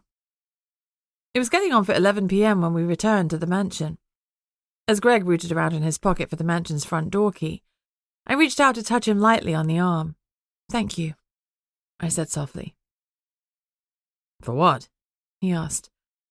"For following my lead, even when you think I'm leading you into danger." He gave me a wide grin. "I'll follow you into hell, sweetheart."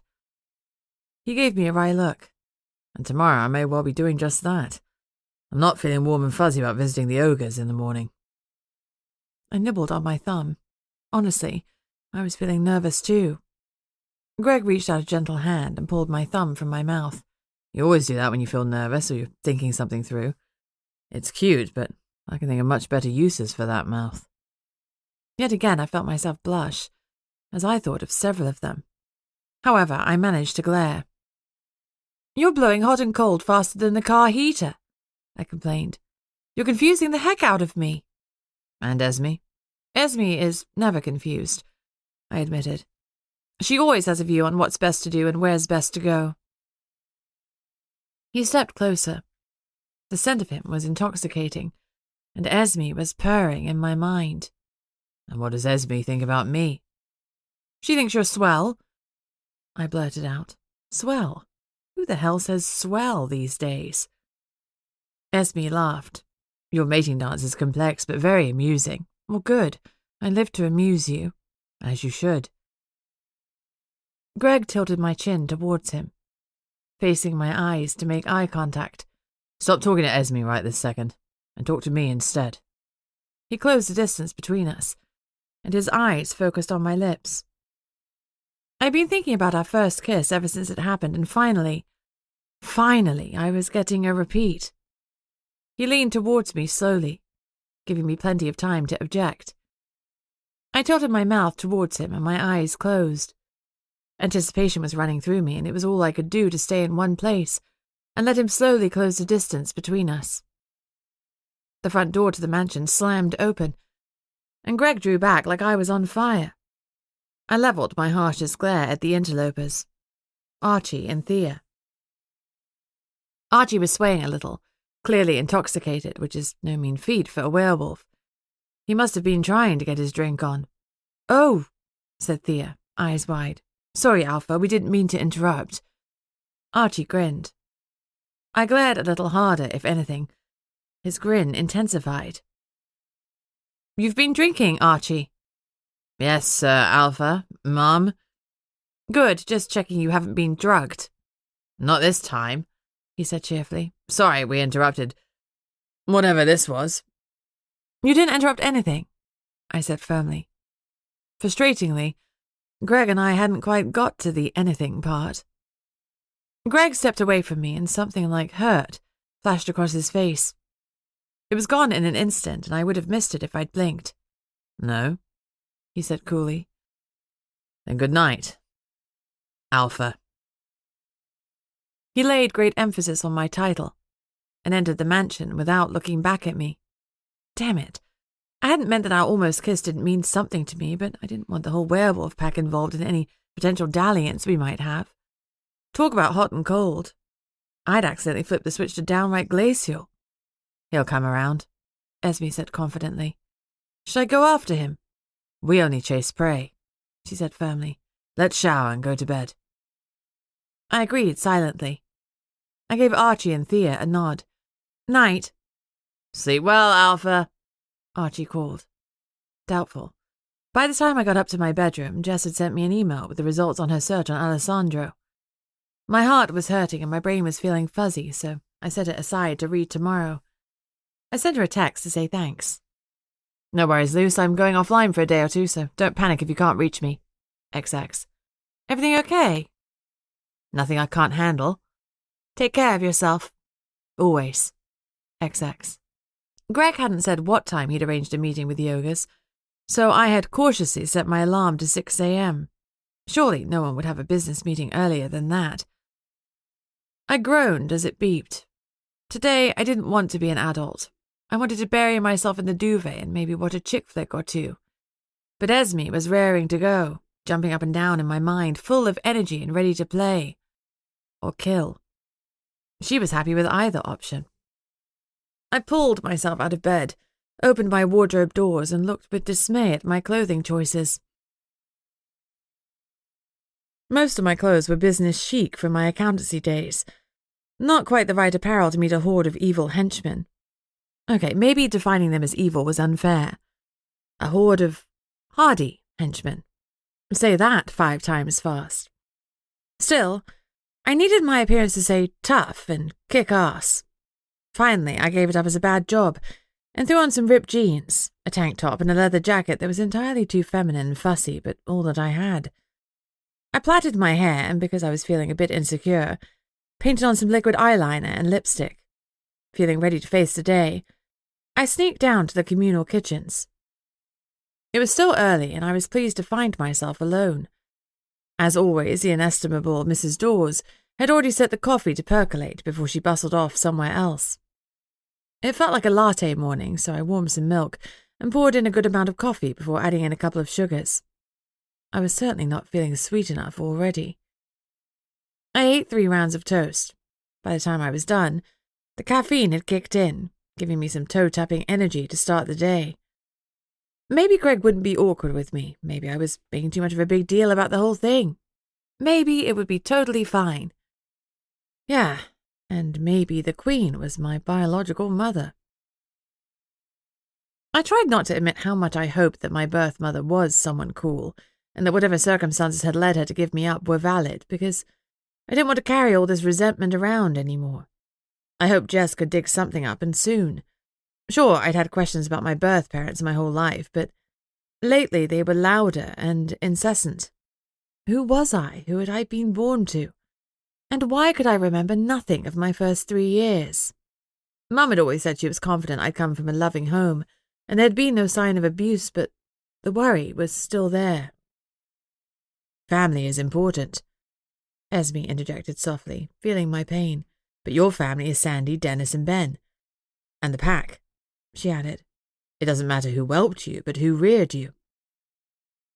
Intellectually, I know you're right, but there's a part of me that's always been damaged. I need to know who I am. You are Lucy Barrett, she said simply, making me smile. Yeah, I am. Thanks, Esme. She sent me a wave of love and affection that rolled over and steadied me. I sent one back, and we spent a few moments basking in mutual affection. We were stronger together. She was right. I had Esme, I had my mum and dad. I had all that I needed. A nice birth family would be the icing on the cake, but I could survive without icing. I headed up to my office. My eyes narrowed as I saw Thea quietly shutting my office door behind her. Can I help you? I asked loudly. She jumped like I had shouted boo. Alpha, I didn't see you there. Evidently not. I smiled coolly. You came to see me. What can I help you with? Thea reddened. Oh, to be honest, I decided not to bother you with it. Nonsense, my door is always open. Metaphorically, of course. Literally, it was closed at the moment. Shall we go in? I want to ask about Archie. She blurted out. Is he single or... She trailed off. Very much single, I assured her. But he did have a thing with Elena, so you might want to tread carefully. Thanks for the heads up. I'm going to go grab some breakfast now. Can I get you anything, Alpha? No, thank you, Thea. I've just had mine. I'll see you later. No doubt, I agreed. I watched her with narrowed eyes until she was out of sight. Why would she seek me out at 7 a.m. to talk about Archie? No, she'd expected the office to be empty. The question was, what had she been looking for? And had she found it? I entered the room and looked around. I couldn't see anything immediately out of place, so it was hard to see in the gloom. I opened the heavy brocade curtains and glanced around again. Nothing. I'd half expected to see Greg already sitting at his security console, but he must have decided to take a lie-in after our non-kiss. That didn't bother me at all. Nope. I was definitely not driving myself mental by wondering if he was talking with Mindy instead of me. I logged into my security system and checked various monitors, but there were no obvious dead bodies dumped in view of the cameras, and no alarms were going off around the fencing. So far, so good. And I absolutely did not check to make sure Greg's car was still in the garage. That's the kind of thing crazy people do, and I was fine. I decided to go to my living room and grab Lord Samuel's books on gargoyles. There were more than I expected, and certainly more than I could get through any time soon. I carried them back to the office so that I could at least start my education. I skimmed through the contents pages trying to find something relevant, even though I didn't know what I was looking for. I spent the next hour skim reading and found out a lot about the gargoyles. For example, they're in constant pain. They're completely vegetarian, and their wings grow bigger with age. What I didn't find was anything about their beef with the witches. It probably didn't matter now since the dead gargoyle was no longer much of a mystery, but it still seemed like a good use of my time. It occurred to me that it would be a better use of my time to read up on ogres, so I slipped back next door and collected the few slim volumes about them. I retain information better when I take notes, so I pulled out a blank notepad of Lord Samuel's. a beautiful leather-bound book he'd clearly never used, and started to make notes. A lot of the information came with the standard disclaimer that it was observational and anecdotal, and might not be wholly accurate. I grimaced, but decided to read the volumes anyway. There could be something of value in them. An hour later, there was a knock on my office door, and Greg popped his head round. "We should go," he said abruptly. "The meeting is at 09:30 hours. We don't want to be late." "Sure thing, let's go." I gave him a small smile, which he didn't return. Damn. It was chilly this morning. No sweethearts, peaches, or sunshine for me. I followed him to his car, and we climbed in without speaking. Greg started up the engine, and we travelled for a solid 5 minutes in uncomfortable quiet. Finally, I blurted out, "I didn't mean that whatever is between us isn't important. I just meant that it hadn't progressed to being a thing, and I'd like it to be a thing, but it's weird because I'm your boss and I don't want to put you in an uncomfortable position. The last thing the pack needs is a sexual harassment claim." I joked weakly. Greg's body, which had been taut with tension, suddenly relaxed, and he smiled. "For future reference, you're terrible at this. Relationships. Talking about your feelings." Hey, I'm the one out on a limb here, and you're leaving me dangling like a kitten with a bad idea. Greg was still focused on the road, but he lifted his left hand from the gear stick and laced his fingers through mine. "Just to be clear about where I'm at emotionally, I'd like to date you, Lucy." His voice was amused. This is the 21st century, and men can be comfortable voicing their feelings. Hell, he was more comfortable doing it than I was. "I like you," he went on. "I don't think it's a problem that you're my alpha. After all, I'm second to your first. Unless you're planning on spending your whole life alone or with someone from the common realm, then at least the power disparity with me won't be too great. And I think we trust each other and we work well together. After all this is over, I think we should see where we could go." Okay, that's fine. Great, I mean. But for now, I'd rather our relationship wasn't advertised to the whole pack, particularly as we're just starting out. That's why I said what I did to Archie. It's not because I don't care about you, but I want it to be an us thing. Just while it's new. "I agree. Let's keep it between ourselves for now." Okay. So, we're doing this. He flashed me a grin. "We're doing this, sweetheart, and it's going to be good." He gave my hand one last squeeze before he let it go. He cleared his throat. "All right." Suddenly, he was all business. "There's a few things you need to know about ogres. Firstly, we're meeting them in their den, so their laws apply. If we fall foul of the laws whilst we're in their den, they are within their rights to deal with us as they see fit." So they'll kill us? "Pretty much. So, things to avoid. Don't eat anything, but you should accept a drink if you're offered one. You need to be extremely careful not to insult an ogre. They can be a bit particular. There must be formal introductions, and your bow to them should last at least 5 seconds, but no longer than 10. Don't look an ogre in the eye for longer than 5 seconds. Maintaining eye contact is considered aggressive and can be taken as an insult." They've got a thing with the number 5, huh? "Don't be irreverent, Lucy. This is important."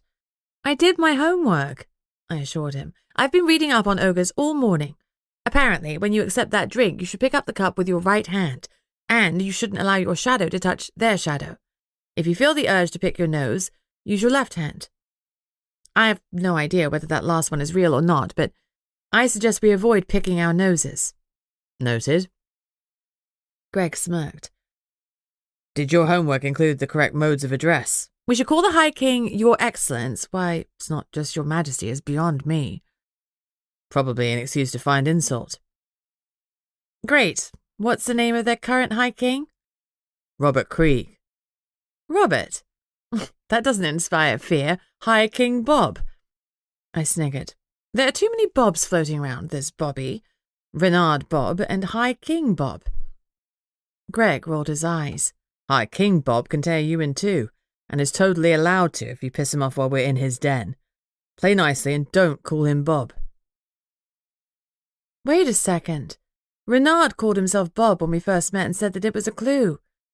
Maybe he was hinting that we should go and see Robert Krieg. It's a bit of a stretch.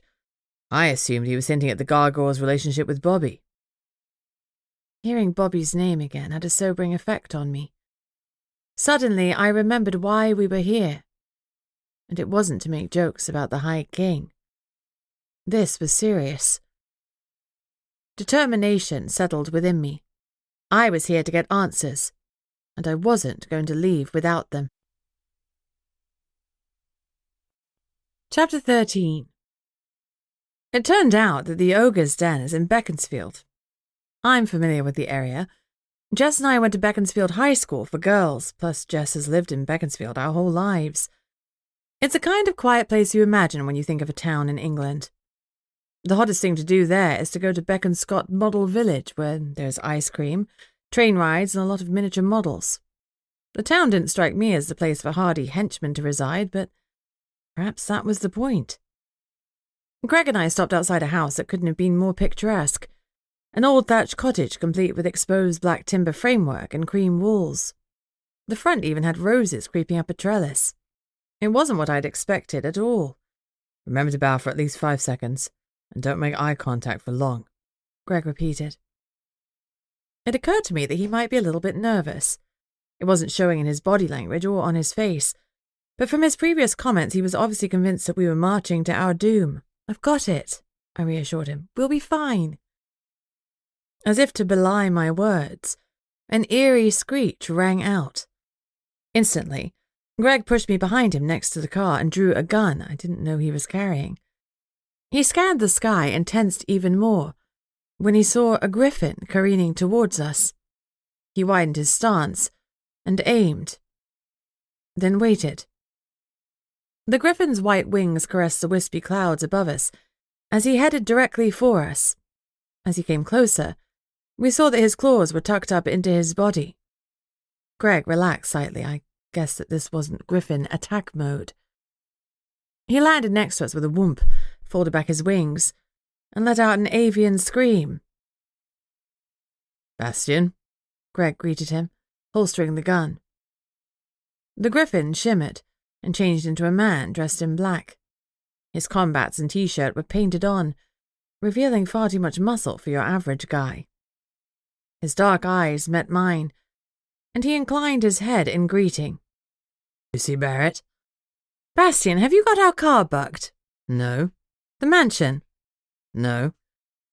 Then how did you know we were coming to meet the ogres? I was sitting on the mansion's roof last night when you discussed it. The ogres never meet anyone before 9 a.m, so the chances were that you wouldn't arrive before that. I turned to Greg. We really need to sort out some security on the roof.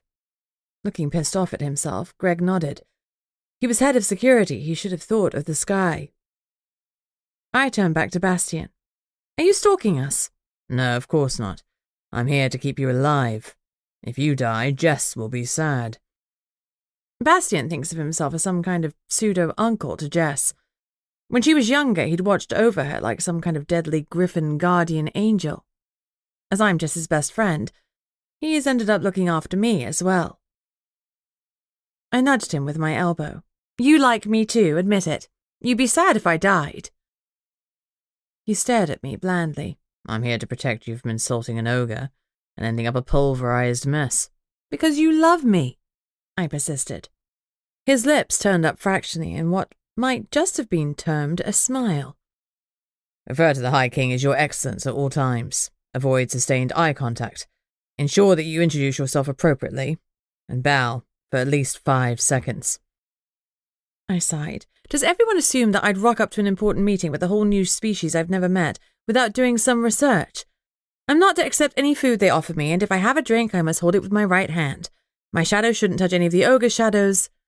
I can read. I thought there was a glimmer of approval in Bastian's eyes, but I might have imagined it. It could also have been a glimmer of frustration. Glimmers are hard to read at times. So what, we go in together and I get to do all of the talking? I asked him. You can talk all you want. I'm here as a deterrent. And if they decide to kill you, I'm here to take as many of them with us as I can. I blinked. An ogre could kill you. If enough of them work together, then yes. I'm not immortal or invincible. You're the deadliest assassin that's ever lived. That's what my LinkedIn says. He commented dryly. But even I would struggle against a horde of ogres. Don't get me wrong. I'd make a sizable dent in them first, but I'd end up as dead as you. Uplifting, I sassed. I'm not here to be your cheerleader. Just to be my bodyguard. Have you seen that movie? Because, to be clear, I don't want a Kevin Costner situation. Greg and I are getting our flirt on. About time, too. Bastien muttered. You move slower than a glacier, he commented to Greg. Greg coloured slightly. Well, she's flighty. I didn't want to scare her off. Flighty? I'm not flighty, I protested. I'm independent and fierce. Those things, too. Greg agreed. The cottage door opened, and who should step out but Voltaire? He was dressed in black, which was incognito mode for the Red Guard. He saw me and smiled, then, in a blink of an eye, he was in front of me. Esme growled, and it took everything in us to resist the urge to use a lightning shift to teach the vampire some manners. Barrett, he sneered, hiring some muscle since yours is so feeble. I raised my eyebrows. Is that the best you can come up with? Believe me, your lovely friend saw my best, he leered. I snorted. If that's your best, then she wasn't impressed. I was talking out my arse. I had no idea what Sharon had done with him or whether he'd been good at it. But something about him always rubbed me up the wrong way. I think it was the way he was a prick. His jaw tightened in anger, and he stepped even closer to me. Enough, Bastien growled. Step back, vampire. Or what? Or you'll be dust, the Griffin said simply. It seemed Voltaire had some preservation instincts left because he stepped back and watched Bastien warily. He shifted from personal to business. Do you know of any black witches practicing in the area? I frowned. I didn't want to share information with him, though he wasn't exactly the enemy. In fact, I was technically under his protection. Remembering that helped me relax. He'd given me his word that he couldn't harm me. If he broke it, he'd be killed. Or worse. We don't know any personally, I admitted, but I have some proof that one is operating around here. What proof? I didn't think Amber would be happy with me blabbing about witchy business. Why do you want to know? Voltaire wrestled with himself. In the past year, a number of vampires have gone missing from both Lord Wokeshire's and Lord Rimble's clans. There's no evidence they have gone clanless. More kidnappings. My stomach lurched. If this had been going on for over a year, then the kidnappers were already practiced at it. Okay, maybe it was a different set of kidnappers operating in the same area, but that didn't seem likely. It didn't bode well that none of the missing vampires had been found. I promised myself that Bobby would be different. I thought of Sonia. He had to be. Any evidence they've been taken rather than been made into dust? Greg asked. Yes, Voltaire said simply. And what evidence is that? I asked. What evidence have you got? Voltaire countered. I sighed. Everything in this realm was like pulling teeth. Could none of them work together without examining each other's motivation? A pup of ours has been kidnapped. We tried to scry him, but the scry failed. He's been warded. Voltaire nodded. We've had the same. We had them scried without success. Any ransom demands? I asked hopefully. None. Whatever the kidnappers want, it isn't money. What do you think they want? Immortality. With that, Voltaire stepped into the shadows and phased away. Damn, but he knows how to make a good exit, I muttered. Are you going to stand on our lawn all day? A woman called from the front door. She didn't look like any ogre I'd ever seen. She was tall and thin, with waist-length black hair and pursed lips that gave her a stern demeanour. Admittedly, I hadn't seen any ogres before, but she wasn't 8 feet tall as the books I'd read this morning had described. And she was blatantly tusk-free. Will only be a moment, Greg called. In a quieter voice, he said to me, She's in common. If she's at the den, then she's still an ogre, and you shouldn't underestimate her. Why would she be in common? I thought creatures didn't need to recharge like us. They don't. It's tactical. Ogres love to be underestimated. You look at her and think she's a nice normal woman, but even in common she has extra strength. Once it's completely ordinary, you'll be less on your guard. Then you insult her in the den, and the rest of the ogres, who are very much in the other, sweep down and pulverize you. Greg explained. Yeesh, I bet these guys are fun at barbecues. Rumor on the black market is that ogres pay through the nose for portal potions from the witches. Portal potions? I thought the only way you could go through the portal was at a place like Rosie's or via a hellhound. Officially, that's the connection's stance, Bastian explained. Unofficially, on the black market, they're always looking for new ways to circumvent the rules. Portal potions are a poor substitute for a real portal like you find in Rosie's. They're also expensive, and the ingredients are questionable at best. My understanding is that the ingredients include parts of hellhounds, which is one of the reasons that hellhounds are virtually extinct these days.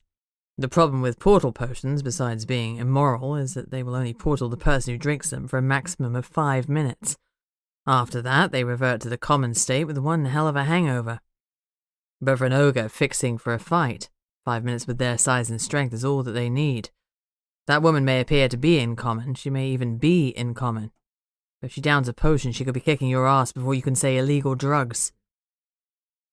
It was rather funny to hear a deadly assassin comment on the immorality of a potion, when his job entailed murdering people for cash, but who was I to throw stones? My life philosophy is you do you. The woman by the door was getting visibly impatient, and now looked like she was sucking a lemon. "We're coming!" I started forward, leaving the boys to fall in behind me. "We are expected, Lucy Barrett, Greg Manners, and Bastian." Bastian doesn't have a surname. He's the Cher or Madonna of the assassin's world, and everyone in the other knows and fears him. He is the bogeyman. "Hurry up," she bitched. "His Excellence will not be kept waiting." I expected her to step back so that we could enter the cottage, but instead, she shut the door and gestured for us to follow her with a sharp jerk of her head. She started along a gravel path, down the side of the cottage, through a gate, and into the back garden. To call it a garden was a massive understatement. It was a huge expanse, complete with a lake that was too large to be called a pond. Bordering the lands was a wood. I began to see why the ogres might have this tiny cottage as their den. An ordinary-looking man was sitting at a glass table by the lakeside. There was only one chair. Nice power play. He looked to be in his mid-20s, about my age.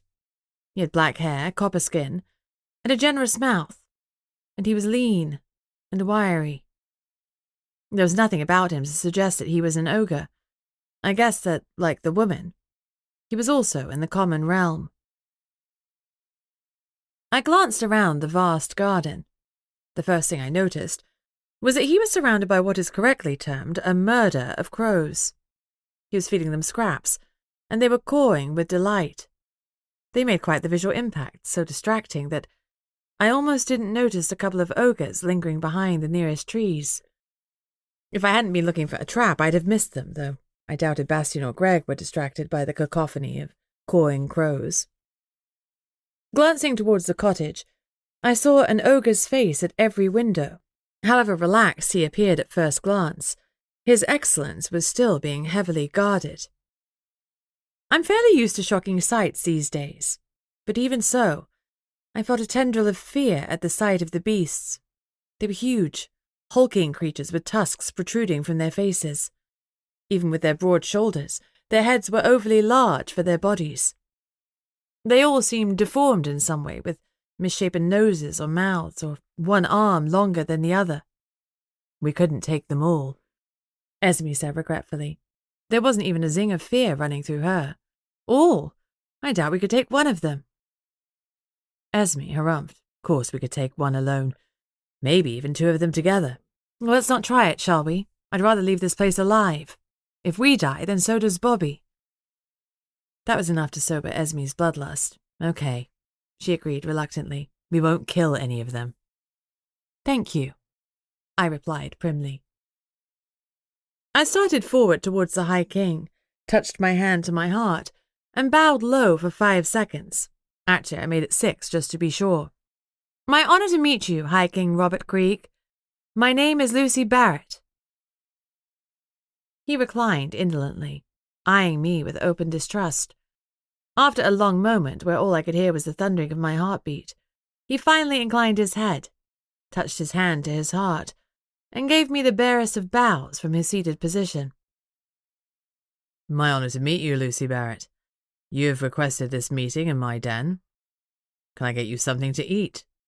Thank you for the offer, but no. I've just eaten my breakfast. A drink, perhaps? He asked, with a gleam in his eye. I had no doubt that he was hoping I'd commit a faux pas and refuse. That would be wonderful, thank you, I said instead. The king jerked his head and the scowling woman disappeared inside, presumably to get us refreshments rather than summon more ogres. Fingers crossed. I looked at the crows that surrounded him, 15 or 20 of them at least. I thought that crows were solitary creatures, but seemed I was wrong. Krieg had a pile of seeds next to him, and every now and again he scattered some among the crows. Despite the sizable pile, at no point did any of the crows try to sneak onto the table to steal them. Were they afraid of him? Because I'm supremely nosy and sometimes don't think things through, I hummed a soft ditty under my breath and summoned my piping powers. I reached out with them towards the crows. I only meant to touch the mind of one crow, but inadvertently I touched a couple. The 2 crows nearest to me gave an alarmingly loud caw, tilted their heads, and examined me closely. I felt a wave of curiosity and mischief wash over me. They wanted to know who I was, and they wanted to play in equal measure. I sent them the image of Krieg with an overlying question. Do you fear him? Almost instantly, the 2 crows started to make a sound that I can only describe as corvid laughter, and a rush of love and affection swamped me. The crows loved Krieg, well, these 2 did, at least. The crows sent me a mixture of images. It took me a second to decipher them all, but they were layered over each other so I could tell what they were trying to show me. Come rain, snow, or sun, Krieg always came to feed his crows. He fed them in the morning, and he fed them at night, even if that meant coming out in a torrential downpour or in the pitch dark. If I hadn't known better, I'd have said they were his pets. The crows gave a caw of outrage at the thought that they were his pets. They were his companions. They protected him. I got the sense they would happily attack anyone who tried to harm the High King. I let go of their little minds gently and pulled back to my own. It felt like several minutes had passed, but the mental exchange had barely taken seconds. It had been useful because it gave me some insight into the guy before me. He was an ogre, but he was more than that. He clearly had some affection for those crows, and I could totally relate to a guy that looked after his pets. I love your crows, I said aloud. They're in great condition. You must look after them very well. Krieg examined me with a frown, trying to understand my interest. I gave him my best open smile, but, if anything, his frown deepened. They are my little warriors. Crows are far more intelligent than they are given credit for. They would happily attack anyone who sought to harm me. I can see that. They're fiercely protective of you.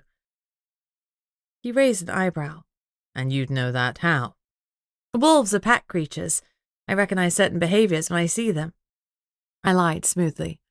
And does your pack include a griffin these days? He pointed at Bastian. No, the griffin is a friend. Krieg laughed loudly.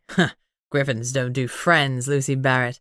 They have allies or victims, and sometimes you can use those terms interchangeably. He wasn't what I'd expected at all. Instead of conversing in words of one syllable or grunts, he was using language like interchangeably. Shame on me for my negative preconceptions. All right, I'd seen a gargoyle pulverised to death, and all the arrows pointed to the ogres as culprit, but that didn't mean that they weren't clever. It just meant that they were also violent.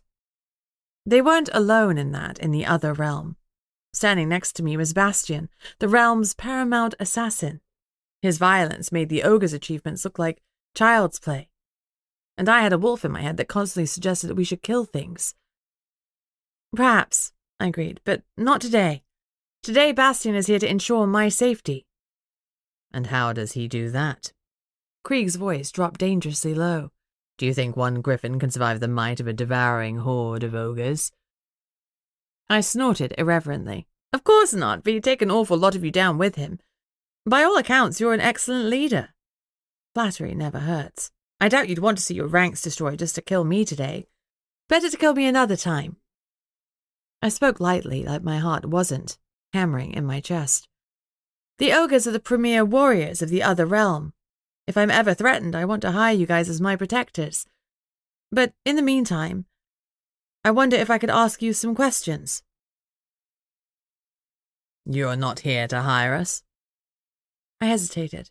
Honestly, no. Maybe in the future. This meet was arranged under false pretenses, Krieg said darkly. Would you have agreed to it if you'd known I only wanted to talk? He didn't answer. I'm sorry, but I've got some questions to ask and they're urgent. I wouldn't be here if they weren't. He examined me, letting the silence draw out and my fear crank up another notch. Finally, he responded.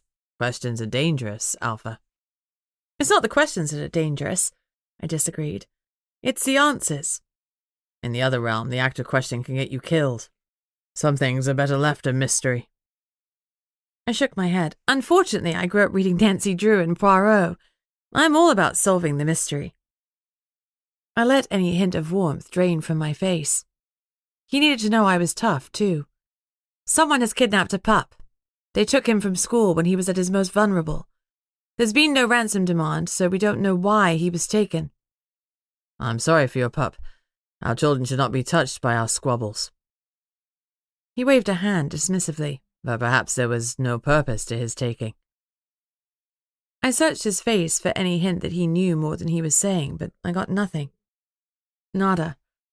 Either he wasn't involved or he was one hell of a poker player. I'm not buying it was a random snatch because a young fire elemental has also been kidnapped in the last 24 hours. 2 children being taken is no coincidence. I didn't mention the missing vampire. Presumably Voltaire had been here discussing it himself, and if he hadn't been, I wasn't one to break a confidence. Even a vampire's. Krieg steepled his fingers. No, he agreed. It doesn't strike me as a coincidence either. But tell me, Lucy, Alpha of the Home Counties Pack, why are you knocking at my door?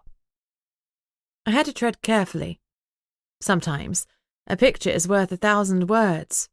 And by using a picture, I couldn't be accused of insulting him. I pulled out my phone, retrieved the photograph of the dead gargoyle's body, then handed it to Krieg. This corpse was found on my lawn the night before our pup was kidnapped. The gargoyle had a vested interest in keeping that particular pup safe. It seems that he may have foiled the first kidnapping attempt. At the cost of his life? Yes. As the High King examined the photograph, his jaw tightened minutely. I hoped that meant he didn't like what he was seeing. He passed the phone back, and I scrolled to the picture of the hole in the wall at Alessandro's and the dust sprinkling the bathroom floor. I turned the phone to him again. This is a scene of the second kidnapping, where the fire elemental child was taken. This time his face remained carefully blank, and I had no idea what he was thinking. We sat there in silence for a long moment as the tension built up. If he was going to kill me, the moment was now. He knew why we were here and what we were asking about. If he decided I was being impertinent, my death would follow. We'll take him with us, Esme promised darkly. She was ready in my mind, claws extended, vibrating with tension, and ready to shift at a moment's notice. Chapter 14. Finally, Krieg broke the silence with a soft and deadly question. What are you accusing me of, Lucy Barrett?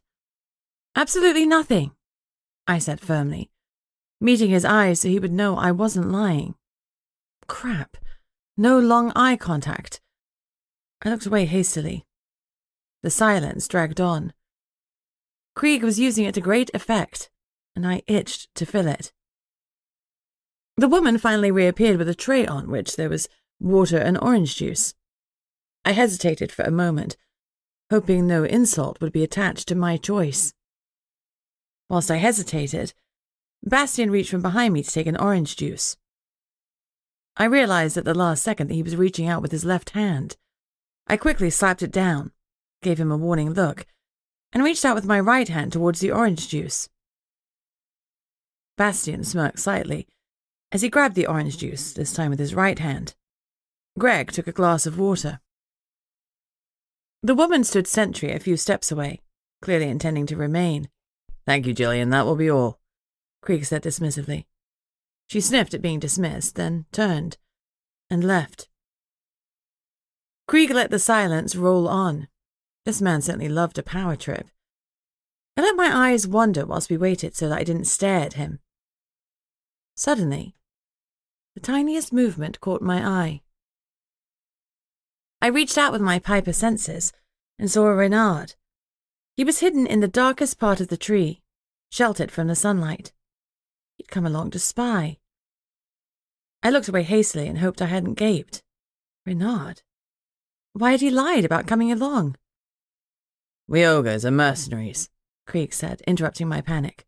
We get paid to do a job. Sometimes there's collateral damage, but we do not accept contracts that target minors. I hear you, I said genuinely. I chose my next words carefully. I've been advised by an officer of the connection that it appears the gargoyle was killed by an ogre.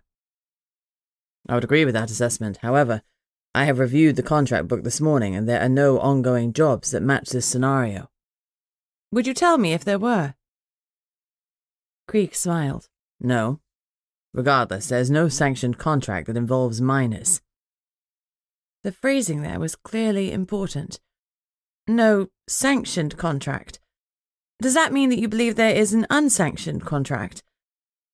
You're brave to ask impertinent questions. Brave. Or foolish. What would happen to an ogre who carried out an unsanctioned contract? Hypothetically, of course. Hypothetically, I'd kill them. Gosh, no 3 strikes rule with you, I muttered.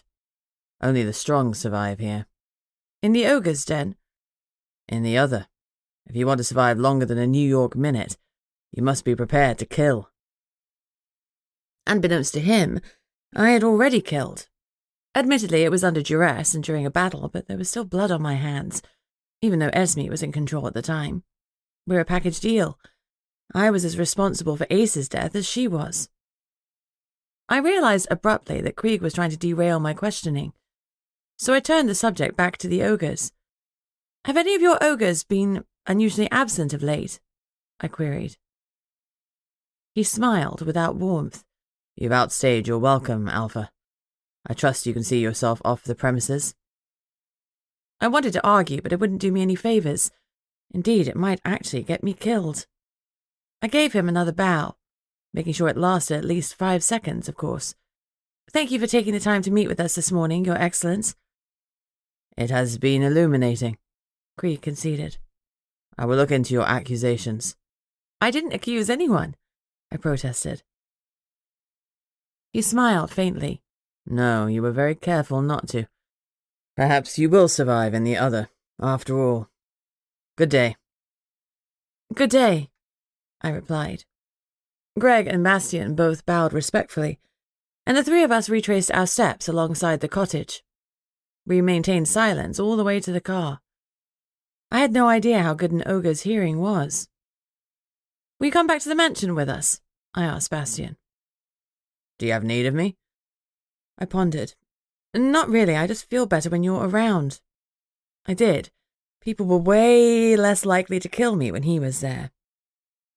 His lips tipped up fractionally in what he would have termed a smile, and he slung an arm around my shoulders in a half hug. If you don't need me, I've got things to do. People to kill. But call me if that changes, and I'll shuffle them around. Make sure you get in the car and drive off promptly. Okay, thanks. I appreciate you coming. He gave me one last squeeze, released my shoulders, shimmered, and turned back into a 4-legged griffin. He stretched out his mammoth white wings and took to the air.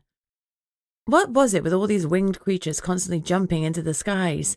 You'd think that at least a few of them would fall foul of a Boeing 757. Greg and I climbed into the car, fastened our seatbelts, and motored off. Well, he said. That could have gone worse.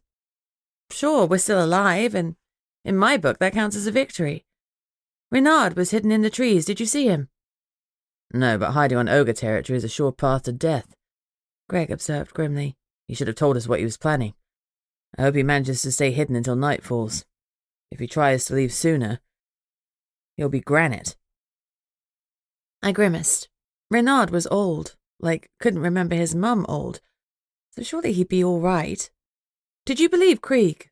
I asked. Do you think he doesn't know anything? Yeah, I believe him, though I'm not sure why. He didn't look particularly surprised when we told him about the kidnappings, but I don't believe it was a sanctioned contract. He frowned. Problem is that if Krieg does his own investigation into who's running around accepting contracts without his say-so, and he kills the ogre in question, we lose our lead to who hired the ogre in the first place. Yeah, I sighed. That's true, but if the ogres are against taking contracts that involve minors, surely Krieg will try and get some information about the snatched kid before he kills the ogre. Greg shrugged. I don't know. An ogre's honour is a funny thing. Although it might dictate that they don't take a contract involving minors, it might not extend to actually rescuing the minors in question. I just don't know enough about them. They tend to keep to themselves, and their reputation for killing anyone who asks the wrong questions or looks at them in the wrong way puts people off visiting. I bet. It didn't put you off visiting and asking questions, he pointed out dryly. No, but occasionally I'm foolhardy. Besides, Bobby's life is at stake, and there's not much I wouldn't do to rescue that kid. He's a part of my pack, and his safety is on me. He was snatched from under my nose. He wasn't snatched from under your nose, Greg argued. He was taken at school. We can't protect everyone every minute of the day. I know that, but my heart won't accept it.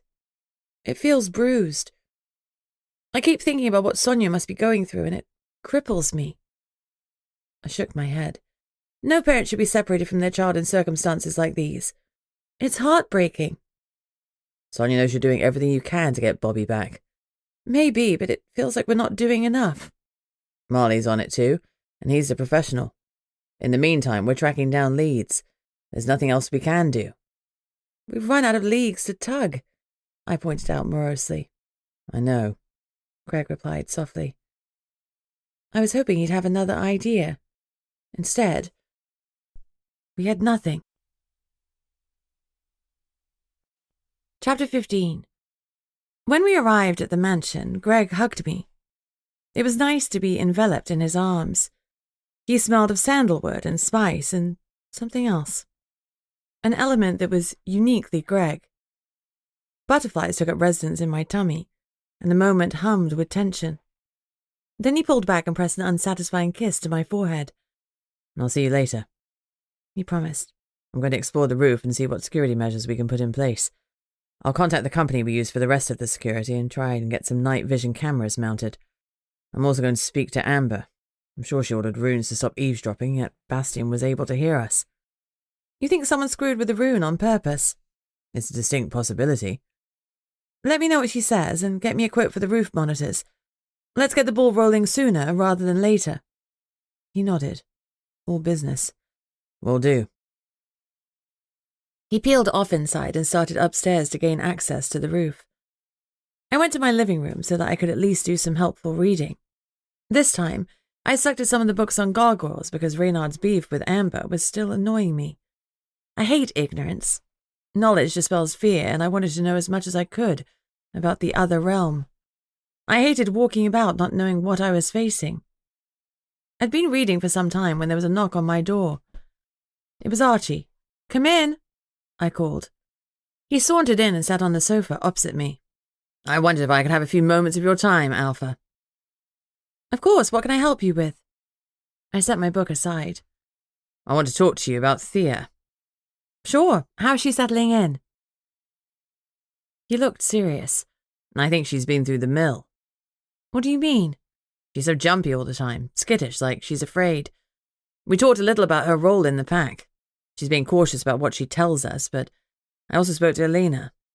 It's clear that the Devon pack has some serious issues. Beckett is nothing more than a bully. Of that I have no doubt. What has Thea said about him? It's more what she hasn't said. She hasn't said anything positive about pack life. There's no community feel. The way she talks, it seems like everyone is afraid. Plus, she feels guilty for leaving her pack mates behind. At the end of the day, she has to look out for number one. Yeah. Archie agreed. He cleared his throat awkwardly. We spoke briefly about Ace. She said she didn't even cry at his funeral. She said that he was more like a tormentor than her brother. His funeral? He's only missing. We knew that he was dead, but the Devon Pack didn't. At least not for sure. Missing, presumed dead, Archie said. Thea said that Beckett had him scryed by one of the local witches. The scry failed, and the way in which it failed told Beckett that Ace is dead, so they had a funeral for him. What about Lauren? I asked. Did they have a funeral for her? Archie grimaced. Apparently not. She wasn't important enough to warrant one. They didn't bother scrying for her, what with it being so expensive. I guess they just assumed that if Ace was dead, so was Lauren. I hadn't liked Lauren. She'd been a stone-cold bitch, and she'd attacked Archie ruthlessly. That said, she had family somewhere, and they deserved closure. Beckett Frost's lack of consideration for others was clear in his every action. What do you think about Thea? I asked carefully. What do you mean? I think she may have a romantic interest in you, and if you're right about what she's been through, you need to tread carefully, slowly. He blushed a little and looked away. She seems nice, he said finally. Well, keep on watching out for her. For now, be her friend. But Archie, be careful, this could all be an elaborate act. He nodded. I know, but honestly, that's not the vibe I get from her. He stood to leave. Thank you for your time, Alpha. Before you go, Archie, how does the pack feel, generally? He shrugged. Everyone is upset by Bobby's disappearance. He hesitated. We heard about the dead gargoyle being found in the grounds, and a few people are muttering about why they weren't told about it, particularly as we were all gathered that evening for the pack movie night. I hadn't wanted to alarm anyone, and I'd wanted to deal with it myself. Now that was biting me on the arse. Lesson learned. I needed to be more transparent with the pack. Outwardly, I shrugged. At the time, it was need to know, and none of you needed to know. It was gargoyle business. The gargoyles were summoned, and they dealt with the body. There was no need for anyone to get alarmed. Archie hesitated again, and licked his lips nervously. Some people are saying that if we'd known about the body, we'd have been more on our guard. Perhaps Sonia would have waited until she saw Bobby was inside the school building before she drove off. That's not what I think, he added hastily. I'm just repeating what's been said. Guilt roiled in my tummy. I'd had the same thought, but it was too late to do anything about it now. Thanks for letting me know. I appreciate it. For what it's worth, Alpha, I've done my best to argue with anyone who's spoken against you. I appreciate the support. I smiled at him. Thank you. There are only a few detractors, he assured me. The pack are warming to you. I hope so. Archie gave me a respectful nod and left me to my reading. Couldn't help being unsettled by his comments. The worst thing was that I felt they were right. Perhaps if I'd been more open about Hamlet's death, Bobby would never have been snatched. Chapter 16. I was busy stewing in my own guilt and inadequacy when the door burst open, and in ran Greg. Something has been dumped at our gates. I can't make it out from the angle of our cameras, but someone sped up, rolled it out of their car, and drove off again. I'll go and see what it is. I'm coming too. Let's go. I had a bad feeling about this. Don't let it be Bobby. Don't let it be Bobby. I'll give up chocolate eclairs if it's not Bobby. I followed Greg as we both broke into a run. It's a good thing Esme is so fanatical about fitness. I'm not as fast as her on 2 legs, but I'm not slow either. Anyway, I didn't want to wait to strip off my clothes in order to change. Greg quickly outpaced me. I ignored the burning in my legs as I pushed myself to follow him down our long gravel drive. As we ran, I heard a whinny. Then Aries joined us. He trotted effortlessly, keeping pace with me. Show off, I panted. Greg arrived at the metal gates first and keyed in a code to open them. He dashed to the heap on the ground. He's dead, he called to me. He would have said it if it were Bobby. And anyway, it was too big. The dead guy was an adult. Another dead body. People would think I was starting a collection. That's how these things start. You're given one frog figurine, you say it's nice. Someone else gives you a frog figurine, and before you know it, you're the frog lady with 40 figurines. To be clear, I don't like dead bodies, I asserted. Greg slid me a sidelong glance. Okay, I'm not sure many people do. Who is it? No one I know. We better move him off the road, out of sight. I'll call Liam to bring down a car. Then we'll get more incriminating evidence in our car, I protested. We're not calling the police. I sighed. No, I guess not. Greg called Liam, and moments later he, Noah, and Archie rolled up in a pickup truck. Noah was driving, and the other two were riding shotgun. They were joking and laughing amongst themselves, and it rubbed me up the wrong way. A man was dead, and they were here to rubberneck. I frowned at them. This is a crime scene, not a holiday jape. We just came to help, Alpha, Archie protested, sliding out of the cab. Liam followed. Noah stayed behind the wheel, ready to make a quick getaway with the body if the authorities rocked up, I guessed. Sure, I snapped. Let's load him in, Greg ordered briskly. Liam and Archie helped him lift the body, which was stiff. Rigor mortis had already set in. It made me feel slightly better in a weird way that this man was long dead before he was dumped, and there was nothing we could have done to save him. Rigor mortis sure didn't make maneuvering the body easy, though. I closed the metal gates and made a mental note to ask Mrs. Dawes to clean up any blood on the ground. There didn't look to be much, but it was better to be safe than sorry. The last thing I needed was for the police to roll up with sniffer dogs that could detect blood. It was pretty darned unlikely, but still best avoided. When the corpse was safely ensconced in the trunk, Greg and I hopped in next to it, whilst the boys rode up front. Greg tapped the side of the vehicle to tell them we were ready to roll. The bumpy journey gave me far too long to study the cadaver. He was pale, with dark hair. His blue eyes were wide and unseeing, and his face was horrified. I was going to see that face in my dreams. The cause of death was a very obvious wound to his stomach. To my untrained eye, it looked like a wound made by claws, dragon, griffin, unicorn, or wolf. My money was on wolf. Why else would he be dumped on my land? I wish people would stop leaving me messages via corpse. It was a very poor communication method. The guy's rough, well-worn clothes were stained dark red by dried blood. I examined him studiously as I tried to stop myself screaming in horror. His nails were bitten and his hands were mucky. His shoes were so worn that there was a hint of sock peeking through a hole. I would have bet good money he was homeless. What, if anything, had he done to incur his killer's wrath? You're sad he's dead, Esme stated. Yes. If you want, we can eat him, then his death won't have been in vain. Her tone was concerned and helpful, and it was enough to make me smile. That's kind, but I think I'd rather bury him. There was a pause. Buying meat is strange, she said finally. It's tradition, I recall. It is still strange. She muttered the last words to herself, like she didn't mean for me to hear it. When we arrived at the mansion, a small crowd had gathered. I needed to say something reassuring. I cleared my throat and used one hand to help me vault over the side of the truck. Being a werewolf is cool sometimes. Hi, everyone. I know we're all anxious. A body has been left at the gates. It isn't Bobby or anyone related to the pack. I'll let you know more as it develops. Please be respectful of this poor guy who has perished.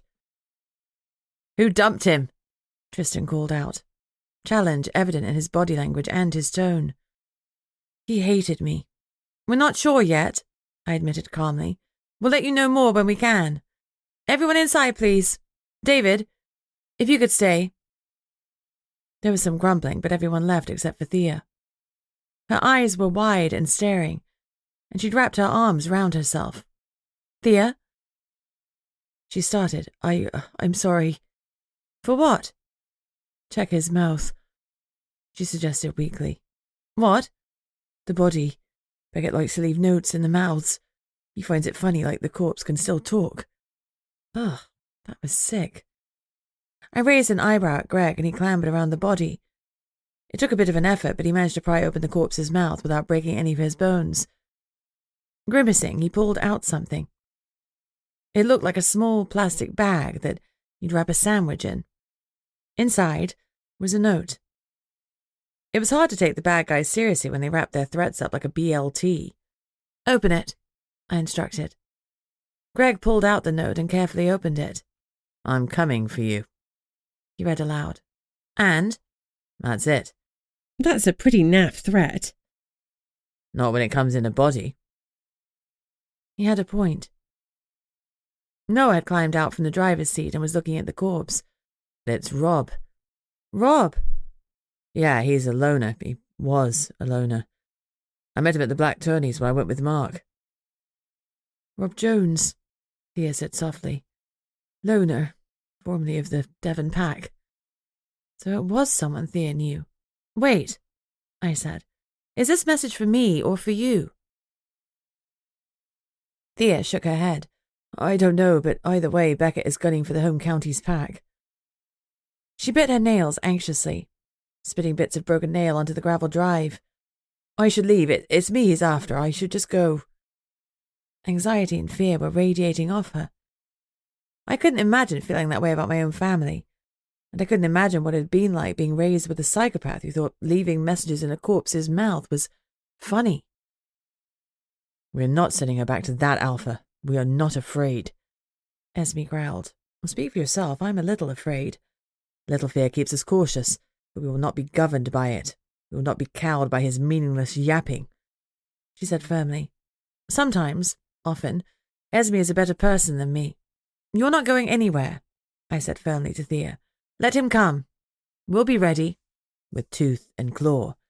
And guns and knives, I suggested. Maybe some potions? We will use all our weapons. He will not find us weak. No, we're not an easy target. We're not a target at all. We're a hunter, and when he comes prowling, we'll prove it to him. Her certainty was reassuring. Ares was sniffing around Rob enthusiastically, his huge nostrils flaring. He swung his head at me, his red eyes hopeful. No, I said firmly. You can't eat him. He's not our enemy. We'll bury him. Ares huffed and pawed at the ground with his clawed forefoot. I'm not arguing with you, I said. You're not eating him. I'll get you a tasty snack, but not a person. How about some raw burgers? The unicorn wickered happily and tapped his foreclaw 3 times. A lot of burgers, I agreed. Noah, grab Ares a ton of burgers, would you? He gave me a cheeky salute and strode inside to source some protein for Ares. David, could you deal with the body? I asked. I was thinking you could bury him somewhere, maybe in the rose garden. Nobody would raise an eyebrow at earth disturbed around the rose bushes. David brightened. Actually, I was just going to plant some Darcy bustle in the back row by the hedge. I bet they do well with a bit of extra fertilizer. Great. Archie, Liam, help David dig, please. I'll fetch my shovels, David said happily. Gardening is his happy place, with or without cadavers. Manners, with me.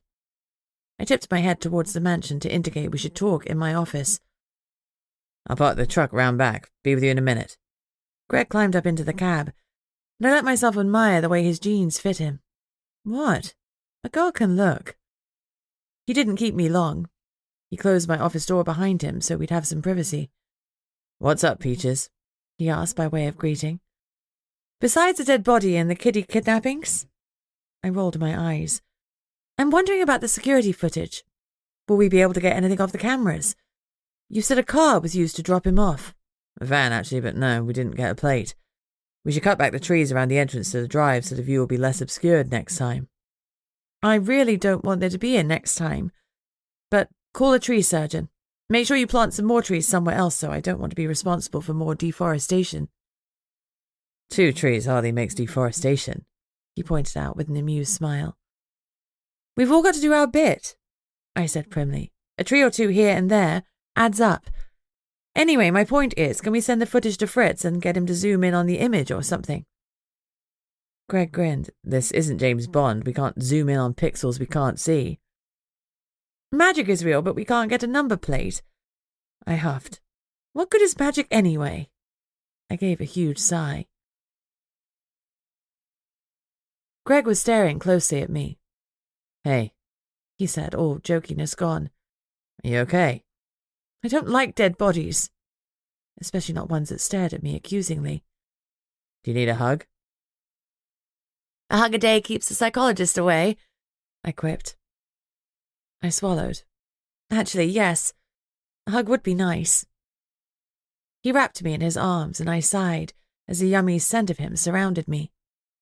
He was warm and safe. Esme made happy noises in my head. It's not your fault, you know, he said softly as he continued to hold me. What? I asked, my voice muffled by his chest. I wasn't inclined to pull away, though. Rob, it's not your fault he's dead. Beckett Frost is a psychopath. He didn't get enough hugs as a child, I said sagely. Or he's got messed up inbred genetics. Whatever. Rob's death isn't on you. It feels like it is. He pulled back slightly and tilted my chin, so I was forced to meet his brilliant blue eyes. It's not your fault. Do you understand? I nodded and swallowed past the rock in my throat, then blinked away sudden hot tears. Dead bodies were not my forte. Numbers were. I was terrible at this. It was too raw, so I pulled at some humour to save me. Have you been watching Good Will Hunting again? Greg ignored my comment as he read the insecurity on my face. You're a great alpha, he reassured me. I needed to practice my poker face. I shook my head. Bobby is missing and poor Rob is the second dead body dumped here in as many days. Rob was dumped on the third day, Greg pointed out helpfully. I glared. Don't be pedantic, you know what I mean. We'll find Bobby, or the connection will, Greg reassured me. Yeah, you're right.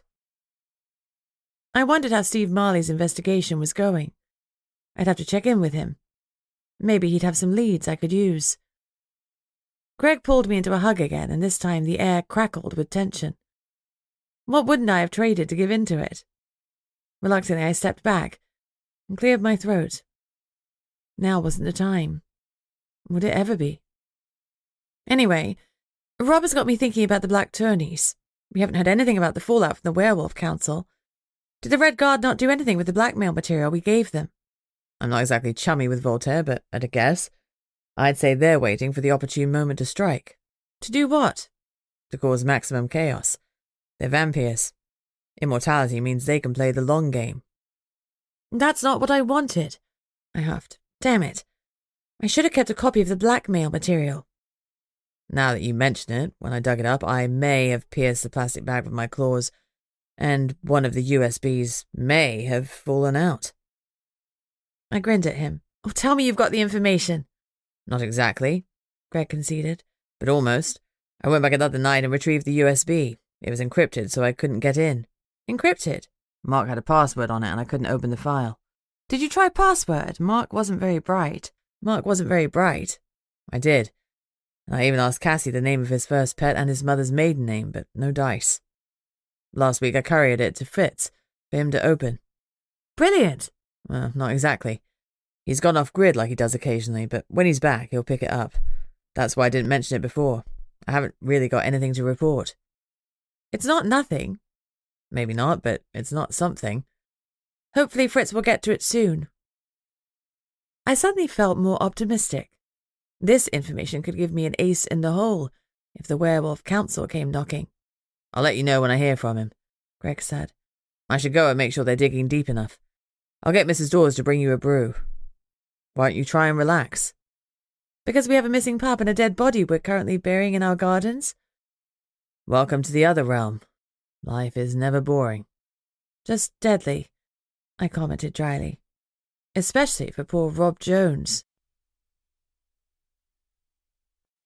Chapter 17. I tried to bury myself in my books, but I was too distracted. In the end, I gave up reading as a bad job and hauled out my phone to give Steve Marley a redacted update. He answered promptly on the third ring. Steve, it's Lucy. Do you have a couple of minutes? I've always got time for you, Lucy. What's up?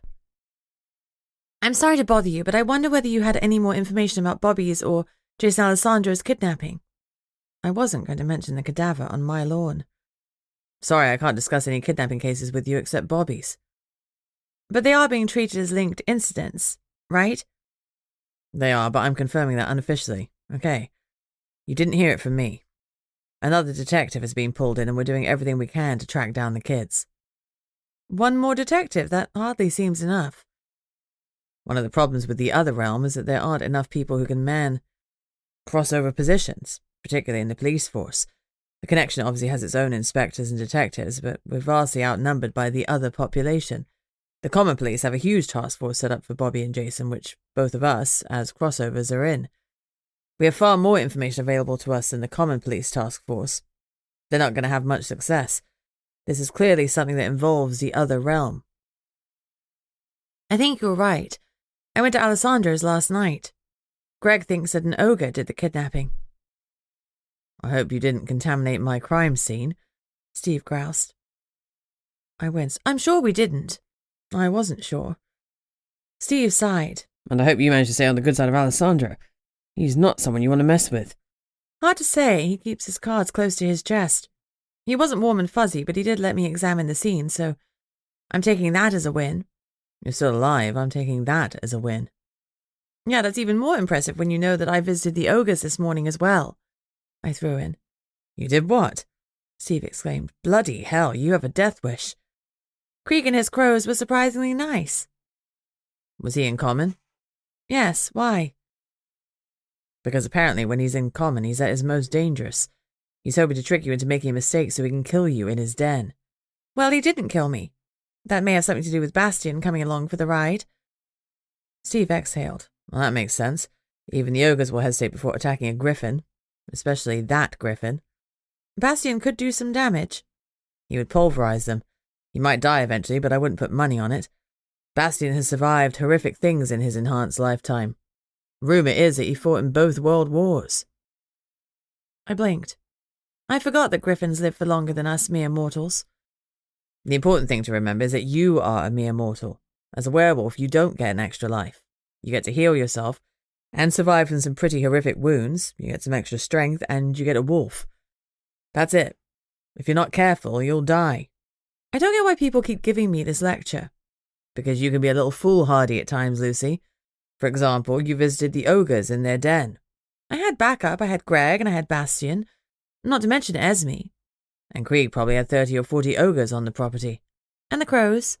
Don't forget the crows, I said lightly. My phone started buzzing and I drew it back from my ear to look at the screen. It was an incoming call from Joyce Evergreen, the Dryad. Steve, I better go.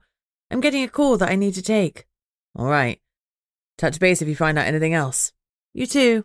Later. I hung up from Steve and swiped up to answer the call. Lucy, it's Joyce. The normally calm Dryad sounded hysterical. I wasn't going to like whatever was coming next. A griffin has taken Wren. Shit. Chapter 18. I need to speak to Jinx, but I can't get through to her. Her phone keeps ringing out. I need Jinx. I need her to help me. I need her to get Wren back for me. Jinx was Jess's nickname. The majority of people called her that, but for me, she would always be little snot-nosed Jess Sharp. I grimaced. Jess was offline. I'm sorry, Joyce, but Jess told me that she wouldn't be contactable for the next day or two. At that, Joyce started sobbing hysterically. I know this is hard, but I need you to calm down, I said. Take a deep breath. Your child isn't the first. One of my werewolf pups and an elemental's child have also been taken. Someone is targeting the other children in this area. I need to know as much about what happened to Wren as possible.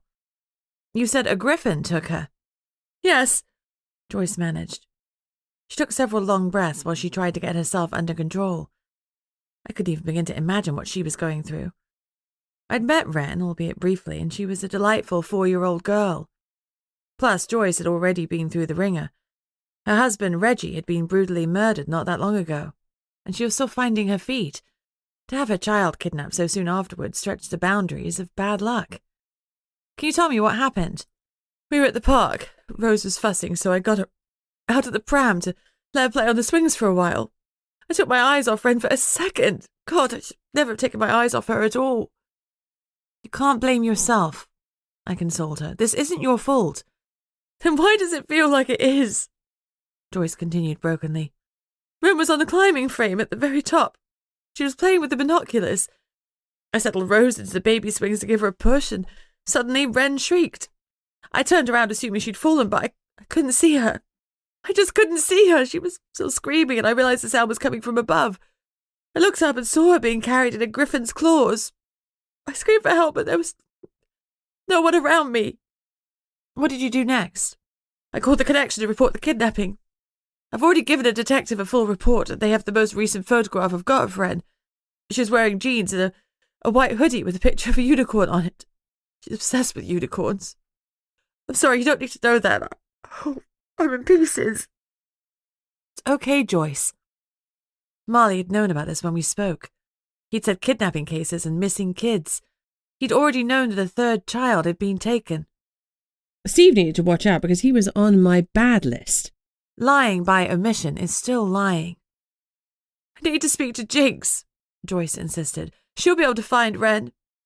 I'm sorry, I don't know where she is, but I'll do everything in my power to help you. Have you reported it to the Dryad Elders? Yes, of course I have, but this kind of thing is outside our experience. We mostly avoid trouble. We could always run away into our trees. There were no trees at the kids' park. Why did I take her to that damn park? There were no trees for her to run to. Her voice was rising again. Even if there had been trees, it sounds like it all happened too fast for her to run to safety. I wasn't sure if I was helping, so I changed the topic. Can you tell me anything more about this griffin? Any distinguishing features? It was a griffin. It was flying away at the time, and I was focusing on my daughter in its claws. I know. I'm sorry, I know. I'm useless. Not at all. Most people would be hard-pressed to tell griffins apart, but if we know a griffin is involved, it's a lead, one we didn't have before. I promise you that I'll follow it up immediately. Is there anything else I can do for you? No, she said miserably. Nothing. You're welcome to come to the mansion if you like. You could bring Rose and sit with Sonia, the other mother whose child is missing. She's probably the only one who can really understand what you're going through right now. Yes, okay, I'll come. Thank you, Lucy. You're welcome. You'll find her, won't you? Yes, I'll do my darndest, I promised, like the fool that I was. We rang off, and I ran into my office to find Greg. Luckily, he was sitting at the security console, making notes. He had a sketch of the roof on his desk, and the blueprints were spread out. There's been another kidnapping, I blurted as I shut the door behind me. Joyce Evergreen's daughter has been taken, Ren, the 4-year-old. We're out of our depth. No kidding, but there's a lead this time. She was taken by a griffin. There are barely 200 griffins in the world, and only a handful in the UK at the moment. He paused meaningfully. One of them is Bastian. You can't suspect Bastian, I said firmly. He's a griffin. He's in the area, and he said he had things to do. He's your friend. You've known him for years. You used to call him Sam. That was back when I didn't know he was a griffin, Greg said grimly. Why is everyone in this realm so fixated on what species a person is? He's your friend, and you've trusted him for years. He's the same person he always was. That was before I knew that he was Bastian, a griffin with a black reputation for being the deadliest assassin in the last 100 years. When I thought he was Sam, he was just another Brethren member. I knew he was tough and dangerous, but it's something else being an assassin. He kills people not just because they've threatened someone or something he loves, but for cold, hard cash. That changes things. His moral compass doesn't match mine. Your opinions may vary, but that's entirely different to suspecting him of kidnapping small children. Greg was silent for a moment before he blew out a long breath. I don't suspect him, not in my heart. But he has to be looked at, and looked at hard. We can't rule him out as a suspect just because we like him. I'm pretty sure that's exactly what friendship does. If you like and trust someone and you become friends, that means that you continue to like and trust them. And that means that if they tell you they didn't kidnap any children, you believe them. What do you propose? Call up Bastian and ask him if he kidnapped the children? Something like that. Do you have any better ideas? Because frankly, Bastian could wipe the floor with us. If we accuse him of kidnapping children, it's not going to end well for either of us. Greg said nothing to that, presumably because he agreed but didn't want to admit it out loud. I dialed Bastian's number. He answered as usual with complete silence. Bastian, it's Lucy. I need you. Can you come to the mansion as soon as you can? I'm on my way. No questions or queries. I needed him, so he was heading out to me. How could Greg doubt his intentions? I gave him a pointed look. I'll go grab us an early lunch, he suggested. He returned a few minutes later with a tray of sandwiches, some crisps, and coffee. Mine was milky with plenty of sugar. I loved that he knew my drinks order without asking. We wolfed down our lunch. As we were finishing up, there was a knock at the door, and Noah popped his head in. Bastian's here to see you. Thanks. Show him in, please. The Griffin strode through the door, his dark eyes alert. The remnants of sandwiches and crisps were spread across the table. Nothing in the room indicated the emergency I had supposedly called him out for. Being a taciturn man, all he did was raise an eyebrow. Stop being so chatty, Bastian, I joked. His expression did not waver, but I sobered instantly. There's been another kidnapping. A dryad child, 4 years old. Joyce Evergreen's daughter, Wren. You may remember Joyce. Her husband was killed by a griffin. Yes, I recall. When was the child taken? Early this morning while she was playing at the park. She was carried off from the top of the climbing frame. By what? He asked the question, but his eyes were resigned. I guess very few creatures could actually carry off a child because, even in the other realm, wings are relatively unusual. As far as I knew at the time, there were gargoyles, griffins, and dragons. Gargoyles' wings were too weak to carry another person, at least. I assumed that they were, since they seemed to struggle just to lift up the gargoyles themselves. Renard had utilized some kind of air magic to help him lift off. A dragon was always a possibility, but in that situation, we'd be calling Emery, not Bastian. A griffin, I confirmed. And you suspect me? His voice was bare of any inflection. Not at all. But if there's anyone who knows where all of the griffins in the UK are, it's you. Perhaps, but what makes you think that I will tell you? Because for all you are an assassin, you have lines you will not cross. Jess told me once that she looked into your kill history, what's known about it, and not once had you harmed a minor. Whatever you've done in your life, hurting children isn't part of it. You would never have taken the kids, and I don't think you'd condone another griffin doing so. No, he said finally. I don't. There's only a handful of griffins in the UK at the moment. Obviously, we can fly relatively undetected up and down the country, but we still need to account for our flight time. Griffin would not welcome an outsider questioning them. If you try to question the others, you'll end up dead. I will make discreet inquiries and let you know what I find out. There was a meaningful pause. If you trust me to make them. It was probably the best I could hope for, so I nodded. Of course I trust you. Thanks, Bastian. Can you put this to the top of your to-do pile? It'll be my sole priority, he promised. I also made inquiries about the ogres, discreetly, of course. I've heard that Krieg was approached to agree to a contract with regard to miners, which he refused. For God's sake, if that's true, he knows whoever's behind this. He never said a thing. He refused that contract, but he may accept the next one. Confidentiality is everything to an ogre. Can I kick his ass? I asked plaintively. I really want to kick his ass. A smile almost touched Bastian's lips as he shook his head. You don't want the ogres as your enemy. If you entered their den with malicious aforethought, you'd be dead. They don't let threats live. Wonderful, so I'm supposed to let it go that Krieg knew whoever is behind this the whole time, and he didn't help us. Krieg is under no obligation to help us. We're not the connection. We're not even the parents of the miners who have been taken. We barely count as an interested party. The other realm is so frustratingly backward. At times it's hardly different from the common realm. This is one of those times. You can't expect Krieg to give you confidential information. I can, and I do. If anyone in the common realm had information about a kidnapping, they'd share it with the police. Bastian's smile was condescending. Most good, upstanding citizens would. But the world is full of people who are not good, upstanding citizens. Your world must be a dark place, I commented. I'm an assassin. I know all the reasons why someone might kill, and let me tell you, some of those reasons are piss poor. It was hard to argue with that. Bastian did live in a dark world. Enough chit-chat. If I'm to interrogate all the griffins, I better get cracking. I'll let you know when the matter progresses.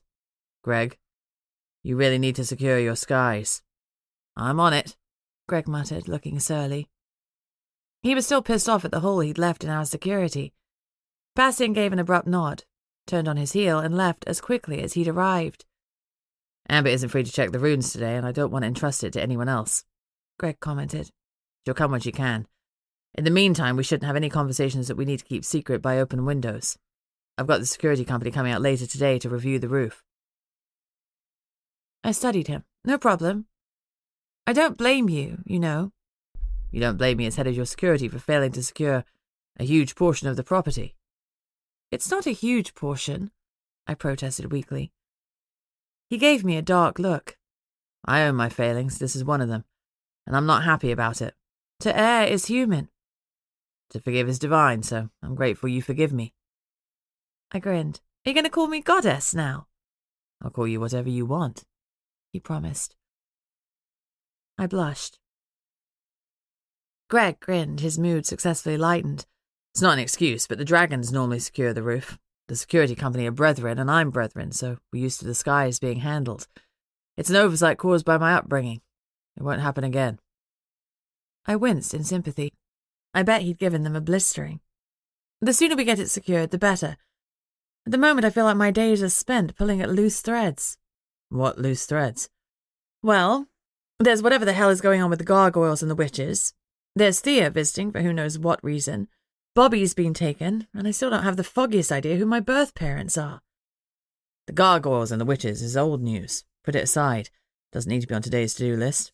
If it needs to be on the to-do list at all. We'll work out what Thea's motivations are sooner or later. In the meantime, we'll keep an eye on her until we know if she's trustworthy. She stays on the to-do list, but she's not urgent. As for your birth parents, obviously you want to know who they are, especially now you've found out that they are other, like you. But you've already gone 25 years without knowing, so they can wait a few more weeks. Bobby is our priority. Everything else falls to the wayside. I nodded decisively. I was normally so good at prioritization. I've been letting my emotions get the better of me. I know you're right, it's just that I'm trying to make the pack trust me, and everything I do seems to have the opposite effect. What do you mean? Archie said that there are some rumblings in the pack because I didn't tell them about the dead gargoyle. If I'd told them immediately, maybe they'd have been on guard. Maybe Sonia would have waited until Bobby was in school that morning. Rubbish, Greg said firmly. Even if we told everyone about the dead gargoyle, Sonia wouldn't have treated the school run any differently. She might have treated the mansion differently because she thought it was under threat, but she wouldn't have changed her behaviour towards Bobby's school. Bobby goes to school in common like most other kids. Why would she think for one moment that he wasn't safe there? Don't carry that around or it won't end well for you. Maybe, but whether the blame is valid or not, it's being laid at my door. I feel wrong-footed all the time, and I hate it. Lucy, you're nailing this. David used to be crippled with self-doubt, and now he's a different bloke. You gave him that confidence by including him in bringing down Ace. Archie was an immature idiot who took drugs and drank too much. He's really grown up as a result of you giving him some responsibility. Same with Liam, he was always well thought of before, but now some go to him with a query if you're not available. He's a young lad with leadership potential, and he's doing really well. He went on. You brought in packed movie night where we can come together and spend time in a relaxed setting, not just on the hunt. There's a camaraderie in the pack that certainly hasn't been present since I shifted. You're making inroads every day. You may not be a classic alpha, but the changes that you're making are helping, and most of the pack recognises that. Lord Samuel was well thought of, but even with all his money, he wouldn't have thought of scrying for Bobby like you did. You care about the pack, and it shows. So stop beating yourself up. You've got this. I straightened on my chair and nodded. Maybe I needed him to help with my morning affirmations. I have got this. Sorry for the pity party. Greg's eyes softened and he stepped towards me. I'm always here for your parties, whatever type they are. He pulled me up and into his arms, gave me a tight hug and kissed my forehead. That was nice, but it wasn't the kiss I wanted. I'm going before you distract me, he said regretfully. You're very distracting, Lucy Barrett. He stepped away from me. Have a good afternoon, Peaches. My heart was pounding at his proximity, and I stammered out a promise that I would. I hoped that I wasn't annoying. Chapter 19. Bastien called with an update. He ruled out a couple of people, including Sherdal, the head of the Griffins, and said that he had 3 other Griffins to check out. He sounded grim. I asked why he was upset. He replied that he liked the remaining 3, as much as he liked anyone. I appreciated that he was trying to keep me in the loop. Like Krieg, he was under no obligation to do so. Evening was drawing in when I suddenly had an idea where Krieg might be. For all Bastien and Greg thought it was a bad idea, I could crack this case wide open with a couple of well-intentioned questions if he would answer them. With every passing minute, I was feeling the pressure. Bobby was still missing, and every passing hour increased the chances of him being found dead. Esme knew what I was planning. If some part of me had hoped that she'd stop me, that part was sorely disappointed. "Let's go hunting," she encouraged. "I'm not afraid of ogres."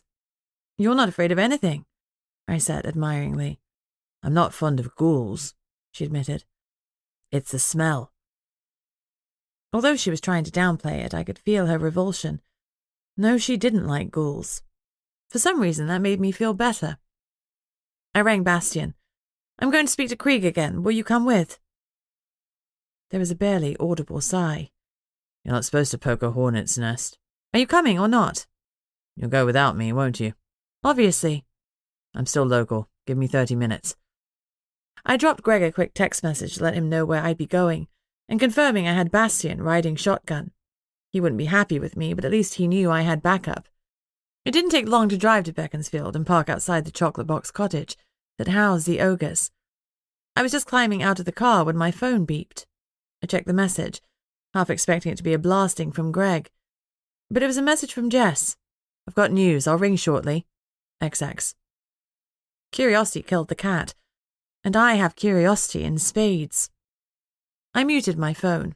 It would be poor form to have her call me whilst I was interrogating the king of the ogres. It was hard to slide the phone back into my pocket, though, and not contact her immediately. Jess was trying to find my biological parents, so "I have news" was a big deal for me. I tried to put her message to one side. Krieg was my priority for now. Bastien landed next to me silently. Normally he hit the ground with a whoomp. He was in stealth mode. "I don't want him being intimidated by you," I explained. "Can you make yourself scarce? I think he'll open up more if it's just little old me." "And let me guess, I need to be ready to save you if you get attacked?" he asked dryly. "Yes, that's about the measure of it. Does that sound like a good plan?" "Sure, and I'll stop the sun while I'm at it," he grumbled dryly. "I'm not that hard to look after." "It was easier when you had pigtails," he complained. He jumped into the air again, flapping his mighty wings and disappearing into the surrounding trees. I liked the thought of Bastien watching over Jess and I when we were little. As I recall, we spent a great deal of time with skinned knees and climbing up trees. Good times. I didn't go to the front door and announce my presence, but neither did I try to hide it. I locked the car and went round the side of the cottage, to where I hoped Krieg would be feeding his crows. Bingo. Sure enough, there he was, feeding his murder of corvid friends. He looked up as I approached, and his eyes darkened. He held up a hand, which I thought was to stop me. Then I realized he had ogres hidden amongst the trees as sentries. Oops. I hope they didn't cross paths with Bastien. Well, at least Krieg had decided not to kill me outright. I tried to smile as I approached, but I suspect it looked forced. Now that I was there, anger was crackling down my spine. If he'd been honest earlier, perhaps we'd be 12 hours further down the line. Perhaps we'd have already rescued Bobby. "You know why I'm here," I accused. He quirked an eyebrow at me. "Do I?" "You do. You know who is kidnapping the children." He didn't deny it, merely turned back to his birds, and continued to sprinkle seeds as if my accusations were nothing to him. "You said that you wouldn't take contracts that involved minors. Why is that any different to helping someone who is kidnapping minors? Because make no mistake, omitting to tell me what you know is surely helping them." He turned back to me, his eyes hard and angry. "Tread carefully, Lucy of the Home Counties pack." "Why? What are you going to do? Assist in the deaths of more children?" They say you shouldn't do a food shop when you're hungry. Maybe you shouldn't interrogate someone when you're angry. I knew that I was out of control, but I didn't care enough to stop.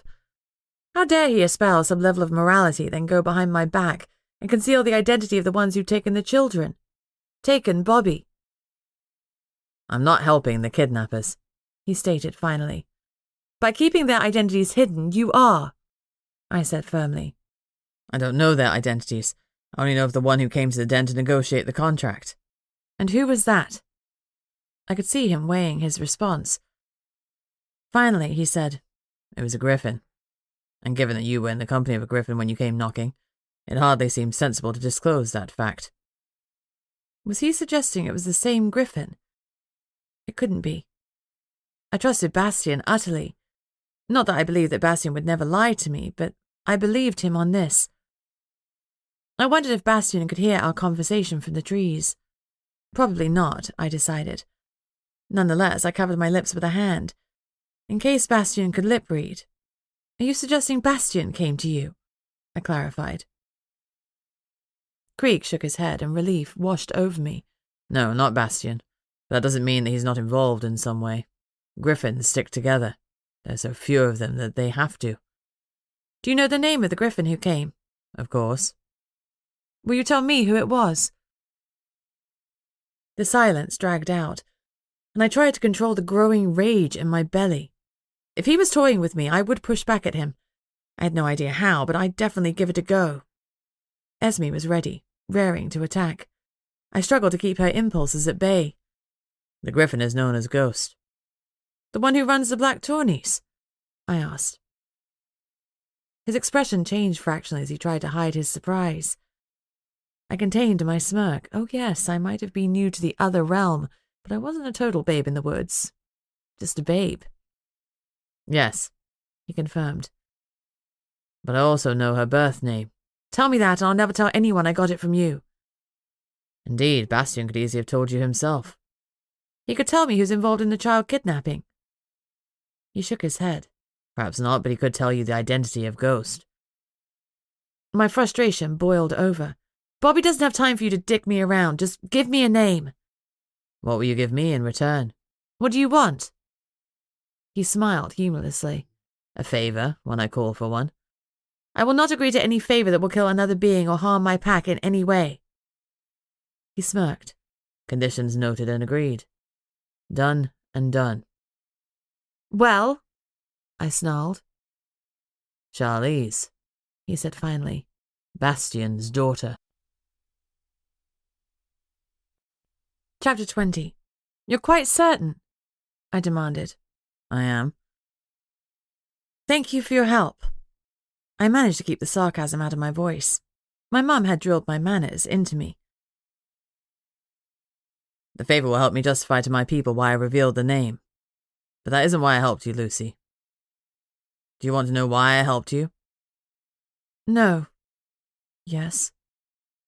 He smirked, but nevertheless he answered. Because I owed your mother a favor. I now consider the favor repaid. Do you accept? My mother? My mind went blank. He wasn't talking about Sandy Barrett. Do you accept? He repeated. The blood was rushing through me and my heart was pounding. Yes. Tell me. Tell you what? Who is my birth mother? His smirk now had a malicious bent. Was. You've had enough names from me today, Lucy.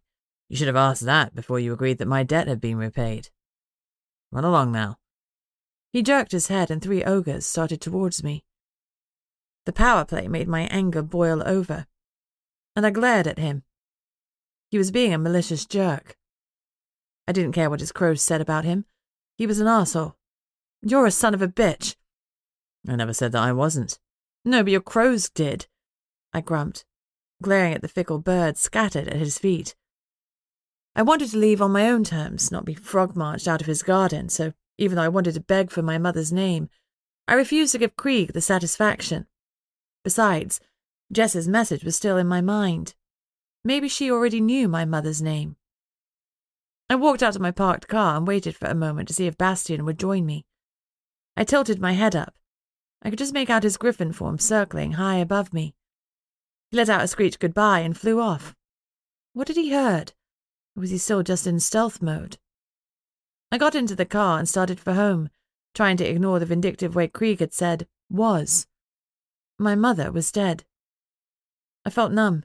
I couldn't even cry about it. I didn't even know her name. How could I grieve for someone I'd never known? But though I couldn't grieve for her, I could grieve for the loss of the possibility of her, the loss of a relationship that now we would never have. I decided that until I spoke to Jess, I'd keep a faint hope alive that Krieg was wrong, that he was simply being cruel. If I'd had Jess's radar, I would have been pinging, because I was lying to myself to keep that faint hope alive. Sometimes, lies give us the courage to carry on. My mind was whirling, and I drove to the mansion on autopilot. Even so, as I approached the mansion, I knew that the stuff had hit the fan. Our sturdy cast iron gates had been rammed and were crumpled with the impact of a huge vehicle. Whilst I was off grilling Krieg, someone or something had attacked the mansion. Greg was going to go ballistic at me, and I deserved it, I admitted miserably. I should have told him where I was going, but I hadn't wanted him to talk me out of it. It was chaos as I drove up the drive. The whole area was swarming with werewolves in wolf form, and violence was crackling in the air. I glanced around, trying to make sense of the situation. There were heavy track marks on the gravel driveway, but to my untrained eye, they looked like two sets, as if someone had come and gone. I could just about make out something in the darkness near the front door. God, not something. Someone. A small, bloody mess lay there, and my stomach roiled. Don't let it be Bobby.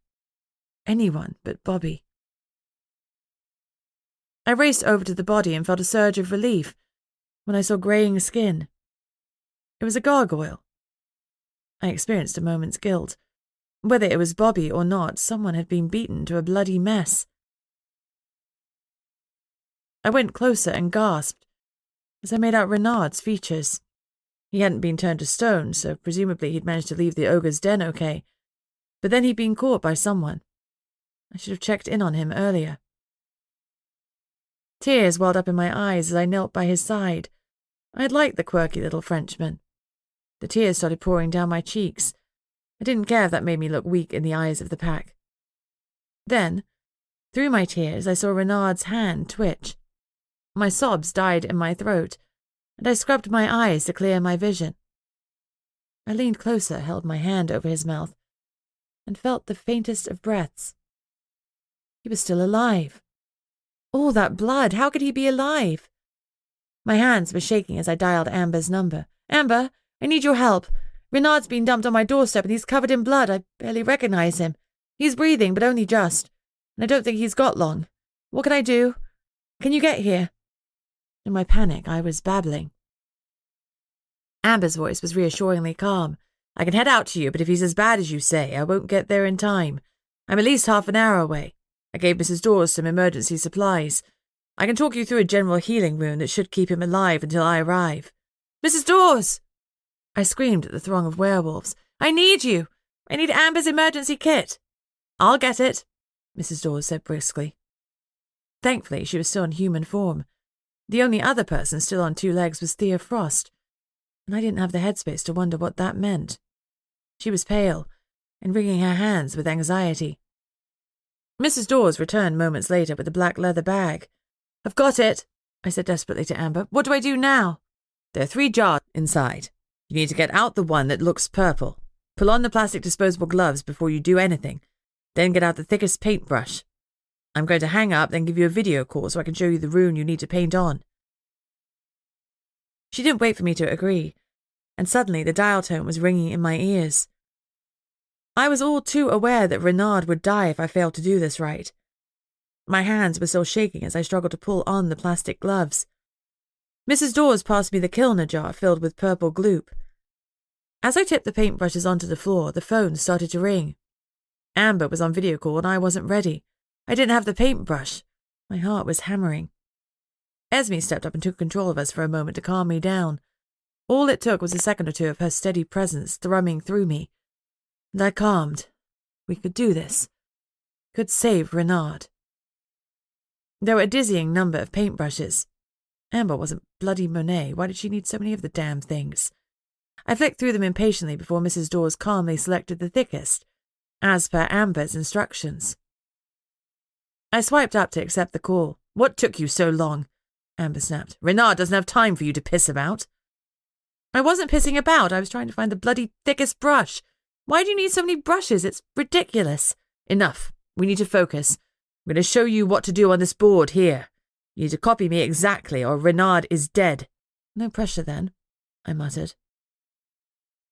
Amber changed the camera setting, flicking it to show her notepad rather than her face. On a clean piece of paper, she made a delicate downward slash. You need to draw this on the biggest section of unmarked skin you can find, she instructed. Kneeling next to Renard, it was hard to find any section that was unmarked. He was such a mess. Blood was everywhere, and it was hard to believe that he was still alive. In desperation, I unfastened his loincloth, and I found a section of clean skin on his hip. I opened the purple jar, dabbed in my paintbrush, then copied Amber's downward slash as best I could. Done. What next? Now a loop, like the top of a pea. Okay. Now draw a line through that loop. Got it. Draw the downward slash again, exactly over the initial one. Christ. I've never been good at crafts. I struggled to cut out things neatly, and now she was asking me to draw the same line precisely. I did my best and hoped it was good enough not to kill Renard. Now draw a semicircle anti-clockwise, starting from the bottom of the slash. Uh-huh. Draw a semicircle clockwise, starting from the bottom of the slash. Okay. I did as she said. Now what? Now we pray you drew a stasis rune correctly. Amber hung up. God damn it, Amber, how do I know if I've done it right? I glared at the screen, cursing her vociferously. His chest has stopped moving. Mrs. Dawes noted calmly. So either you did it right, or he's dead. Her tone was matter of fact. You better turn wolf and calm this lot down. Someone broke in, smashed down the gates, dumped the body, and left. We couldn't find you. We feared you'd been taken. For a moment we thought that mess was you before sense prevailed and we spotted the grey. Regardless, the pack was getting ready for the hunt. The hunt for what? For you. I was feeling far too emotional after all I'd been through. Despite that, the fact that the pack had gathered to try and find my kidnappers rather than writing me off and immediately electing a new alpha gave me a warm and fuzzy feeling. If we hadn't been in the middle of a huge crisis, it might have been a nice moment. You're up, I murmured to Esme and surrendered to her. In my haste, I didn't even remove my clothing. She could feel the urgency too, and she started the shift without a pause. There went my favourite pair of jeans. I sank back to the passenger position in our head. All is well, Esme barked to the gathering wolves. The pack is safe. This victim is not one of ours, but we will get justice for him all the same. The wolves turned and gathered at our feet, nuzzling close to reassure themselves of our safety. They do care about us. Of course they do. We are their leader, their mother, and their protector. I haven't given birth to anyone. You are Alpha, Esme said, like that made sense. One of the wolves stepped closer, nuzzled, and then growled. Greg. I wanted to whine, to put my tail between my legs and bow my head, but Esme wouldn't let us. Instead, she growled back a warning. Greg ducked his head a little in acknowledgement and stepped back. Esme relaxed. He wasn't challenging us.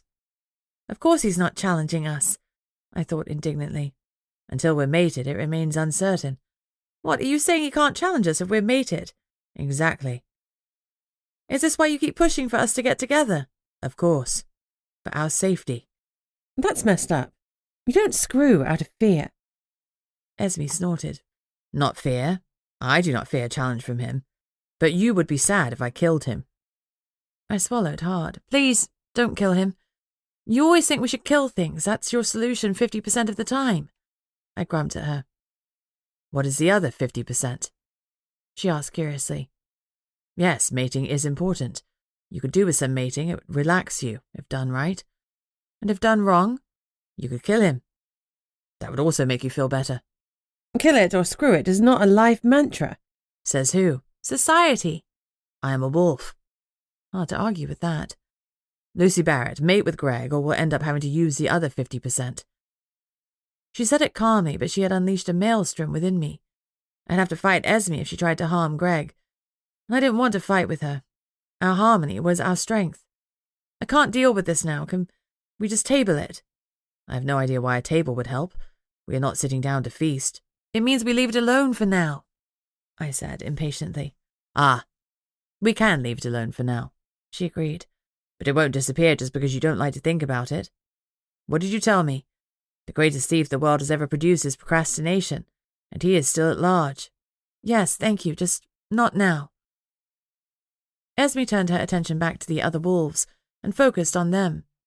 The urge to hunt was strong after we had nuzzled and sniffed everyone, but there was nothing to hunt. The wolves scented blood on the air, and their growls became deadly. They turned to the bloody mass on the driveway. Eyes flickered with gold. They were losing control. If I didn't do something, Renard would be dog food.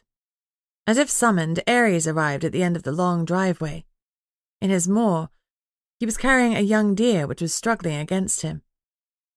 He held my eyes, and for a moment I swear he thought, "Hunt." He opened his mouth, and the deer dropped to the ground.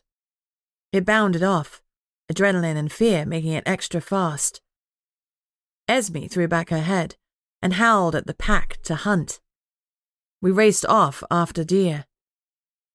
The pack's need for violence was high, but the death of the deer would curb it, keeping Renard safe long enough for Amber to arrive, I hoped. It was hard for Esme to drop back because she wanted to kill too, but the pack's need was greater than ours. She held us back deliberately, and Archie, Greg, and Liam sprang forward to take the lead. We could hear the deer's heartbeat thundering across our land. If I'd been on 2 legs, sympathy would have made my feet slow. But when I was on 4, Esme's mentality was in control. The deer was food, and the pack was hungry, in more ways than one. Noah and David moved forward to flank the deer, ready should it suddenly change direction. Elena and Serena moved forward to the other side. I felt a flicker of sympathy for the poor thing. It didn't stand a chance. Perhaps we let the deer gain a little more ground than we would normally have done, so we could revel in the chase. Even so, it wasn't long before Greg surged forward and, with a skillful leap, was on it. It tumbled to the ground with a scream, then Greg's teeth were at its throat, ending its fear and its life with one powerful rip. The pack howled at success, yipping into the air, and then the wolves took turns ripping into the feast and admiring the warm, coppery blood flowing onto the earth. Sated in more ways than one, we finally turned back to the mansion. We kept a ready supply of spare clothing for such occasions, and the indomitable Mrs. Dawes had already laid out various tracksuits, but I was already mourning my favourite pair of jeans. They'd really made my ass look good. We shifted from 4 to 2. My nakedness no longer bothered me, but even so, I pulled on a black tracksuit. Mrs. Dawes hadn't had time to retrieve underwear, so we were all going commando. I glanced at Renard and was relieved to see that Amber was already there, drawing rune after rune on him at speed. Her car was parked close by, and her chauffeur was handing her the paintbrushes. I could tell that he was her chauffeur because he was wearing a little hat. Amber had her standards all right. I didn't want to disturb her while she was working so intently, but I moved a little closer to watch. She flicked her eyes at me before turning back to her patient, then ignored me. I didn't take umbrage. She had her priorities, and offending me wasn't on the list at that moment. Saving Renard was. I left her for a moment and turned to Mrs. Dawes. Chuck a movie on in the pack lounge and call out for pizza. I think we'd all feel better staying together tonight. Spread the word that we're having a bunk-in. As always, the saintly woman simply nodded and turned back to the assembled pack. Esme was wrong. I wasn't mother of the pack. Mrs. Dawes was. She spoke discreetly with each member, checking that they were okay, before murmuring the instructions about the bunk-in. She was more efficient than anyone I'd ever met before. With the pack taken care of, at least temporarily, I turned back to Amber and Renard. As I started to close the distance between us, Greg stepped close to me. He'd pulled on black tracksuit bottoms, but his chest remained bare. The man loved to be topless. I wasn't complaining. "Are you a closet nudist?" I asked, my mouth disconnected from my brain. "I don't think nudists have much use for a closet," he replied with a grin. "Touché." The humour faded from his face. "Are you going to talk to me about your little trip to Krieg?" "Sure, let's discuss it." His jaw clenched. "You have a death wish. I have a I want to find Bobby wish. And did you find him at the deadliest den in the other? No, I admitted. But I did get a lead.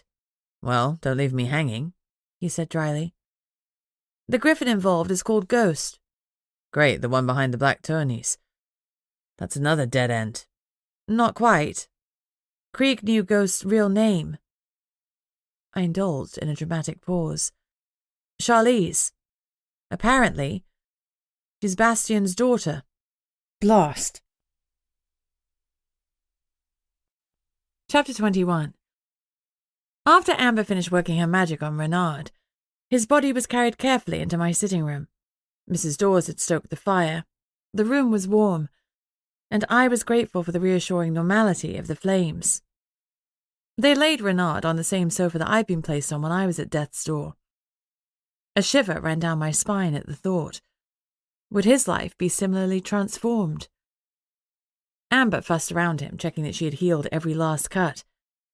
She seemed more perturbed than I'd expected, and I was dying to know what was going on between them. Was it as simple as a species feud? Are you sure that he's going to be all right? I asked. She nodded briskly. Yes, we got to him just in time. Gargoyles are fairly robust, and like werewolves, they heal quickly. She looked at me pointedly, but I didn't understand what she was driving at. He's lost a lot of blood, so he won't be flying around any time soon, but he'll live. You did the stasis charm, right? If you hadn't, he'd have died. Thank you for your help. I didn't do it for you. For the invoice? I asked sardonically. She shot me an irritated glance. Even I can do things for the right reason from time to time. Stuff your invoice. It's hard to take you seriously if you don't swear. Only adults with kids say things like fudge when they mean the other F word. Swearing is a sign of a small mind. Actually, I think it's scientifically proven that if you swear more, you're likely to be more intelligent. That may or may not be true. I was talking out of my arse. I didn't have a potty mouth like Renard's. My mum always threatened to wash my mouth out with soap and water if I swore. So certain swear words hadn't made it into my vocabulary for daily use. Screw you, Amber spat out. I brightened. That's the spirit. Then I sobered. We didn't have time for jolly japes and joking. Another child has been taken, a 4-year-old dryad. Her mum is here. I expect she'll have something important to the child with her. I know I'm asking a lot, but do you think you could scry for her? Amber let out a soft breath. You always wait until I'm exhausted to ask the impossible. We both know the scry is going to fail. We have to try. Amber ran a hand through her long red hair. Yes, she sighed. We have to try. The mum's name is Joyce. Ask one of the pack to show you to her room. The porcelain bowl that Amber had used to scry last time was still sitting empty on a side table. She picked it up as she headed warily to the door. Amber, I called out. She turned back to face me. I do appreciate it. Honestly. Some of the hard lines on her face softened. I know. She hesitated.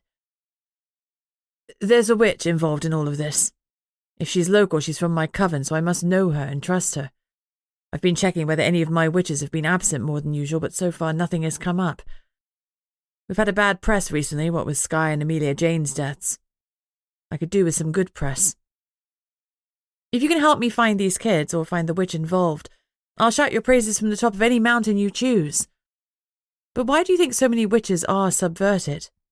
Greed and power are both powerful motivators. Connection limits the type of magic that we're allowed to practice. Anything not on the white list is termed black magic and outlawed. Not everyone likes towing the line. And you? If I want to be the next symposium member, I don't just need to toe the line, I need to worship it. Trust me, if I find the witch in question, I'll make sure she's dealt with to the full extent of our law. Amber promised grimly.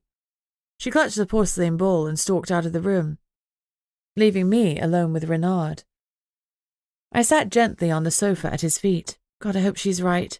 You better pull through, Renard, or I'm going to feel sick with guilt at the thought that I pulled you into this mess. One might even think you care about me, my little bitey pup. Renard's golden eyes opened, and he winked at me. I gasped with shock. How long have you been awake? The whole time, like the witchy bitch said. Gargoyles heal fast, like you lot do. He gave me a meaningful glance. Why are you looking at me funny? He grinned. One day, you'll know.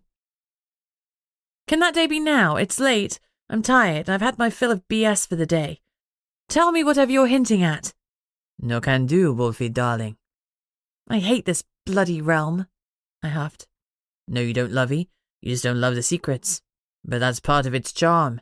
Eventually you'll grow to love the cloak and dagger, until you can't imagine talking straight. At least my wolves talk straight, I muttered, thinking of Esme's no-nonsense approach. Does she? Do you think she doesn't have secrets from you? Of course she doesn't. I hated that it came out as a question. Where does she go, then, when you're in common? She fades. Yes, my petit pois. But to where? Esme, what's he talking about? In my head, Esme shifted from side to side, like a toddler trying to fib, but not quite knowing how to do it. I guess she didn't figure it out, so she stayed silent. Esme? Let's get a chair, she said finally. What? A table? My tired mind connected the dots. You want to table it? Yes, let's table it. We'll discuss it another time without interlopers listening in, she said pointedly. I'd forgotten that somehow Renard could hear our conversations. Done, but this isn't over. No, I fear not, she said unhappily. Her tail was between her legs for the first time that I could recall. That was enough to make me incredibly nervous of whatever she was hiding from me. Great. I swallowed hard and tried to pretend that the ground hadn't just been ripped from under me. Where did Esme go when I was in common? I'd assumed she just had a nap or something. Well, that would teach me. We all know what they say about assumptions, and at that moment, I really did feel like a complete arse. Renard cleared his throat, then changed the topic. You've put me in quite the position, lovey. What do you mean? You forced me to owe a life debt to a witch. I despise witches. They're a bunch of uptight I had noticed your dislike, I interrupted hastily, but I wanted you alive more than I wanted to respect your beliefs. Amber Delia is the best healer I know. Wizards can heal too, he pointed out grumpily. Maybe, but I don't know any wizards that aren't in the connection, and I certainly don't know any healing wizards. You were in a bad way. I don't regret my decision. You might not regret your decision, but I don't feel warm and fuzzy about it. The witchy bitch actually helped me. Now she is my tormentor and my saviour in equal measure. She is my yin and my yang. I don't quite know what to do about it. Sorry, not sorry, I shrugged. The youth of today are so eloquent, he said dryly. Yak it up, Grandpa. Now, let's get down to the main event. You were kidnapped and all but killed. Tell me you saw by whom. Renard's expression darkened into a glower. After you left the ogre's den, I settled in to get comfy. Everything would have been fine but for those pesky crows. Apparently I'd secreted myself in a tree that they regularly roost in. Night had fallen, but I was waiting for the ruckus in the den to settle before I headed off. You created quite a stir, lovey.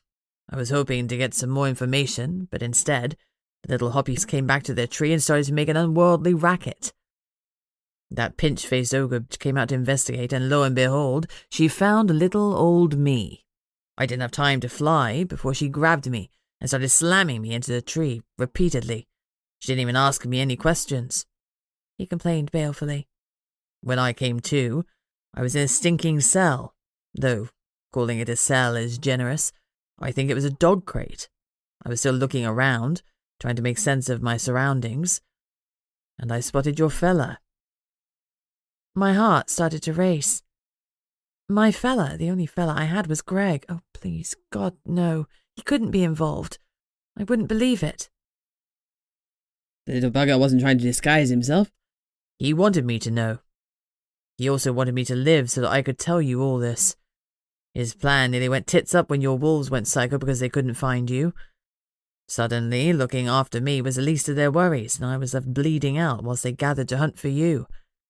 I almost hoped that I popped my clogs before a healer got to me, but then I remembered that I'm a selfish prick who very much wants to live, no matter how painful my existence might be. Renard, stop blathering and tell me. There are 4 of them. It's like a bad joke. An ogre, a witch, a griffin, and a succubus walked into a bar. I went cold. My fella. Sure, there was bound to be more than one succubus in the other realm, but I didn't know of any except for my ex. My ex, whom Esme and I had brutally mauled. Sure, he deserved it, he was a serial killer, but maybe ripping off someone's cock didn't subdue them. Maybe it sent them into a murderous, kidnapping rage instead. I didn't want to admit how much of me felt relieved that it wasn't Greg, and how guilty I felt for having suspected him even for a moment. Not that I had. Not really. James. I uttered his name with contempt. That's what you said his name was? The utter prick? This is our fault. Yes, Esme agreed. We shouldn't have let him live. I meant we shouldn't have mutilated him. The problem isn't the mutilation, it's the fact that we left him alive afterwards. He's now a threat to our pack. I should not have been so soft-hearted.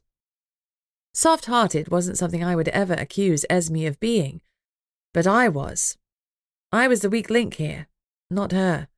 It was at my insistence that we kept James alive, and now Bobby was suffering for it. Did you see the kids? Bobby, Jason, Wren? Renard shook his head mournfully. No, my pretty paws, I didn't. But the way James was talking about them, I think they're still alive and well. For now, the witch is trying to drain them of their magical essence, so that she can transfer it to another being, not extinguish it. His voice dropped as he said the penultimate word, almost whispering the word extinguish as if saying it out loud would call that fate upon himself. I frowned, but werewolves don't have any magic. Not in the abracadabra sense, no. But you have inherent magic, a sort of magical essence. If you didn't have that, you couldn't enter the other realm, no matter how many times you happened to walk through a portal. What would happen if the witch stole it? For a creature like a griffin or a dragon, it would kill them because magic is so essential that they can't survive without it. But wizards, elementals or werewolves would just become an ordinary human like any from common. So Bobby would be okay? Probably. Possibly. The shock of it all has been known to kill. But Bobby hasn't called his wolf yet, so he might be all right. The alternative is too grim to consider. I thought of Voltaire's missing vampires. Or what would happen to a vampire? Poof. Renard flexed his hand like he was mimicking an explosion. They become so much dust. They're dead after all. Magic keeps them animated. Without it, they're just dust and bones. Another thought occurred to me. If creatures couldn't survive, did that mean that even the immortal ones would die if they were extinguished? What about the immortal creatures, your griffins and trolls and dragons? Griffins have a long lifespan, lovey, but they're not immortal. They get 200 or 300 years. As for the others, they don't die naturally, that's for sure, but they can still be killed. They're not invulnerable, and dragons can choose to give up their immortal lifespan for their mate, extinguish their magic, and they lose their immortality. They languish and die, like the other creatures. To be clear, he elaborated, it's not an easy thing for a witch to do. Very few would have the strength. And then there's the scarcity of the ingredients and the fact that it is completely forbidden and punishable by death. So, possible, yes. Probable, no. But Wren, she's a dryad, a creature. If they try to drain her magic and they extinguish it... She'll die, Renard confirmed grimly.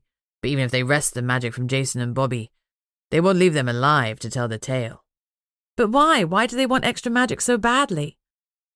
The succubus wants to find a new way to drain magic. Now that thing is out of his arsenal, he finds himself sadly lacking in more ways than one. He has the magical strength of a worm, and he's a laughingstock of the succubi and incubi. He's been cast out for his actions and unmanned by them. And the griffin? I can only guess her motivation, but probably it's the same as any other griffins. It's a way to end the bloodlust that drives them. If they don't kill regularly, they go insane. That's why they're assassins. If they have to kill, they may as well get cash for it. That's insane. It's the other realm. The griffin wants to stop her bloodlust. That'd be my supposition, Wolfie. But she didn't come chatting. And the ogre? She's hired muscle, nothing more. It was my bad luck to be found by her rather than anyone else. Or perhaps my good luck, because Krieg wouldn't have been overly forgiving. And do you know where you were taken? Sorry, lovey, no. But I recognize the ogre. Who was she? It was that pinch-faced bitch strolling around like she was a human, serving drinks and glaring. Even in her ogre form, she had the same bitchy look, like she was sucking a lemon. I cast my mind back. Krieg had called her something. Gillian. Renard shrugged. I wasn't getting autographs. If that's your Harridan's name, then yes. If we reach out to Krieg with this information, he'll kill her for taking an unsanctioned contract. And we won't find the kids. Why did James want you to live? To taunt you. He wants you to know that you're the cause of all this. If you hadn't ripped off his dick, then he wouldn't have kidnapped the kids. He looked at my pale face. But that doesn't mean the witchy wench, the ogre and the griffin weren't already planning mischief. James doesn't strike me as the mastermind. He's a flunky. The others think he killed me, but he just did some heavy damage and left me here. That wasn't in the plan. And it may be their undoing. Chapter 22. We may know the identity of some of the buggers, but we still have no way to locate them except by contacting Krieg. And that will probably get them all killed without any guarantee that we'll get our Bobby back safely. Renard groused. I like that he said our. We know the identity of the griffin.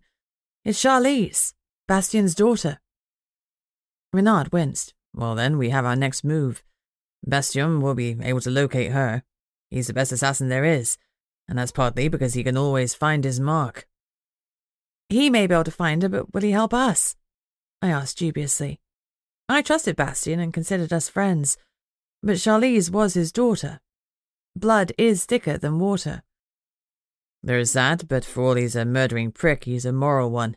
He won't let the kids be caught up in this because the risk of them being extinguished is too high. When I called Bastien again, he answered with his usual stony silence. Can you come to the mansion? I need you. It's urgent. The dial tone was the only reply. Presumably he was on his way, but with Bastien, you never know. Greg joined us, bearing a huge platter of sandwiches. Glad to see you looking okay, Renard. Can you manage some food? Renard glanced dubiously at the plate. Do you have anything vegetarian? Greg nodded. Just for you, I've got some cheese sandwiches. Is that okay, or are you vegan? A cheese sandwich is fine. Thanks. Renard pushed himself up to a sitting position and swung his squat legs over the side of the sofa. His feet dangled above the ground like a child's. He reminded me of Bobby, and my heart ached. We've made some progress. I filled Greg in on Renard's capture, and the fact that James was a part of it. He glowered. We should have killed the bugger. Hindsight is a wonderful thing, I sighed. We didn't know that at the time. Why would the sight of your hind be so wonderful? Esme asked, but her tone was subdued. I hated that there was something unspoken between us. Some kind of rift, but now wasn't the time to fix it. It's a saying. It means it's easier to say something after the fact. You and your sayings, she grumbled lightly. I had the feeling that she was treading on eggshells around me. She felt uneasy, and it was unsettling me, like having an itch under my skin that I couldn't reach. It was wrong and irritating. There was a light knock at the window. Bastien was hovering there in his griffin form. We were on the ground floor, so he could have quite easily stood, but instead, he was using his massive wings. I opened the large window. He moved forward then, at the last moment. He transformed into his human counterpart and hopped lightly through the window. Show off, I accused with an eye roll. He winked, which looked somewhat odd without a corresponding smile. I came as fast as I could. What's the emergency? I didn't know where to begin. Okay, I knew where to begin, but I didn't want to. How do you tell someone their daughter is involved in something so nefarious as kidnapping children to siphon off their magic? I'm not a parent, but I know that most parents believe that the sun shines out of their progeny's behinds. I doubted that Bastien was an exception. Call me a coward, but I started with something else instead. Renard got snatched after we left the den the first time. He was caught by the female ogre, Gillian. The one that served us drinks, who constantly looked like she was smelling Crap.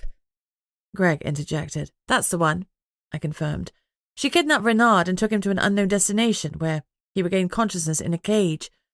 Whilst he was there, he saw a witch, a griffin, an ogre and a succubus. I didn't see the witch, Renard corrected. The others just referred to her. You know about my backstory, right? I asked Bastien, that a succubus was dating me, we had sex too many times, and that caused my organs to go into failure. He nodded. Virtually everyone knows your backstory, he said dryly. Jinx called everyone she could think of when you were dying, including me. I didn't have a solution, I'm afraid. As it happens, I'm quite happy with the solution that Jess came up with. I like being a werewolf. I love having Esme with me. I love being with you too. I know, we'll work this out. I gave her a mental hug and we both felt better. The itching feeling of wrongness subsided. I'm assuming you're telling me this for a reason. The succubus is your ex, James. That's the one. A few weeks ago, before all that stuff with Ace Frost kicked off, the pack brought James to me as a test. He was accused of trying to kill someone else. I shifted into my wolf form and Esme and I meted out some justice. Not the permanent kind, I take it. Well, we permanently ripped off his man junk, but no, we didn't end his life, unfortunately. And now he's kidnapped your pup, Bastien concluded. Exactly, but it's not just about vengeance. The four of them are working together to try to strip magical beings of their magic. Extinguishing them, Bastien whispered in horror. It takes a lot to make a hardened assassin look horrified, but the thought of extinguishing children did just that.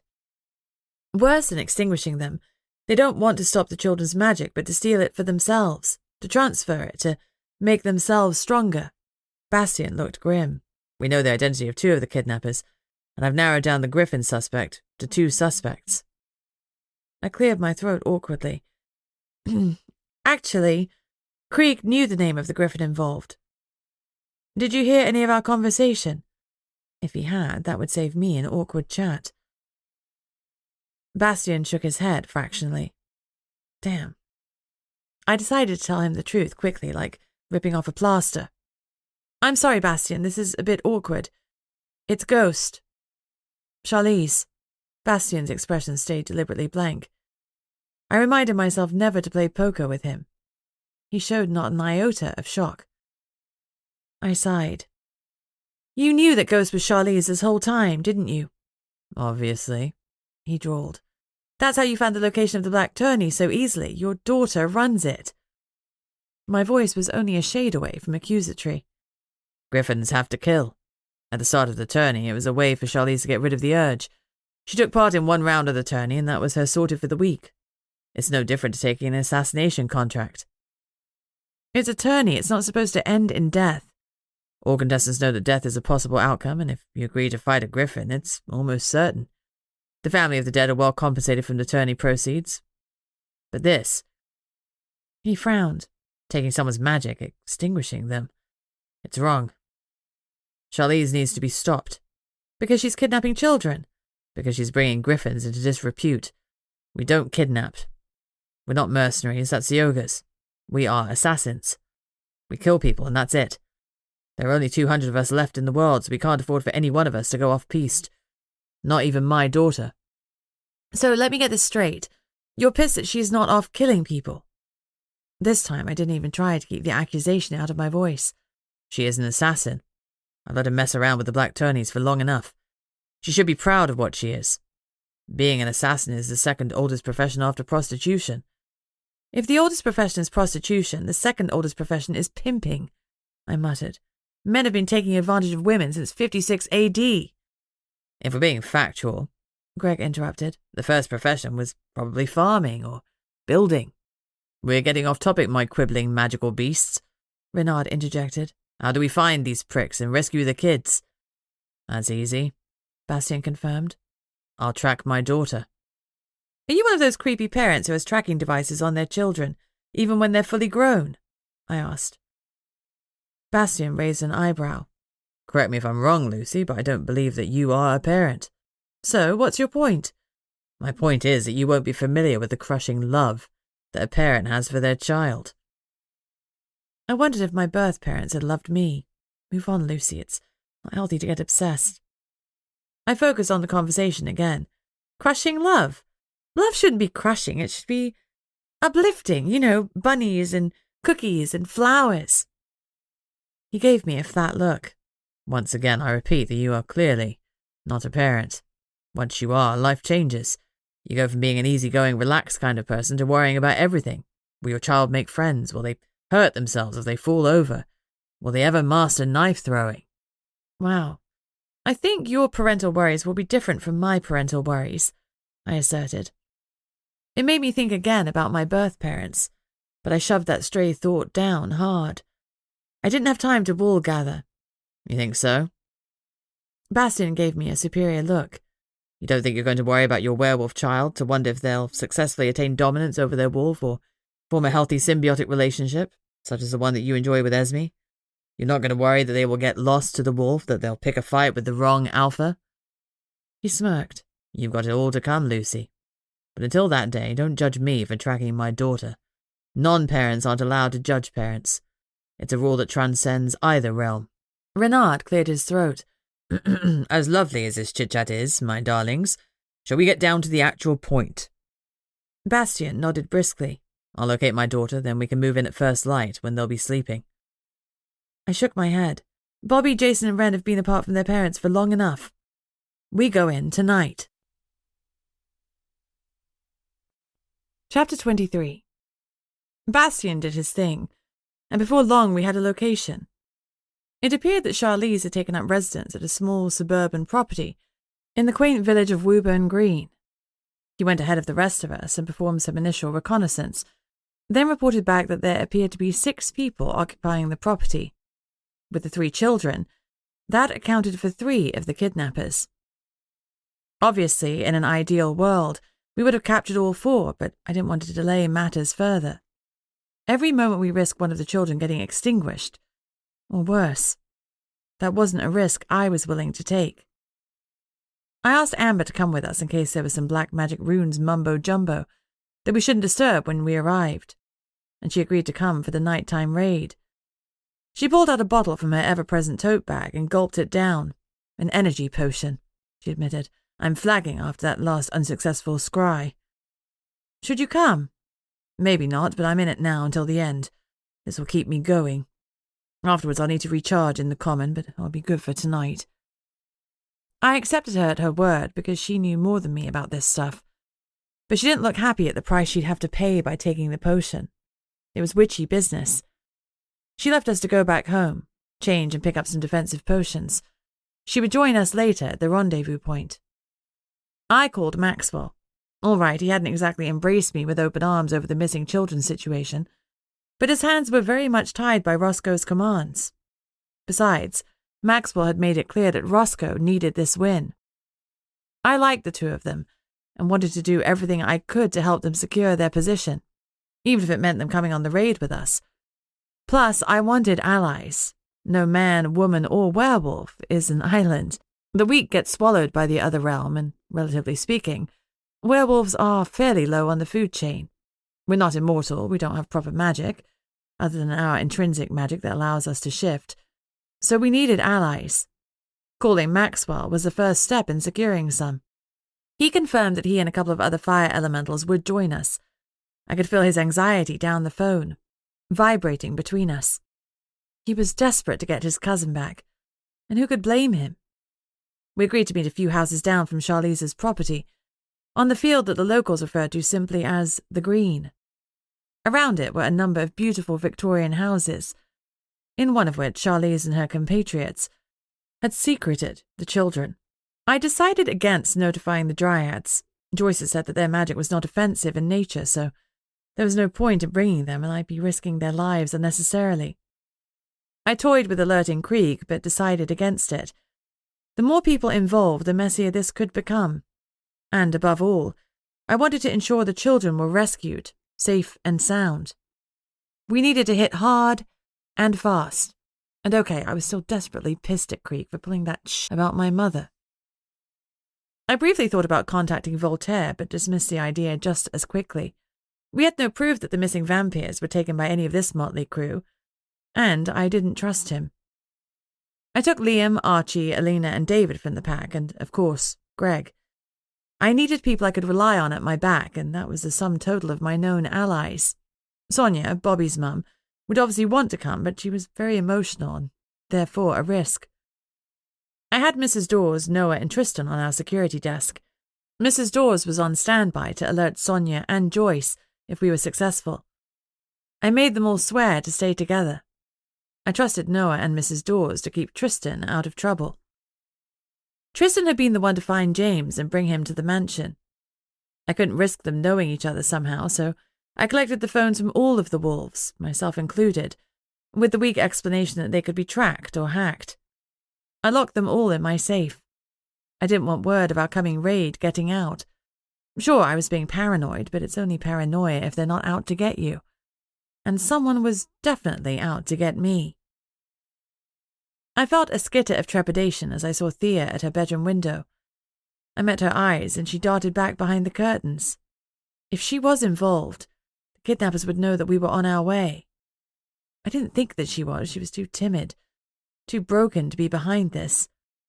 But I should have secured her first, just in case. How many more mistakes would I make? I prayed that they wouldn't cost the kids their lives. We need to hurry up, let's move it, I barked to Greg. He put his foot down on the accelerator a little harder. Faster, I urged. Pressure was bearing down on me. We needed to rescue those kids, now. We'll be no good to anyone if we get arrested by the common police for speeding, he said softly.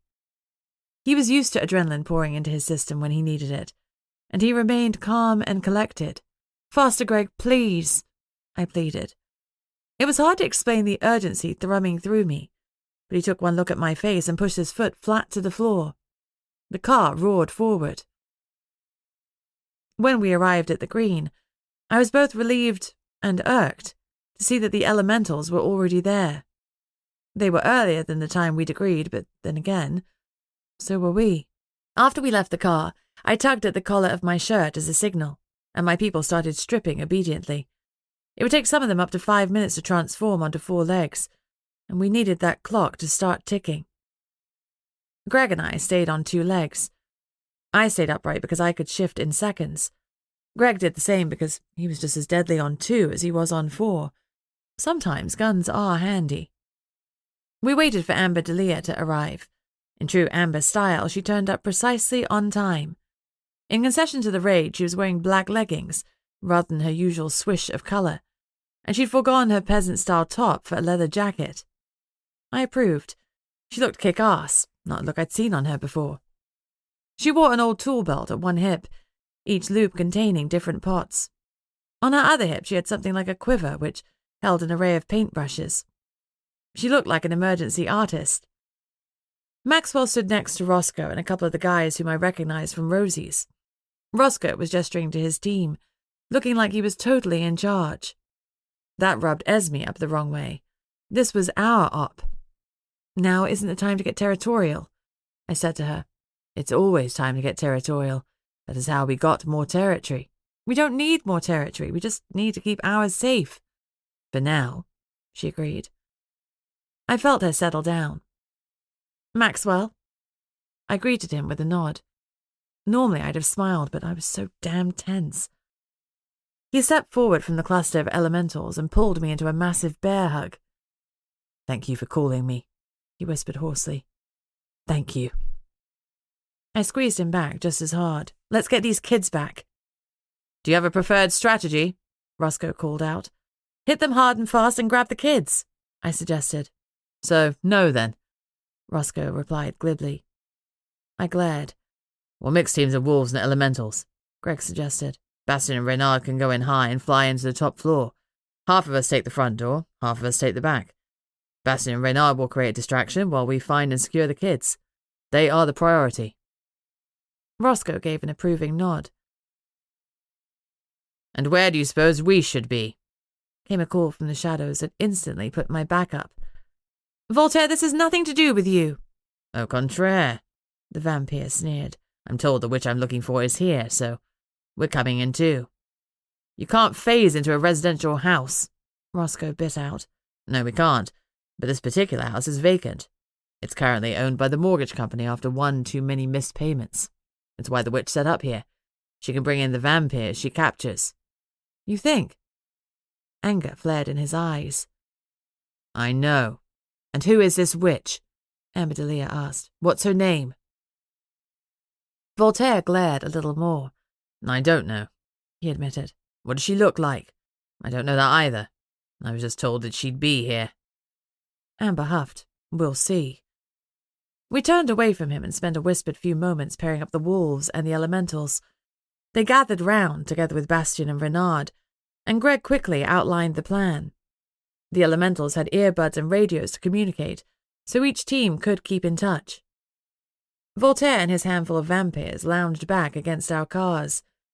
When he caught my eye, he smirked. Ladies first. We might as well coordinate our approach, I admitted grudgingly. Indeed. Our approach is that we'll wait for you to go in and trigger any traps, and we'll mosey in when you're all dead. Has anyone ever told you that you're an asshole? Frequently. He smirked, uncaring. If you're not helping us, then stay put out here, I ordered. Voltaire made no promises. He wasn't the only one being a dick. Amber was glaring daggers at Bastien. Is there any other creature that you get on with? I asked her conversationally. Gargoyles? Griffins? I have no issue with the gargoyles, she said primly. They have an issue with witches. Damn right we do, Renard muttered, and rightly so. She grimaced but left it alone. I'm fine with griffins, she continued, just not this griffin. My brain caught up with my mouth. Of course she didn't like Bastien. He was the assassin who'd been hired to kill her lover. It was business, but she'd taken it personally, and it was hard to blame her. Oops, time for a subject change. Amber, if everything looks all right, let's get these kids, I said. She frowned. There's a witch in this band of reprobates, right? So we're told. And your scry failed, so, yeah, everything points to that. So where are the protective runes on the house? They must be here, which means she's concealed them from me, and I won't see them until they're activated. I'll be able to give you a split-second warning, and when I can, I'll deactivate them. Ignoring the vampires, we split into our teams. I stayed on two legs to coordinate things. I could transform when I needed to, and this time, I was dressed in clothes that I didn't care about in case I didn't have time to shuck them off. Greg was armed to the teeth like Rambo. If the moment hadn't been so scary, I'd have taken a moment to drool over him. Despite my protests, Renard was with Bastien. It hadn't been long since the gargoyle had recovered from being attacked, but he was still determined to be part of the team. He said that he owed it to Hamlet, and I didn't have the heart to argue with him. They extended their wings and started to gain height. Renard took a moment longer as he summoned the wind around him to lift him. By the time he was in the air, Bastien had already opened the third-floor window. Renard flew up and in through it. Bastien was going to create a distraction, during which time we'd go into the house. During his recce, he had ascertained that the children were being held in a room off the main hallway. That was our target. The instant Bastien and Renard crossed into the property, flames leapt up around its perimeter, trapping them inside and us outside. They were at least 10 feet high. The heat told me they weren't an illusion. Oddly, I felt no fear of the flames. We had a whole bunch of fire elementals on our side, and I was pretty sure this was a temporary setback. But Amber balked at them. I didn't have time to worry about her. I turned to Maxwell, but he and the others were already on it. The fire elementals held out their hands and summoned the fire. Once it landed on the palm of their hands, they extinguished it effortlessly. Unfortunately, once one flame was gone, another leapt up in its place. The heat was phenomenal. "It's hellfire," one of the elementals called. Sure enough, the smell of sulphur permeated the air, acrid and thick. I swore under my breath. This wasn't a little campfire for the elementals put out, but a raging inferno, and every moment we were on the wrong side of it, the children were at greater risk. "It's too big to extinguish the whole thing. Create a corridor," Greg ordered the nearest elemental. Hold it open whilst we run through. I'll do it. Maxwell stepped forward, hands outstretched. We'll have to time it right. I can't hold it open for very long. It's too much. Come on. I ordered my team and we moved toward the edge of the flames. I looked back and saw the wolves hesitating and whining a few feet away. Now! I shouted. Now! Esme roared. Battling their every instinct, the wolves leapt towards the flames. Maxwell widened his hands, and the flames parted like the Dead Sea when Moses tackled it. In a moment, the corridor was created. Maxwell's nostrils flared, and his whole body was rigid with effort. Hurry! He hollered. We plunged forward with the other elementals by our sides. We just reached the other side when, at the last moment, a look of determination settled on Amber's features. She had decided to join us. She moved into the corridor. Behind her, Maxwell, dripping with sweat, had started to lower his hands. Seeing her, he blistered our ears with swear words I knew Renard would approve of, as he fought to recapture the flames. It was a losing battle. The tunnel behind Amber started to waver and collapse behind her, and fire roared toward her in a tsunami of flame. She glanced back and paused. Run! I screamed. My call jolted her into action, and she ran as fast as she could. I held my breath and prayed that she wouldn't trip as she pounded through the inferno. I exhaled sharply as she made it through, just as the passageway collapsed behind her. You've got a death wish, I blurted. You need me, she explained. I can't counteract the runes from that far away. You could have pointed that out before we all went through. Why didn't you come through when we did? Her cheeks reddened. I was distracted, she admitted. By what? The towering flames? Something like that. She straightened and brushed imaginary embers from her jacket. Enough chit-chat, we need to move. She wasn't wrong. The ring of fire had been an effective alarm, and the occupants of the house must have been aware of our arrival. We might as well have taken a loudspeaker and shouted our intentions across the green, but there was no time for recriminations. We needed to move. Inside the ring of fire, the house looked eerily quiet and calm, and I felt a stab of worry about Bastien and Renard. This hadn't quite gone as planned, and there was no sign of their planned diversion. If even Bastien could be captured or silenced, we were in big trouble.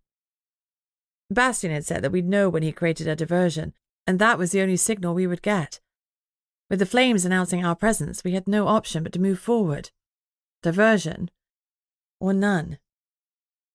Greg gestured for the teams to split into two. Maxwell and Liam's group headed for the back exit, as we approached the front. We moved silently, though that may well have been a case of locking the barn door once the horse had bolted. As we crept up the stairs to the front door, a blast rocked through the property. I swore loudly. It seemed that Bastien was still loose. The kids had better be all right, or heads would roll. That's our signal, I called somewhat unnecessarily. Let's go. Roscoe and his elementals flanked the remaining wolves, and we entered the property in the weirdest Noah's Ark procession. Most of the team had been told to focus on eliminating the threat from the griffin and the ogre. Bastien had been confident that he could neutralize Charlize, leaving the majority of us to battle the one ogre. Ogres were tough, no doubt, but she would be no match for the sheer number of us coming after her. At least, that was the plan. We burst through the black front door, and I peeled off left to the living room with Greg and Roscoe by my side. The others continued through the house to secure it, and met up with the team that had entered through the rear of the property. There were no shouts, no signs we'd met resistance. The door to the room that supposedly held the children was locked from the outside. That made me even more furious. It was completely wrong to treat anyone like that, let alone children.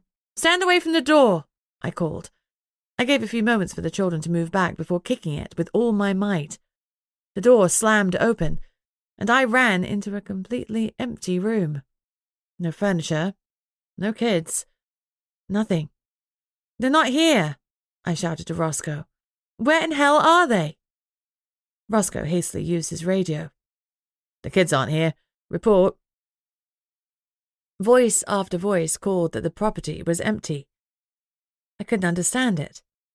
Bastien had done the reconnaissance and confirmed that there were 6 people here. We were joined by a grim-looking Bastien and Renard. The top half of the property is empty, Bastien confirmed. Out of the way, Amber called irritably. They're still here somewhere. They've got some runes securing the location. A concealment rune. Give me a minute. We don't have a minute, I protested. They know that we're here. Any delay means they'll try and get rid of the evidence. And the evidence here, my witchy bitch, is the kids, said Renard. So hurry your stubborn self up. I'm going as fast as I can, Amber snarled. She had her paintbrushes out and started moving from room to room, painting a rune on each wall. The process was achingly slow. Finally, she shouted from the kitchen, Here! They're through here! The kitchen had some sort of wine cellar, the entrance to which had been concealed and sealed. Amber's rune smashed through the concealment rune and revealed a steel door. It was the oddest thing, watching a door pop into existence like that from what had previously appeared to be nothing more than a wall. As it emerged, so did a plethora of hidden runes. Amber pored over them, frowning and muttering to herself. Bastien seemed to be taking the whole thing personally. Move out of the way, he instructed us all sharply. He drew back to the other side of the kitchen, then flew with full force at the metal door. I winced at the impact. Surely he'd broken some bones. He bounced back, but the door remained closed. Bastien let out a screech of fury. He wasn't used to being denied. He shifted into his griffin form and ran at the door again. No, Amber shouted. Don't, there's a... This time, Bastien's body slammed into the metal door and it tore open on impact. It flew off its hinges and slammed loudly against the floor. It was a good job that stealth had left the building long ago. The door wasn't the only thing that hit the ground. Bastien slumped to the floor like he'd fainted. Curse, Amber finished. She rushed to his side and started digging through her bag, pulling out glue and paintbrushes. Will he be okay? I asked, fearing the answer. I don't know, she admitted. Leave me to it. It was hard leaving Bastien there, stretched out on the floor like he was Aslan in Narnia. But we had the kids to think about, and I'd have to rely on Amber to save him. Time was of the essence. That door bursting in hadn't been subtle. He'll be fine, Esme reassured me. We need to go. Her enthusiasm was infectious. Anticipation was thrumming through her, and she was looking forward to a fight. I love her, but the bitch sure loves violence. With one last regretful glance at Amber and Bastien, I stepped carefully around them. Liam was hot on my heels, still on 4 legs, and my urge to shift was strong. Esme wanted to be in charge. Patience, I murmured to her. Soon. We may be able to talk our way out of this without resorting to violence. I felt, rather than heard, her derisory snort. The steel door that Bastien had smashed open had obscured a dark corridor and steps leading downwards. Liam gave a yip and bounded past me, and the rest of my wolves followed. Their excellent night vision meant the darkness didn't hinder them in the slightest. I started forward again. Next to me, Roscoe called up a ball of flames and threw it into the air, lighting the way for those without night vision. The wolves had gained some ground, so we ran down the stairs after them. Growls were echoing along the stone corridor. The last stair opened into a cavernous cellar lined with wine racks and 3 animal-sized cages. Next to the cages were 3 of the kidnappers. Gillian, the ogre, was in her creature form. She stood nearly 8 feet tall, but even so her head was miles from the ceiling. Her left arm was twice the size of her right one, and 2 tusks protruded from her mouth. She was huge, but the real threat here was the griffin. If she attacked, things were going to get messy real fast. Charlize was in her human form, but there was no mistaking that she was Bastien's daughter. Her long ebony hair curled down to her shoulders, and her exotic skin tone and eyes were all Bastien's. I'd seen him shift enough times to know that it was no advantage that she was in human form, and I watched her warily. That left James.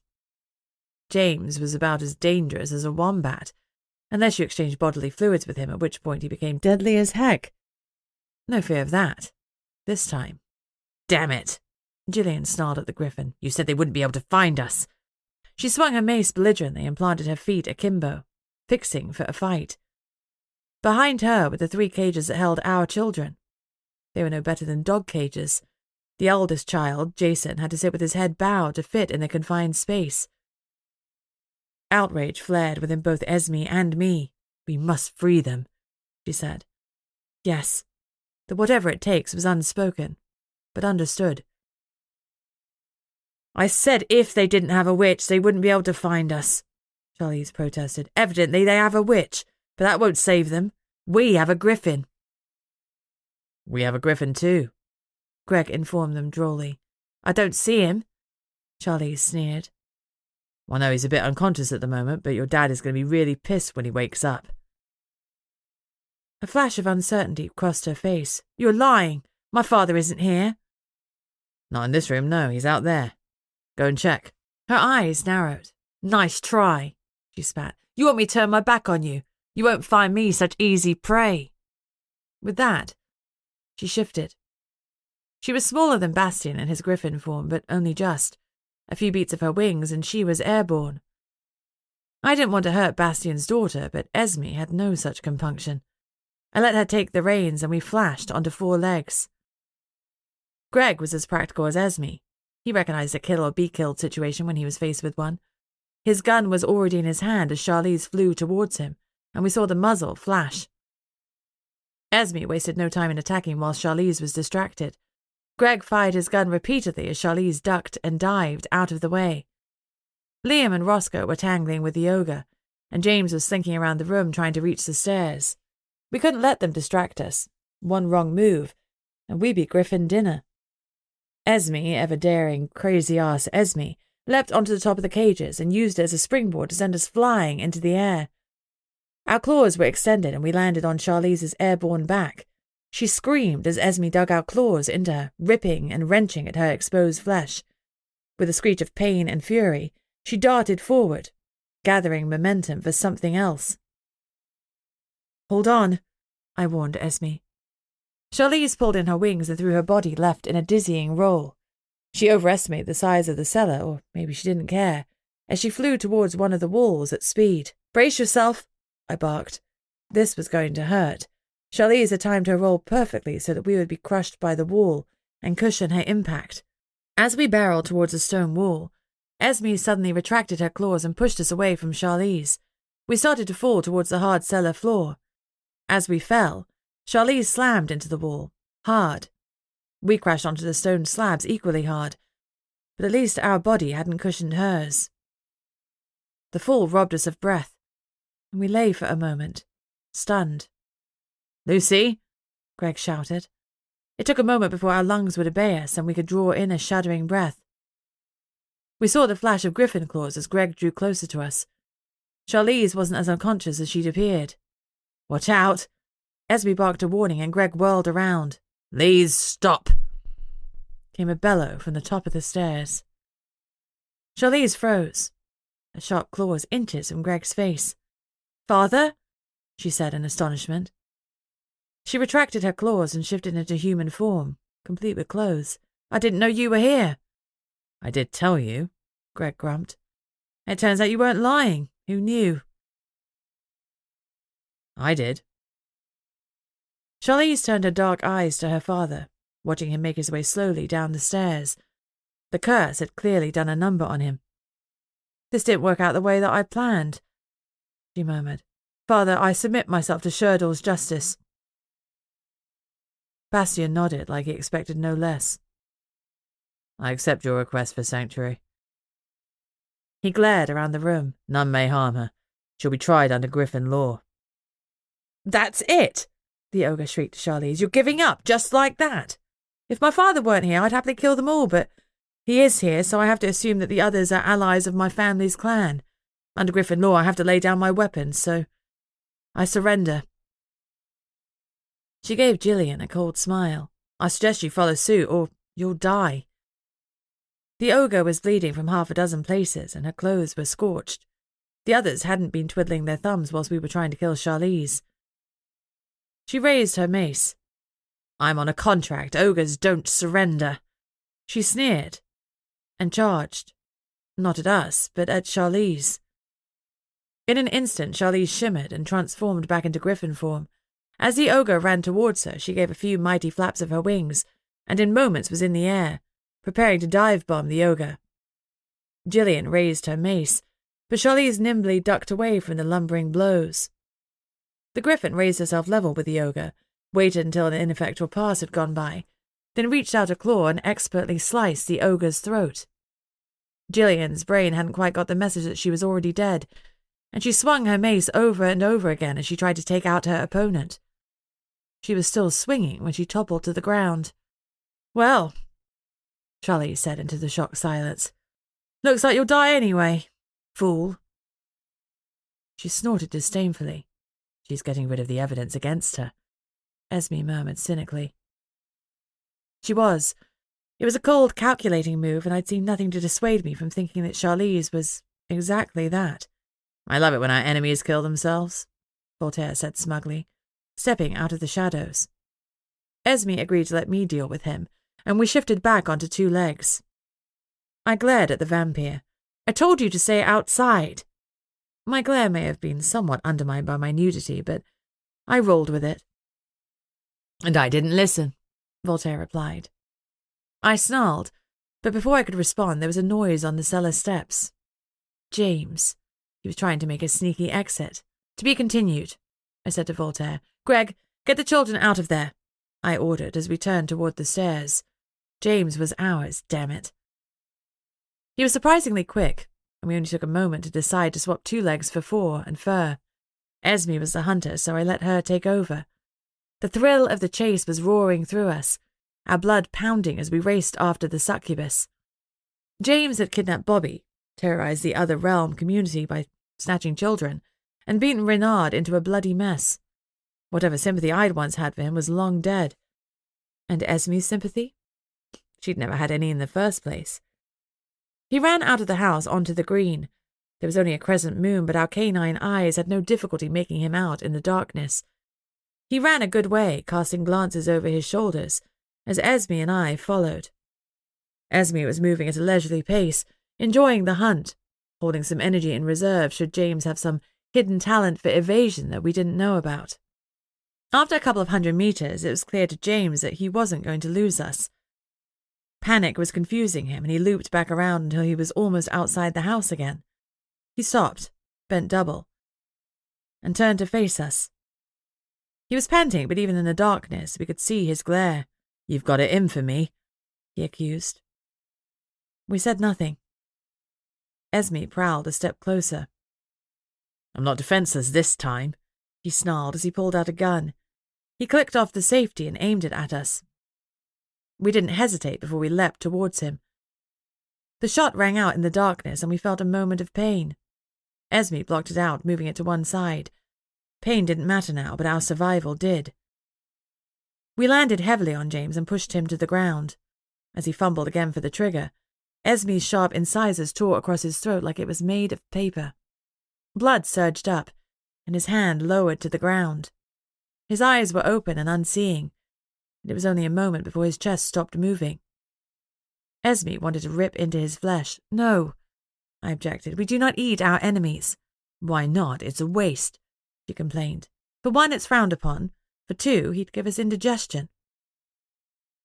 "Cool," shouted Bobby. "Did you see that? Alpha ripped his throat out. Can't wait to tell the rest of the pups." Well, at least he wasn't traumatized. Chapter 24. I was back on 2 legs. Greg had pulled out some spare clothes from his go-bag, and I was once again dressed head to toe in a black tracksuit that did nothing for my figure. My side was aching where I'd been shot, but the wound had already closed in the shift. I was sore, but I'd live. Roscoe pulled me aside. "Thank you," he said seriously. "You didn't have to call us in, and I appreciate that you did." "I didn't do it for you. I know you're friends with Jess, but we're not quite there yet. It was an arsehole move ordering Maxwell not to share information with us. If we'd cooperated, who knows how much sooner we might have got the kids back." "I'm sorry, but it was the right call for the elementals," he said firmly. He was sorry, not sorry. "The elementals, or you? You put the kids at risk to secure your political position. It highlighted where your priorities lie." "My priorities lie with my people. All of my people." "Jason is your lover's cousin. How do you think Maxwell feels about your priorities?" I asked cattily. Roscoe stood a look at Maxwell, met his eyes, and looked away. I saw a flicker of anguish dance across Roscoe's face. Oh yeah, trouble in paradise. Careful where power takes you, Roscoe. Where's my mummy?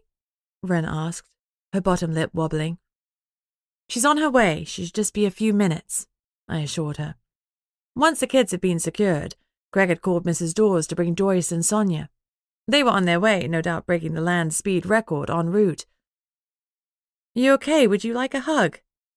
I have little to no experience of kids, but if I were Wren, I'd want a hug. She gave a tiny nod. Yes, please. I sank onto the floor, pulling her into my lap, and wrapped my arms around her. You're safe now, I promised. This is awesome, Bobby crowed. I got rescued by the Alpha. I'm going to be able to tell this story for years and years. I'm glad you're happy, Bobby, I said dryly. I hope the experience wasn't too upsetting for you. The kidnapping part was pretty scary, he admitted honestly. The guy whose throat you ripped out told me he was my dad.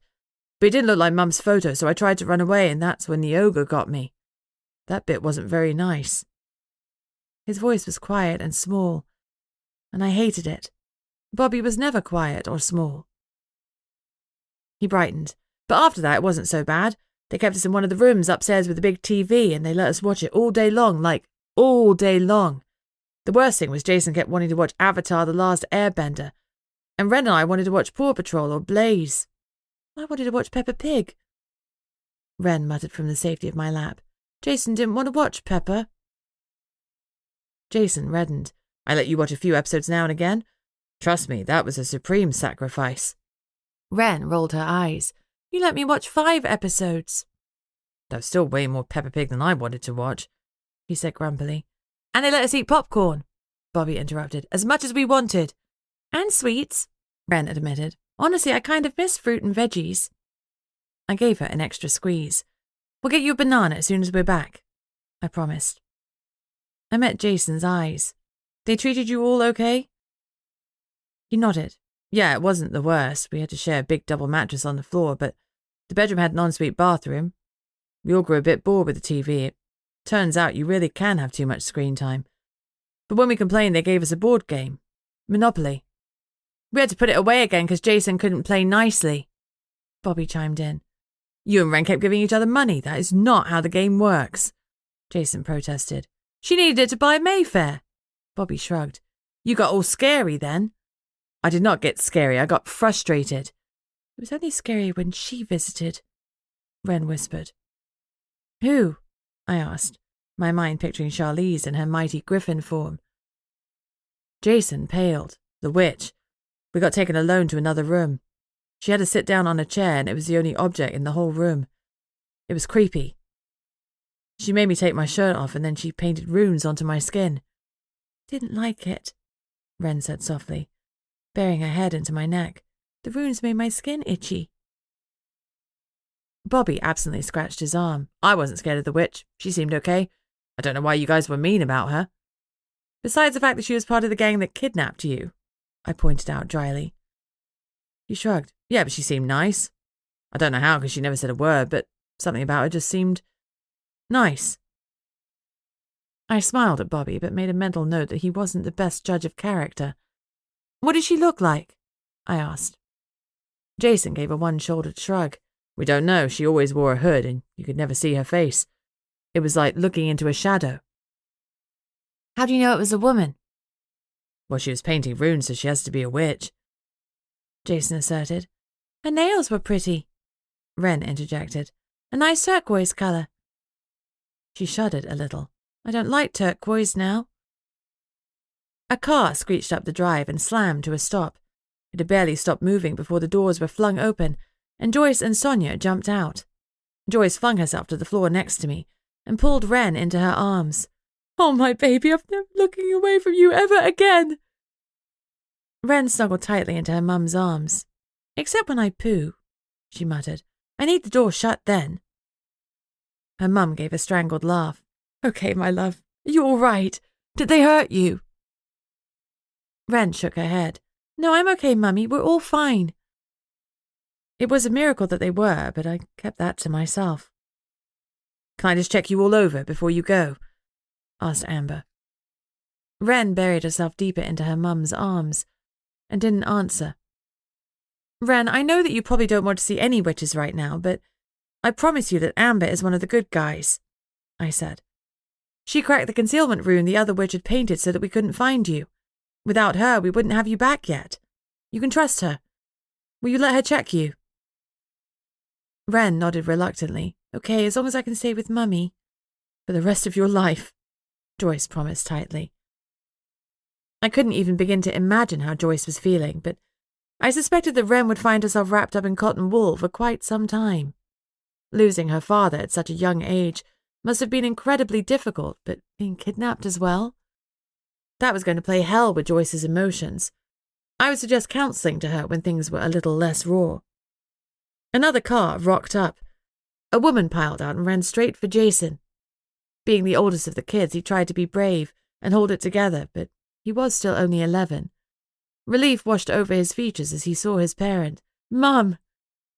He ran to her and almost jumped into her arms. His mum began sobbing loudly. I recognized her.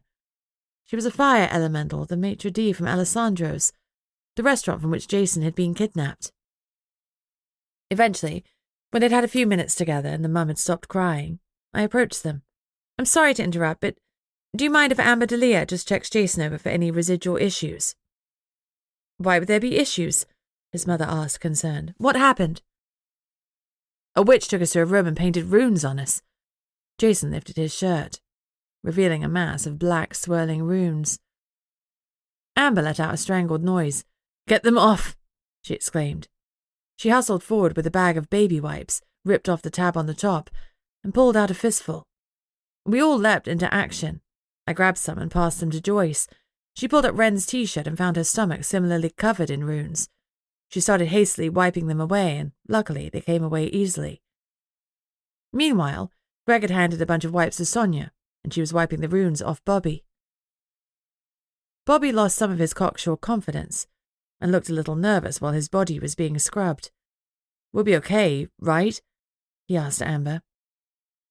Amber forced a smile. You'll all be completely fine, she promised, but I'm going to brew a tincture to make sure you recover exactly as you should. For now, you need to make sure that you use as little magic as possible. That means no casting or controlling fires, and no walking into trees. Bobby sighed. There's nothing I don't have to do because I haven't called my wolf yet. If you'd already called your wolf, you probably wouldn't be standing here. Amber, I chastened, glaring at her. What a thing to say to an 8-year-old. She shrugged, her eyes defiant. I'm leaving. I'll get started on this tincture right away and have it ready in the morning. Thank you, I said, a shade more warmly.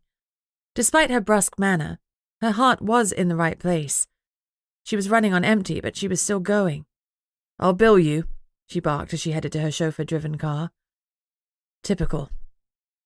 I watched with amusement as a slightly pale Bastian opened Amber's car door for her. She climbed in and glared at him before reaching out to slam it shut. I turned to Maxwell and Roscoe.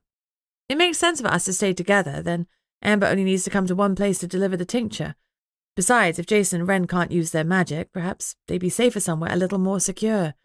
The mansion has metal shutters, motion detectors, and cameras all around. We have a wing of suites designated for guests. The children and their families are welcome to stay there for another night. Not to mention, it's getting late. Maxwell and Roscoe conferred briefly with Jason's parents, before agreeing. We'll all come back to the mansion, Maxwell confirmed. Thank you. The other fire elementals peeled off, presumably to go back to secure Rosie's. Sonia was hugging Bobby, running a hand through his short hair. We'll stay at the mansion tonight. Thank you, Alpha. She reached out, squeezed Joyce's arm, and nodded encouragingly. We'll stay tonight too, Joyce confirmed. Rose is still sleeping at the mansion anyway. Great, let's load up the cars and move out. Bobby turned to one of the packed cars, but froze when he caught sight of Renard talking to Bastian.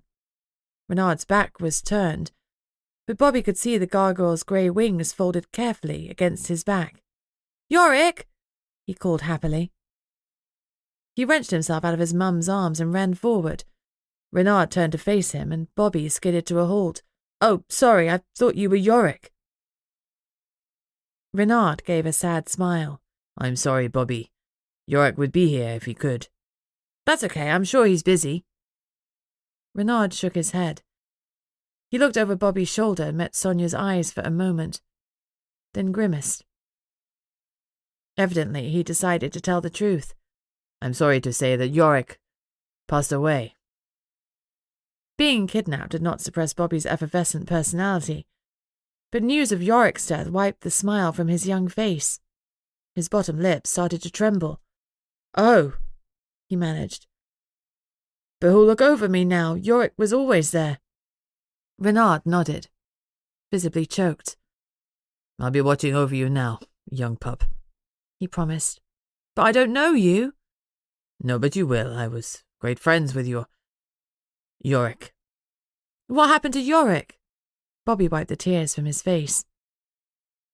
Renard hesitated, clearly weighing up the truth versus a lie, and wondering which would be more damaging. Finally, he said, He was protecting you, young pup. Someone came for you in the night, and Yorick fought them off like a good gargoyle guardian. He died, keeping me safe. He did, and there's no other way that he would have preferred to have gone. He loved you, Bobby. Bobby nodded, then the tears came, thick and fast. His mum stepped forward and wrapped her arms around him. She was looking helplessly at Renard, clearly confused. Who was Yorick? She asked. My gargoyle guardian, Bobby said through his tears. For as long as I can remember, he watched over me at night and made sure that I had good dreams. He sat in the branches of the apple tree outside my bedroom. Not every night, but most nights he dropped by to say good night. Since when? Since forever. Why didn't you ever mention him?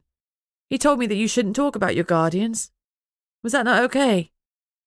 He sounded worried. No, it's fine, Sonia relented. After all, the damage was already done. But in future, if anyone starts hanging around and you don't know them, you tell me, okay? Sure, he agreed, a yawn cracking his face. He turned to Renard. What's your name? Renard smiled. Even with his sharp, shark-like teeth, he still managed to look friendly. You can call me Bob. Hey, that's awesome. My name is Bobby.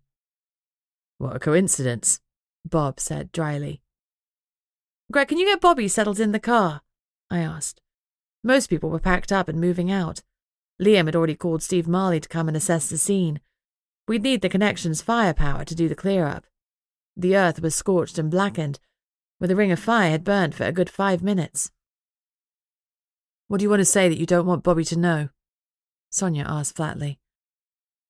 I looked at Renard, then back at Sonia. I don't know how much you know about gargoyles, but they're made rather than born. Did you know that? Yeah, so what are you driving at? Hamlet went missing when Bobby was 1. Yeah. And as long as Bobby can remember, a gargoyle called Yorick visited him and kept him safe. She stilled. What are you saying? She whispered, swallowing hard. I'm sorry, I can't come out and say it directly, at least I don't think I can. I slid another glance at Renard, who shook his head. But what I'm saying is that Yorick is a character in Hamlet. Gargoyles are funny about giving out their real names. And Yorick visited you and your son most days. Sonia's eyes widened. But this Yorick, he's dead. Yes, he died, saving your son. Her eyes filled with tears. Hamlet's really gone then. A sob escaped her. She bit her lip and dashed an angry hand at her tears. I've already mourned him so much, he's already been lost to me. But explain this to me. If Hamlet got turned into a gargoyle rather than going missing, why didn't he come and explain to me? She turned desperate eyes on Renard. We're not allowed to explain, he said. It's part of our curse. Plus it takes a while to get a grip on being turned into something else. What you're telling me changes nothing, Sonia said finally. Hamlet is gone as he was before. Bobby said Yorick watched over you, too, I said softly. But he wasn't by my side. He wasn't in my arms. He didn't teach Bobby to use a knife and fork or how to ride a bike. He may have been a spectator, but he wasn't a participant. That wasn't his choice, Renard said finally. What choice do any of us have? We all do what we must to survive, and I will continue to do so. Now, excuse me, my son is in that car and I need to wrap him up and keep him close. Of course, I agreed. I'll see you tomorrow. Have a good night's rest. Thank you. And, Alpha? Yes? Thank you for getting my son back for me. I smiled. Of course. Sonia nodded and turned to the car. I suspect that she would break down later when she was alone. I waited until the car door was shut before turning to Renard. That didn't go how I expected. He snorted. What did you expect, lovey? For her to fall to her knees and thank you for telling her that her husband, who she thought was dead, hadn't been dead but was now definitely dead? I grimaced. Well, when you put it like that. Still, I feel bad for Hamlet. As do I. I'm not done, you know. With what? Whatever this is. There's a whole lot more to the gargoyles than people know. And I'm going to find out. All power to you, my cunning canine. Let's see what you can dig up. But don't be surprised if it's nothing. I'm going to find out about your beef with the witches, I promised. If you do, then you unlock the whole thing, Renard said, his eyes gleaming. Dig away. Let's see what you can find. Chapter 25. I left Liam and Greg to wait for Steve and walked over to Bastien and a sulky-looking Charlize. Esme was growling in my head as we approached.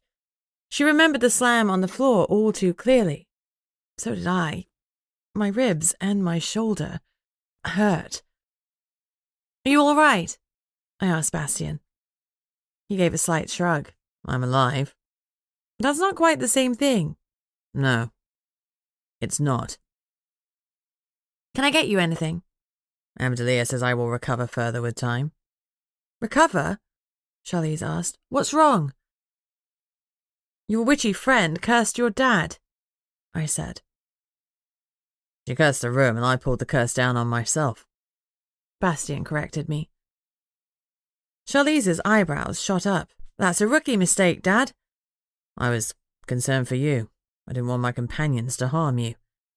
I'm a griffin, she snorted. What could a bunch of wolves and fire elementals do to me? You're not immortal, he rebuked her. They could do plenty, including kill you. You worried about me? She asked, astonished. Indeed. Charlize blinked. Huh. The witch, I started. What can you tell me about her? Not a whole lot. Gillian dealt with her primarily. Her eyes narrowed suddenly. That bitch, she swore. What? The witch. She put a compulsion on me. That's why I felt so inclined to kill Gillian. Getting rid of the ogre would have tidied up the witch's mess for her. Letting a witch put a compulsion on you, now that is a rookie error, Bastien commented. Charlize glared. Now that's the father I know and love. So what you're saying is that you have nothing on the witch? I demanded. Not even a name. You must have called her something. Yeah, I called her Witch. Great. Bastien gave me a brief hug. I'll take Charlize to Sherdle now. I'll be in touch. They both shifted into griffin form. As they flew away, I heard Charlize complain, We're hugging wolves now. With nothing more to do, the rest of us piled in the car and drove home, leaving Liam and Greg to await the connection to clean up the scene. It had been a long few days and I was tired. My bed was calling me. Unfortunately, I had to ignore it a while longer. When I arrived at the mansion, a familiar Mercedes was parked in the driveway. Jess's Mercedes. A zing of happiness ran through me. I definitely needed some time with my best friend. Screw sleep. Maybe a cooler, more debonair Alpha would have swanned in calmly and given their friend a chilled nod in greeting. But I jumped out of the car before it had barely stopped and ran into the mansion, eagerness gushing out of my every pore. When I pulled open the front door, Mrs. Dawes was waiting in the hall. She gave me a knowing smile. All went well with the raid? Yes, thankfully the kids are fine, though the witch is still at large. She was trying to drain the children of their magic. My goodness, she said faintly. I know, it's utterly vile to target children like that. Some people can justify any action to themselves. I shook my head in disbelief. How can anyone justify kidnapping kids and taking them away from their families? No, however important, the ends don't justify the means. Anyway, Jess is here. I've put her in your living room. I trust that's all right? Perfect, thank you, Mrs. Dawes. I took the liberty of pouring Jinx a glass of wine. The bottle is in the wine chiller if you want some as well. I absolutely wanted some, but Greg and Liam were still off-site, and I was responsible for our safety. I needed to organise the patrols around the grounds until they returned. Technically, Tristan was next in line, but he hated my guts. I hesitated, but it would have been unprofessional not to use him in the circumstances. He was fourth, and it wasn't fair to always make the others pick up the slack because I didn't trust him. I decided to pair him up with Marissa and Saren. The three could patrol together. Thank you, Mrs. Dawes. Please can you locate Tristan, Marissa, and Saren and task them with patrolling the grounds this evening? I'll let Greg know the arrangements. Of course, Alpha. I'll see to it right away. I knew that she would. I texted Greg to let him know the arrangements I put in place and that Jess was here. They'd been through some dramas together, and they had a loose kind of a friendship, so I expected he'd be glad to see her. Mrs. Dawes hadn't mentioned that anyone was with Jess, and I was pretty sure she would have told me if the prime elite of the dragons had arrived. I guessed that Jess was flying solo, though hopefully she brought her hellhound, Gatto, with her. I'd loved that pup since the days when I thought he was a Great Dane. I opened the door to my room and smiled. Jess was in her standard uniform of jeans and a shirt. Her brunette hair was piled in a messy bun on top of her head, and she'd used the barest swipe of mascara to line her blue eyes. She was smiling as she started to rise when I ran into the room. She just had time to get to her feet before I barreled into her arms, propelling us both back onto the sofa behind her. She burst out laughing. Happy to see you too, Luce. I'm ecstatic. There should be a law that we're not allowed to go longer than 2 weeks without seeing each other. This is your fault for moving so far away. I moved to Liverpool. It's hardly Timbuktu. Besides, we can do video calls. We can, but we don't. We're both too busy. Trying to align our schedules is like trying to time a celestial eclipse. Can you time celestial eclipses? I rolled my eyes. I don't know, but you get what I mean. What are you wearing? Jess asked, her voice a shade away from a laugh. A black tracksuit, I said, my tone matter-of-fact. We have pack clothes on hand in case we transform and end up naked. I lost a bunch of clothes before I realised that they'd disappear. That's a bummer. I don't think I've ever seen you in anything so unisex. Yeah, I know. I'm dying to buy myself some pink trackies for future emergencies. Black is so not my colour. It's draining on your skin tone, Jess teased. I grinned. She knows crap all about skin tones, though in this case she wasn't wrong. I'm vampiric pale, and black just washes me out. Movement by the fire made me start. It was Gatto. He was stretched out in front of the fireplace, but he lifted his head before giving his tail a tap-tap in a hello. He lowered his head back to the ground. Hey, Gatto, feeling lazy? I don't blame you, it's late. I went over and stroked him, and he gave me a big lick before settling down again. I was tempted to use my piping skills to have a chat with him, but I was tired. Besides, Jess was here for a reason, and I knew what it was. It was time to grab the elephant in the room by its tusks. Okay, I said. Hit me. Sit down. It's that bad. I spoke to an ogre and he said my mum was dead. Speaking the words out loud made me feel a little sick. My whole life, I guess I'd felt a vague resentment towards my birth parents because they'd abandoned me. They hadn't wanted me. Whatever their circumstances had been, that's what it came down to. But if my mum were dead, maybe she hadn't left me by choice and I'd been resenting her for something she hadn't done. I sat down, faced Jess, and tried to still my hands. I blew out a breath. Do it fast, like ripping off a plaster. Both of your birth parents are dead. I'm sorry. I nodded. Sure, that's fine. You know, it's funny. You and I have grown so close, maybe on some level I already knew that I'm an orphan. Like you. As I spoke, a huge lump took up residence in my throat. Doesn't matter. I have Mum and Dad and Ben. I'm so grateful for them. I had to stop talking because my voice broke. My eyes filled with tears. Then Jess was by my side, hugging the hell out of me. A sob escaped me. I don't know why I'm crying. I didn't even know them. It shouldn't matter. Of course it matters, Luce. Being raised by Sandy and Dennis doesn't negate the fact that Maria and Luca were your parents. Maria and Luca, those were their names. Yes, Maria and Luca Alessandro. I froze and stared at Jess, eyes wide. Alessandro. She nodded. I checked and double-checked. You're Maxwell's cousin. Luca was his uncle. My brain was trying to focus on the facts rather than giving in to the heartache that was trying to overwhelm me. I don't understand. They're fire elementals. Did I just get born common? Is that why they didn't want me? Jess shook her head firmly. They wanted you. Lucy, they loved you. I managed to get some pictures for you. Do you want to see? I nodded because I couldn't speak. She went to her rucksack, pulled out a buff-coloured file, and rifled through it before she pulled out some photos. They were grainy, clearly copies. They showed a blonde, curly-haired toddler in the arms of a beaming mother. She was laughing, and she had my nose and my chin. I'd inherited my pale skin and blonde hair from my mother.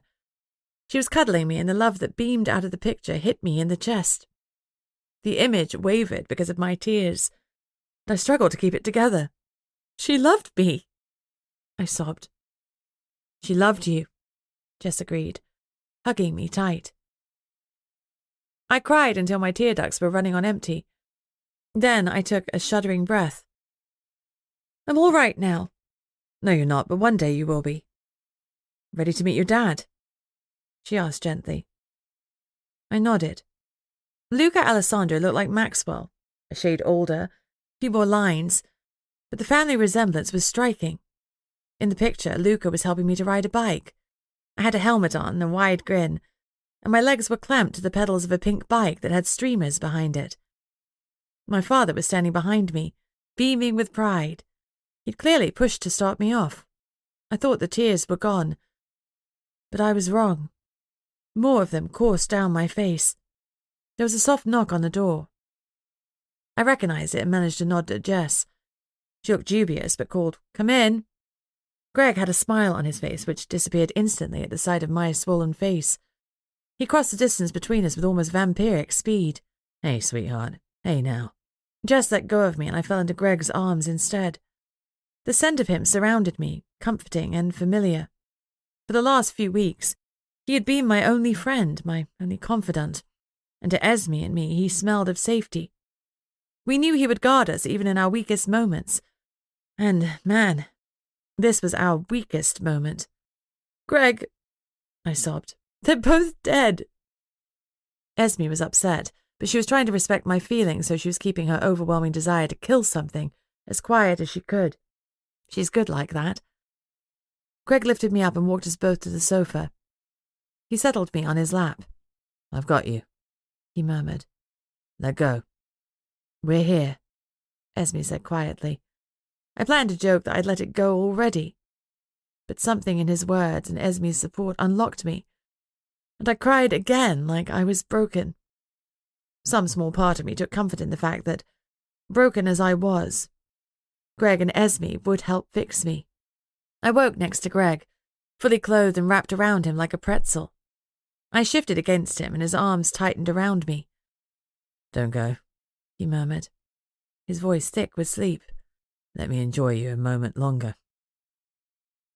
I felt ridiculously shy. I spent all of last night sobbing on him, and no doubt I looked a complete mess, and I couldn't quite remember how we'd ended up in my bed together. Greg opened his eyes and looked at me. My confusion must have shown on my face. "You cried yourself to sleep, Peaches," he explained. "I couldn't leave you. My wolf literally wouldn't let me. I tried to sleep on your sofa over there." He gestured to the sofa in my suite, but you kept making little upset noises in your sleep. It was killing me, so I came to give you a cuddle, and then you stopped making the sad noises. Thanks. "You wouldn't let me go, I swear. Your eyes flashed gold, and you clung to me so hard. I couldn't have left if I'd wanted to, and I didn't want to. Leave you, that is." "Thanks for staying with me." "Nothing happened," he promised. searching my eyes to make sure I believed him. I grinned at him. I believe you. Esme would have killed you if you tried to take advantage. I would never take advantage of you, even without the threat of Esme. I know, I agreed, but right now, I would very much like you to take advantage of me. I'd worry about the consequences and what it meant for the pack later. At that moment, it was what I needed. Are you sure you've had a big emotional upset and I don't want... Greg Manners, I've wanted you since the moment I met you, and it's only got worse the longer I've known you. I can't stop thinking about you. You're honourable and kind, funny and But I love you, Greg, and if you don't... Greg silenced my rambling with his lips. Thank God, I murmured against him. I felt him smile, then he drew back and looked at me tenderly. Lucy, I'm not a man of romantic words. I won't say this often, but it doesn't make it less true. I love you. I'm a man of action, so let me show you. Yes, I purred. His lips pressed against mine again, and that was the last comprehensible thought I had for quite some time. Chapter 26. I wasn't quite ready to face the pack, so Greg and I had breakfast in my sitting room. We'd eaten and were snuggling on the sofa when Jess joined us. It was still the arse crack of dawn, but neither Greg nor I required much sleep. That was something we'd taken advantage of last night, or rather, early this morning. Jess gave a massive grin when she saw us, and Gatto barked. I blushed. Yeah, move on. I'm so happy for you both. Really. Thanks, Greg said. It's nice to see you, Toots. You too, Manners. You took your sweet time making your move. And we said you two would get together weeks ago. Perfection can't be hurried, he replied languidly, kissing me lightly on my neck. I was feeling 1,000,000 times better. My birth parents were dead, and that sucked. It wouldn't stop sucking for the rest of my life. I'd never know them, and nothing could change that. But I had Mum, Dad, and Ben. I had Jess and Greg. Hell, I even had the pack. Bobby was home safe, and nothing bad had happened to the kids. So, yes, I was in a positive place.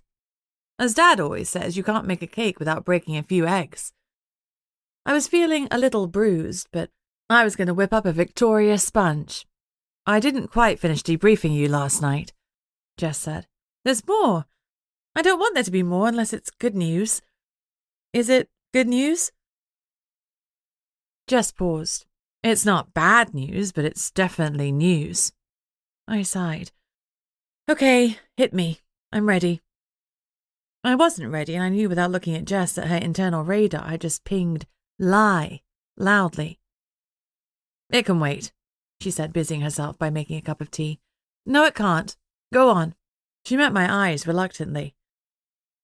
I found your birth certificate, your other one. I swallowed hard. So I wasn't born common. No, your real name is Luciana Alessandro, and you were born a fire elemental. I frowned and shook my head. Jess, I can't even start a campfire with a match. I need lighter fluid and a lighter. If I were an elemental, surely I'd know about it by now. Something else is going on, Jess said slowly, because I also found your death certificate. That's creepy. In all the sobbing, I forgot to ask. How did my parents die? The crossovers never found out. Their bodies were largely destroyed in a huge fire. Heart hammering, I asked, was it the fire that killed them? Jess shook her head. I know what you're thinking, but it's virtually impossible for a fire elemental to kill another fire elemental with magic. Fire elementals are so attuned to fire that it can't be used to harm them. Maybe they could be harmed by it in the common realm, but if they were in the other, the worst that most fire elementals can do is cast a living flare. What's a living flare? A torture curse. Makes you feel like you're on fire, but it doesn't actually burn your skin or kill you. The living flare can lead to death because of heart attacks or people jumping out of windows to make it stop. Lovely. So, you don't think my parents were killed by the fire? No. I think the fire was used to tidy up the crime scene afterwards, to confuse investigators. And it worked. No one was ever prosecuted for their deaths. No. The connection looked hard at a rival fire elemental family, but nothing stuck. And my death certificate says I died in the fire too. Jess nodded. The person who is listed on all 3 certificates as reporting the death was Alessandro. Which Alessandro? Just Alessandro. I sighed. The vampire? Yep. Great. Now the way he looked at you makes a little more sense, Greg commented. And I was surprised that he let us see the crime scene. You think that was him being nice? I asked incredulously. Yes, he called you Lucy, which I thought was weird at the time. Too familiar. I bet my bottom dollar he's been keeping tabs on you. I didn't know what to feel about that. One of my birth relatives had kept watch over me, but it was an ancient vampiric one. I changed the topic. If I'm a fire elemental, how come I can't do anything with fire? Greg frowned. If I had to guess, I'd say you were extinguished. He spoke the word in a hushed whisper. Someone ripped my magic out of me, I said flatly. Jess nodded. That was Emery's guess, too. But why? To protect you from whoever killed your parents, Jess said. Hence the death certificate being filed for you and you being shuffled off for adoption. If James hadn't nearly killed you, you would never have been turned into a wolf, and you'd have lived the rest of your life in the common. If I were common, I could never have found my family. No, Alessandro went to great lengths to obscure your adoption papers. Maxwell, Roscoe, Jason, and his mum are all staying here. I started to panic. I'm not ready for a family reunion. You have to face them sooner or later. I need some time to let this sink in. Maxwell is my cousin. Been on quite the roller coaster, and I need some time to come down to earth. Alyssa, Jess said. What? Jason's mum's name is Alyssa. I did some digging. She seems to have gotten pregnant out of wedlock. There's no father on the scene. Maxwell's father, Niccolo, does a lot to help raise the child. All these names were a bit overwhelming. My mum and dad might be gone, but they had a family. I had a family. I'm not ready for this, I repeated. Greg hugged me. That's not surprising, Peaches. It's a lot to take in. I'll go and make some excuses for you and see them out. Make the excuse a good one. I'm on it. He left me with Jess and Gatto. I'm not dealing with this very well, I said unhappily. You'd be so much better at this than me. You take everything in your stride. Jess smiled. Don't take this the wrong way, Luce, but you're a bit of a control freak sometimes. You like being in charge, and this is out of your control, and it's overwhelming. Give yourself a few days to let it settle. I stuck out my tongue at her, and she laughed. As she sat next to me on the sofa, my tummy growled. We better feed the beast, Jess suggested. You get cranky when you're hungry. Doesn't everyone? Jess tracked down Mrs. Dawes and requested some food. I'm a girl who can always manage brunch, even after a good breakfast. There were definite perks to being an alpha. Half an hour later, we were chowing down on a full cooked breakfast. You're not going to like this, Jess said, as she pushed back her plate. But I have to go home later today. I've got some appointments I can't get out of, but I really wanted to tell you the news in person. Thanks, love. I really appreciate you coming all this way. How could I not? Besides, I wanted to see you. It has been too long. Even for you, little Miss Lone Wolf. She grinned. It's ironic that, out of the two of us, you're the actual wolf. It's ironic that people use the phrase lone wolf. I've never been busier with the pack. I was grumbling a little, but in truth, I was happy with my alpha status. You love it, Jess laughed. You're never happier than when you're the centre of attention. You know me so well. I sobered. It's hard being the boss. People don't loosen up and talk freely in front of you, and everyone's on their best behaviour. How am I supposed to make friends when I'm the boss? You make friends with other bosses, she suggested, like Emery and Roscoe. I don't think I've endeared myself to Roscoe, I admitted. He wasn't terribly good about information sharing, and I slapped him down a bit for it. He's still finding his feet as a boss too, Jess pointed out. Cut him some slack. That's easy to do now that lives aren't on the line. Before you dash off, can you do me a favour? Discreetly. Discreet favours are my bread and butter. What can I do for you? There's a new wolf here, Thea Frost. Frost, is she related to that arsehole, Ace? Yeah, the poor girl is his sister. She's asked to transfer here. Suspicious timing. Jess's eyes narrowed. Well, I need to know if she really wants to be here, or if she's been sent by Beckett Frost to stir up trouble or dig into Ace's disappearance. Most of the pack know what happened to Ace. If she joins you, how's she going to feel about his death? I don't know, and that's another thing I could do with you poking into. Can you do your walking, talking lie detector thing and see if I can trust the poor girl? What's so poor about her? She's off. Timid. Nothing like Ace. I wonder if she's been abused in some way. No problem, I'll talk to her. I'll come with you. We'll say we've come to talk to Archie. He's become quite close to Thea. Archie? Are we talking about the same insensitive 19-year-old? Jess sounded incredulous. Yeah, he's mellowed a little since his dad's death. He's a little more thoughtful. Glad to hear it, but I'm sorry it took his dad dying to transform him. Me too. I'm sorry Lord Samuel had to die at all. Jess slung an arm around my shoulders, gave me a squeeze. I know, Luce. When we talk to Thea, I'll give a little sniff if she lies. It'll be believable because I've got a cold coming on. Well, don't sneeze at the wrong time, I joked. We walked down to the packed living room. It was still early, but the room was crowded. Centre of attention, and absolutely loving it, was young Bobby. You should have seen it, he was saying. They had to go through the corridor of fire to reach the house and then bust through a secret door. One of the kidnappers, James, tried to escape, but there's no escaping our Alpha. She was after him like a shot. She chased him and pinned him down, and when he pulled a gun on her, she ripped his throat out. Blood sprayed everywhere. He used his hands to simulate the blood spray. Lovely. I cleared my throat, and the room fell silent. Thank you for that dramatic rendition of the rescue, Bobby. We're all incredibly happy to have you home safely. Your kidnapping has reminded us all of the dangers that we face in this realm. Together, we are stronger. Tristan, I believe that you teach martial arts. Is that correct? Tristan nodded, a mixture of hostility and curiosity in his eyes. I would like you to start training all of our pups in self-defense at whatever age you deem appropriate. The pack will compensate you for these lessons. Tristan brightened. Yes, Alpha. Think any pups over the age of 4 should be able to start learning defensive measures. Bobby gave a whoop of excitement. I'm going to be the next Jackie Chan! He leapt up from his chair and started slashing ineffectually at the air. I winced internally. I should probably have checked with Sonia before I made that announcement. I was relieved to see that she was smiling indulgently as Bobby butchered karate. Mrs. Dawes, I called over the rising noise level. Could you provide breakfast for everyone? Noah, perhaps you could do a pastry run. Noah jumped to his feet. I'm on it. The pack separated into its natural friendship groups. Archie and Thea were sitting off by one of the window seats, and I made a beeline towards them. Chapter 27. Is it too noisy? I asked Jess as we walked over. Worried she wouldn't be able to use her lie detector skills with all the hullabaloo. That's not how it works, she grinned. We're good. Hey, Archie, Thea, I said.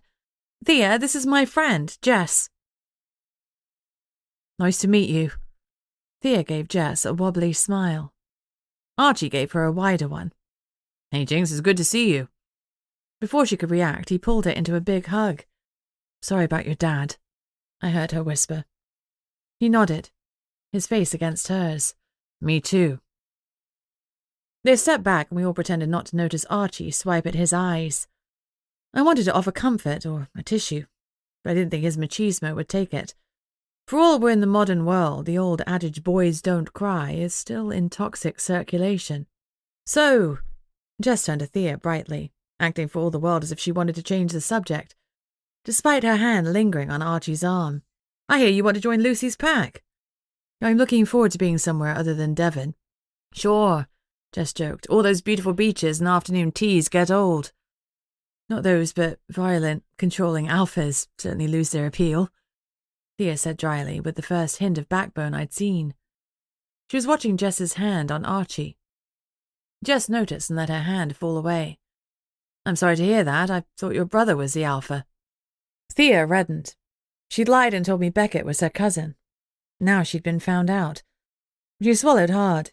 He is, she admitted. She looked at me. I'm sorry I said he was my cousin. I didn't think you'd let me in if you knew I was his sister. He's your brother and he's controlling and violent to you. Jess sounded shocked. To everyone, it's not personal. It's just his way. Our parents weren't enlightened werewolves. They were very traditional. She said it without recrimination. Why do you really want to join us? I asked. A lot of reasons. By all accounts, you're not controlling and violent to your wolves, so that's a big plus. I decided to change tack. When everyone thought I'd been taken, you didn't shift. Why not? She winced and slid a reluctant glance at Archie before pushing back her shoulders and lifting her chin. I can't shift anymore. I'd liked Thea since I met her, but I couldn't help wondering for a second if she was the witch who'd been stealing magic to help her shift. It made sense. I looked down at her nails. The only clue I had, courtesy of the children, was that the witch had turquoise-painted nails. Relief washed over me at the sight of Thea's nails. They were bitten to the quick, with not a trace of polish. The elusive witchy wasn't Thea. I needed to find that witch, whoever she was, so that I knew this episode was completely over. I was going to track her down and end the threat to the pack, one way or another.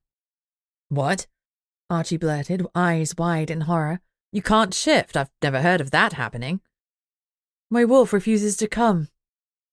Thea shrugged like it was no big deal, but she wasn't fooling anyone. Can you feel her at all? I asked, trying to hide my own horror. I couldn't imagine Esme not riding shotgun. Yes, she's there, she just won't come out. Why not? I have no idea, she said dryly. I don't speak wolf. She didn't, but I did, though perhaps not here and now, surrounded by all of the pack. Next to me, Jess sniffed. Thea was lying. She knew full well why her wolf wouldn't come out. Thea shrugged. Could be worse. If my wolf had taken control from me, I'd be a gargoyle by now. What? I blurted. Archie's jaw dropped. Oh, yes, Thea said, sounding slightly superior. We still teach the old stories in Devon, even if they've fallen out of fashion. What old stories? I asked, desperate for more information. I probably shouldn't talk about it outside of the Devon pack. If you want to transfer here, I said, then you definitely should. Thea's eyes flashed with an emotion I couldn't label. She leaned forward conspiratorially and lowered her voice. Some say that knowing the threat we face makes it harder to wrestle control because the consequences are too dire. But in the Devon pack, we're taught the truth.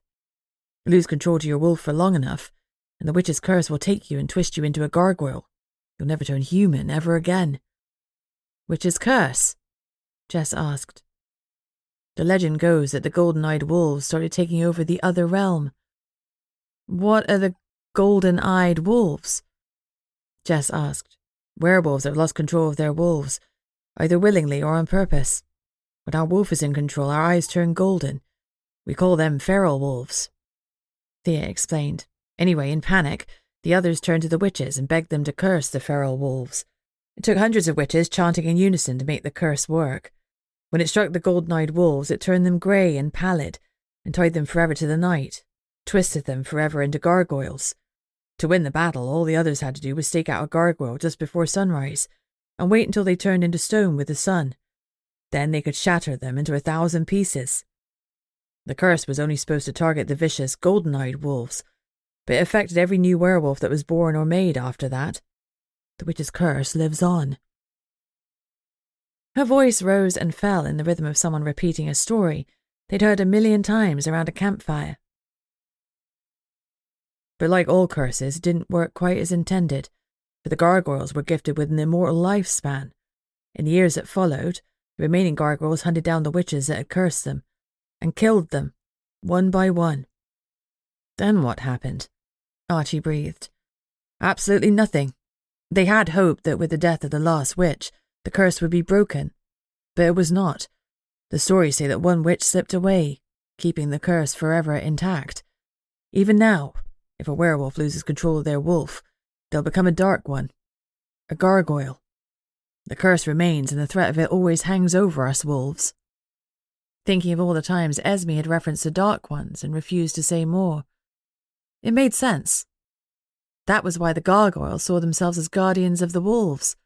They were pack. Why wouldn't the gargoyles say something? The old tales are out of fashion. About a century ago, the Werewolf Council declared that anyone telling the tales would be put to death. They feared that spreading word of the curse would make it a self-fulfilling prophecy. If we feared losing control of ourselves to our wolf, we'd be more likely to do so. In that case, I could understand Renard's reticence, but why hadn't Esme told me? She knew I would never tell the council. "You're not scared of the council?" Jess asked. "You could get in trouble for telling us the story. We're all told the old stories, regardless of the edict. If the council came after me, they'd have the whole of the Devon pack after them. Beckett wouldn't let them hurt me. Only he's allowed to do that." "He won't hurt you now." Archie glared, putting an arm around her. She looked pleased. "And you won't tell the council on me, will you?" Thea asked lightly. "No," I agreed. "I'm not going to tell on you for breaking a stupid 100-year-old law about telling tales. Not when it had enlightened me on so many things." I cleared my throat and tried to appear less shell-shocked. "Anyway, how are you finding it here at the Home Counties Pack?" I asked. "Do you still want to stay?" "Absolutely," she answered without hesitation, looking at Archie. "I decided to do some fishing. I was sorry to hear about your brother Ace going missing." I wanted to hear her response while Jess was there, to tell me whether she was lying or not. "I wasn't," Thea retorted. "Ace was an arsehole. Do you know he gave himself his nickname?" She cleared her throat. "I think I'll get a coffee. Archie?" Archie stood. "Sure, I can always drink coffee." "Nice to meet you, Jenks." Thea excused herself with a friendly smile, and we watched the pair of them go off. "So?" I asked. "Only the one sniff?" "Yeah," Jess agreed. "She only lied once." She hesitated. "What?" "Maybe I'm being unfair, but there's still something off about her. Maybe it's the fact that she can't reach her wolf," I suggested. "Maybe," Jess agreed. "Do you think I should accept her into the pack?" "I don't know, it's your call. She was telling the truth when she said that Beckett was controlling and violent towards her, and that she thought Ace was an arsehole." Jess paused. "Did you notice that she spoke about Ace in the past tense? She knows he's dead." "Yes, I caught that. Apparently Beckett tried to scry for Ace, so he already knows that he's dead. The pack had a funeral for him. It's good they've had closure, I guess." "We can't send Thea back to an alpha that hurts her. It's not right." "Oh, so now you speak up. You were silent while she explained about the Dark Ones." My tone was accusatory. Esme gave a soft whine in my head. "It is forbidden to talk of it." "By the Werewolf Council?" "Not just them." She turned around in my mind and went silent once more. What on earth was Esme afraid of? Chapter 28. If there was a curse flying about that affected werewolves, I needed to know about it. One witch came to mind, so I dialed Amber Delia and put her on speakerphone so Jess could hear the conversation. "What?" Amber answered, her tone distinctly harried. "I need to pick your brain about curses. Just once it would be nice if someone rang me to chat." "Oh, sorry. How are you?" "Doesn't work when I already know that you're ringing to talk about curses. What do you want?" "The witches cast a curse on the werewolves a couple of 100 years ago, and it turned any werewolf that was feral into a gargoyle. The curse is still active.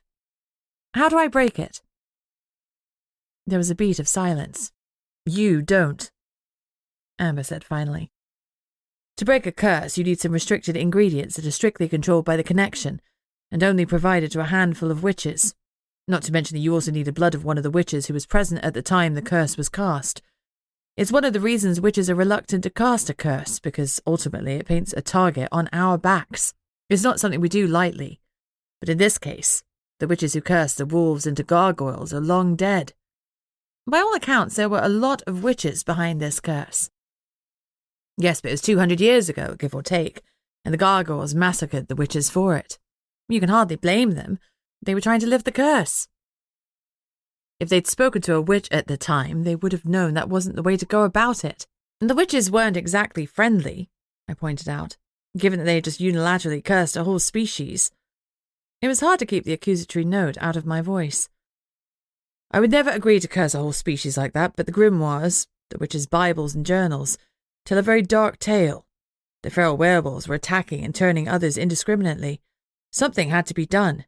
You must remember there was no connection at that time, so there was no one to turn to. The witches took matters into their own hands.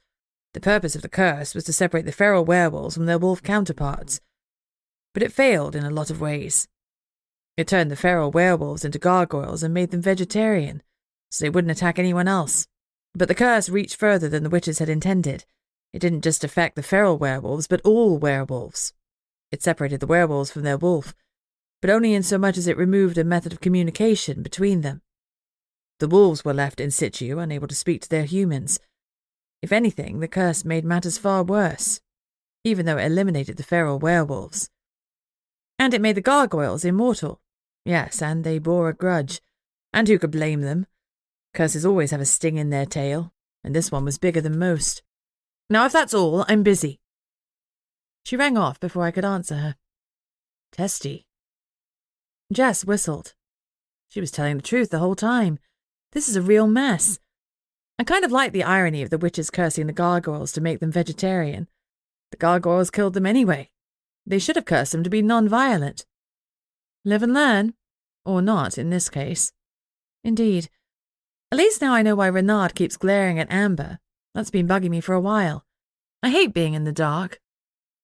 Greg joined us and told me that the fire elementals and dryads had gone off-site. I felt bad for not saying goodbye. My mum would be disappointed by my hostess skills, but today, I couldn't adult. I needed time. I'd face them. Soon enough. Mrs. Dawes popped in with some tea for us all, as we filled Greg in on the curse saga. Sounds like the witches got a bit high-handed, he commented. Mrs. Dawes frowned angrily. Absolutely outrageous, she muttered under her breath. My exceptional hearing picked it up, and I gave her a sympathetic smile. I know, imagine cursing a whole species because of a tiny subset. Absurd. I get what Amber was saying, Jess said. With no connection, it must have been hard for everyone when the feral wolves started attacking like that. That's what the Werewolf Council is for, Greg explained. Any species can petition them with an issue. But how long would that take? Jess argued. I'm not condoning the witches' actions, but we can't judge them with a 20th century mindset. Greg snorted, as if the connection would have done anything anyway. I groaned. Oh, no politics, please. We've been through the ringer. Let's just chill for 5 minutes. As we finished our brews and Garibaldi biscuits, we talked about lighter topics. Before I knew it, it was time to say goodbye to Jess and Gatto. More tea? I offered, hoping to draw out the moment. Jess shook her head. Best not, or I'll need to stop a dozen times to wee on the way home. She picked up her holdall, and I struggled to hold back tears. I didn't want them to go. I followed them out to the driveway, feeling distinctly depressed. Jess threw the bag in her car and turned to me. Her expression softened at the look on my face, and I tried to stretch my mouth into a smile. Hey, she murmured. I'm only a phone call away, if you need me. I'm here with bells on. Back at you. I know, you're always there for me. You've 100% got this, you know. You're going to be the best alpha ever. I swallowed the lump in my throat. You're the best. We kissed goodbye one last time, and I watched sadly as she climbed into her Mercedes. Greg wrapped his arms around me. You don't need to be sad. You can visit her whenever you want. Liverpool isn't so far away. I know, but it feels like an end of an era. She's engaged to the King of the Dragons, and I'm alpha of a werewolf pack. When I called Emery the King of the Dragons, I felt Greg tense. I looked up at him, and he was grimacing. I decided to call him on it. What does that face mean? You made a face. What gives? Greg stepped away from me. It felt metaphorical as well as literal. You know I worked for Emery for a long time, and we were friends before that. I have to keep his secrets. There's a secret to keep. If it helps, Jinx knows all about it. Great, so I'm the only one in the dark, I said bitterly. I swore to keep the secret, otherwise I'd tell you in a heartbeat. But there's a gash, and I'm not sure what would happen if I told you. I care a great deal for Emery, he's like a brother to me, but I love you, Lucy. My loyalty is to you now. And to the pack. Screw the pack, my loyalty is to you, he repeated. I'll do everything in my power to keep you safe. That gave me the warm and fuzzies. Yes, I had Esme, so I didn't really need him to keep me safe, but I appreciated the sentiment. Besides, you can never have too many people watching your back. Our conversation stalled as Liam approached. We've got a visitor incoming. I passed him through the front gates. Who? I asked. Alessandro, he replied nervously. Which one? The one. The vampire. Liam nodded. He's famous. He keeps himself a lot, but he's like a rock star. He's the only elemental to become a vampire. Hell, the only other to become a vampire and retain his previous magic. Liam was fangirling. I wondered how he'd deal when he found out I was related to his hero. I heard a whinny and turned to see Ares coming around the side of the house. His nostrils were flared and his red eyes were flashing. His sides were heaving when he arrived. He must have run all of the way. I gathered my power and reached out to him. What's up? I got a sense of danger, of impending doom, and an image of a vampire's teeth.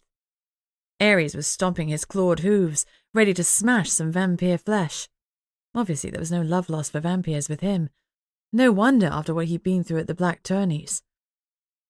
I tried my best to convey that I didn't think the approaching vampire was a threat. I sent an image of Alessandro and overlaid an image of a mother and a foal. Ares froze, and I swear, he cocked his head and looked at me curiously. He shook his head and went back to trampling the ground viciously. Play nicely, I entreated. Ares harumphed. I wasn't sure what that meant, but I had no more time to think about it. A sleek black limo was rolling up the drive. Gramps was here. The car stopped and the chauffeur got out.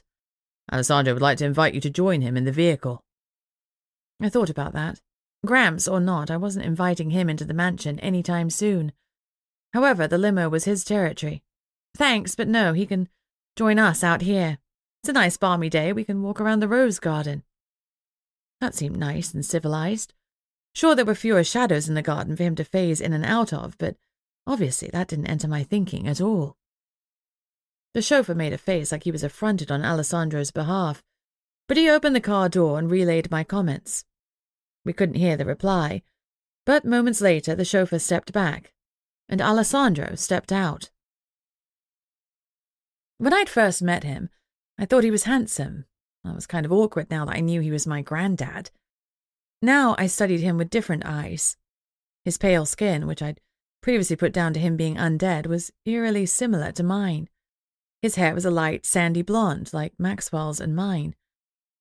Vampires can choose whatever age they want to appear to be, and he'd chosen to age himself slightly. On close examination, his hair was dusted with grey, and there were the faintest of marks around his eyes. In his case, I'd have hesitated to call them lines. He had green eyes, but they were a similar shape to my own. Biological family. It was an alien thought. Lucy, he greeted me evenly. Let's talk privately. He glanced at Greg, which instantly put my back up. Alessandro was on my turf, and he thought he was going to tell me what to do? He eyed Ares cautiously. The unicorn lowered his head and directed his horn at him. No shanking him, I said firmly. Ares slid me a sideways glance, but raised his head. You have a pet unicorn? Alessandro asked. He has me, I think. I shifted the conversation back to Greg. You can speak freely in front of Greg, because I'm going to tell him anyway. Whilst it is admirable to trust your second, this is a private matter. Greg is privy to all my private matters. As soon as the sentence left my mouth, I blushed.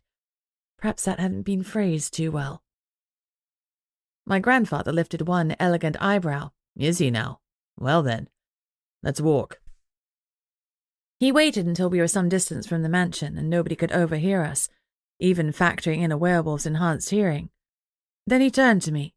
I have been notified of a break-in. Someone has stolen information from me of the most sensitive nature. Ordinarily I'd hire a griffin to kill the thief, but I'm given to understand that you're close friends with her. Jess, I breathed. She's my best friend, and she's friends with Sherdle. No griffin would take a hit on her. Friendship or not, business is business. Believe me, the griffins would kill her if they were paid enough. They have a different definition of friendship. If you order a hit on my best friend, I'll never forgive you.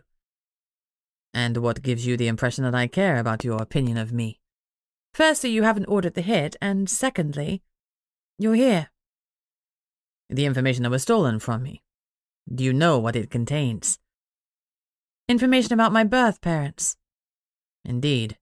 Has this Jess passed it to you? I nodded. Is this the part where we cuddle, grandfather? Because you haven't struck me as the hugging type. There's a few greats before that title. How many greats? I've lost count. Suffice to say, I'm your great, etc. grandfather. I've been protecting your family line for many years. You didn't do a bang-up job for Luca and Maria. For a moment, I thought an old pain flared in his eyes, but it was there and gone in an instant, making me doubt what I'd really seen. No, I did not, he said. I only learned certain facts after their death. If they'd come to me earlier, perhaps something could have been done. What did you learn after their deaths? When you were born, they took you to see the seers. And he's going to be born with the power that he knows not, I quoted Harry Potter. He frowned at me. Don't be flippant. This is serious. I was impressed that he caught the reference. Apparently, Alessandro was a bibliophile. You've read Harry Potter? I asked.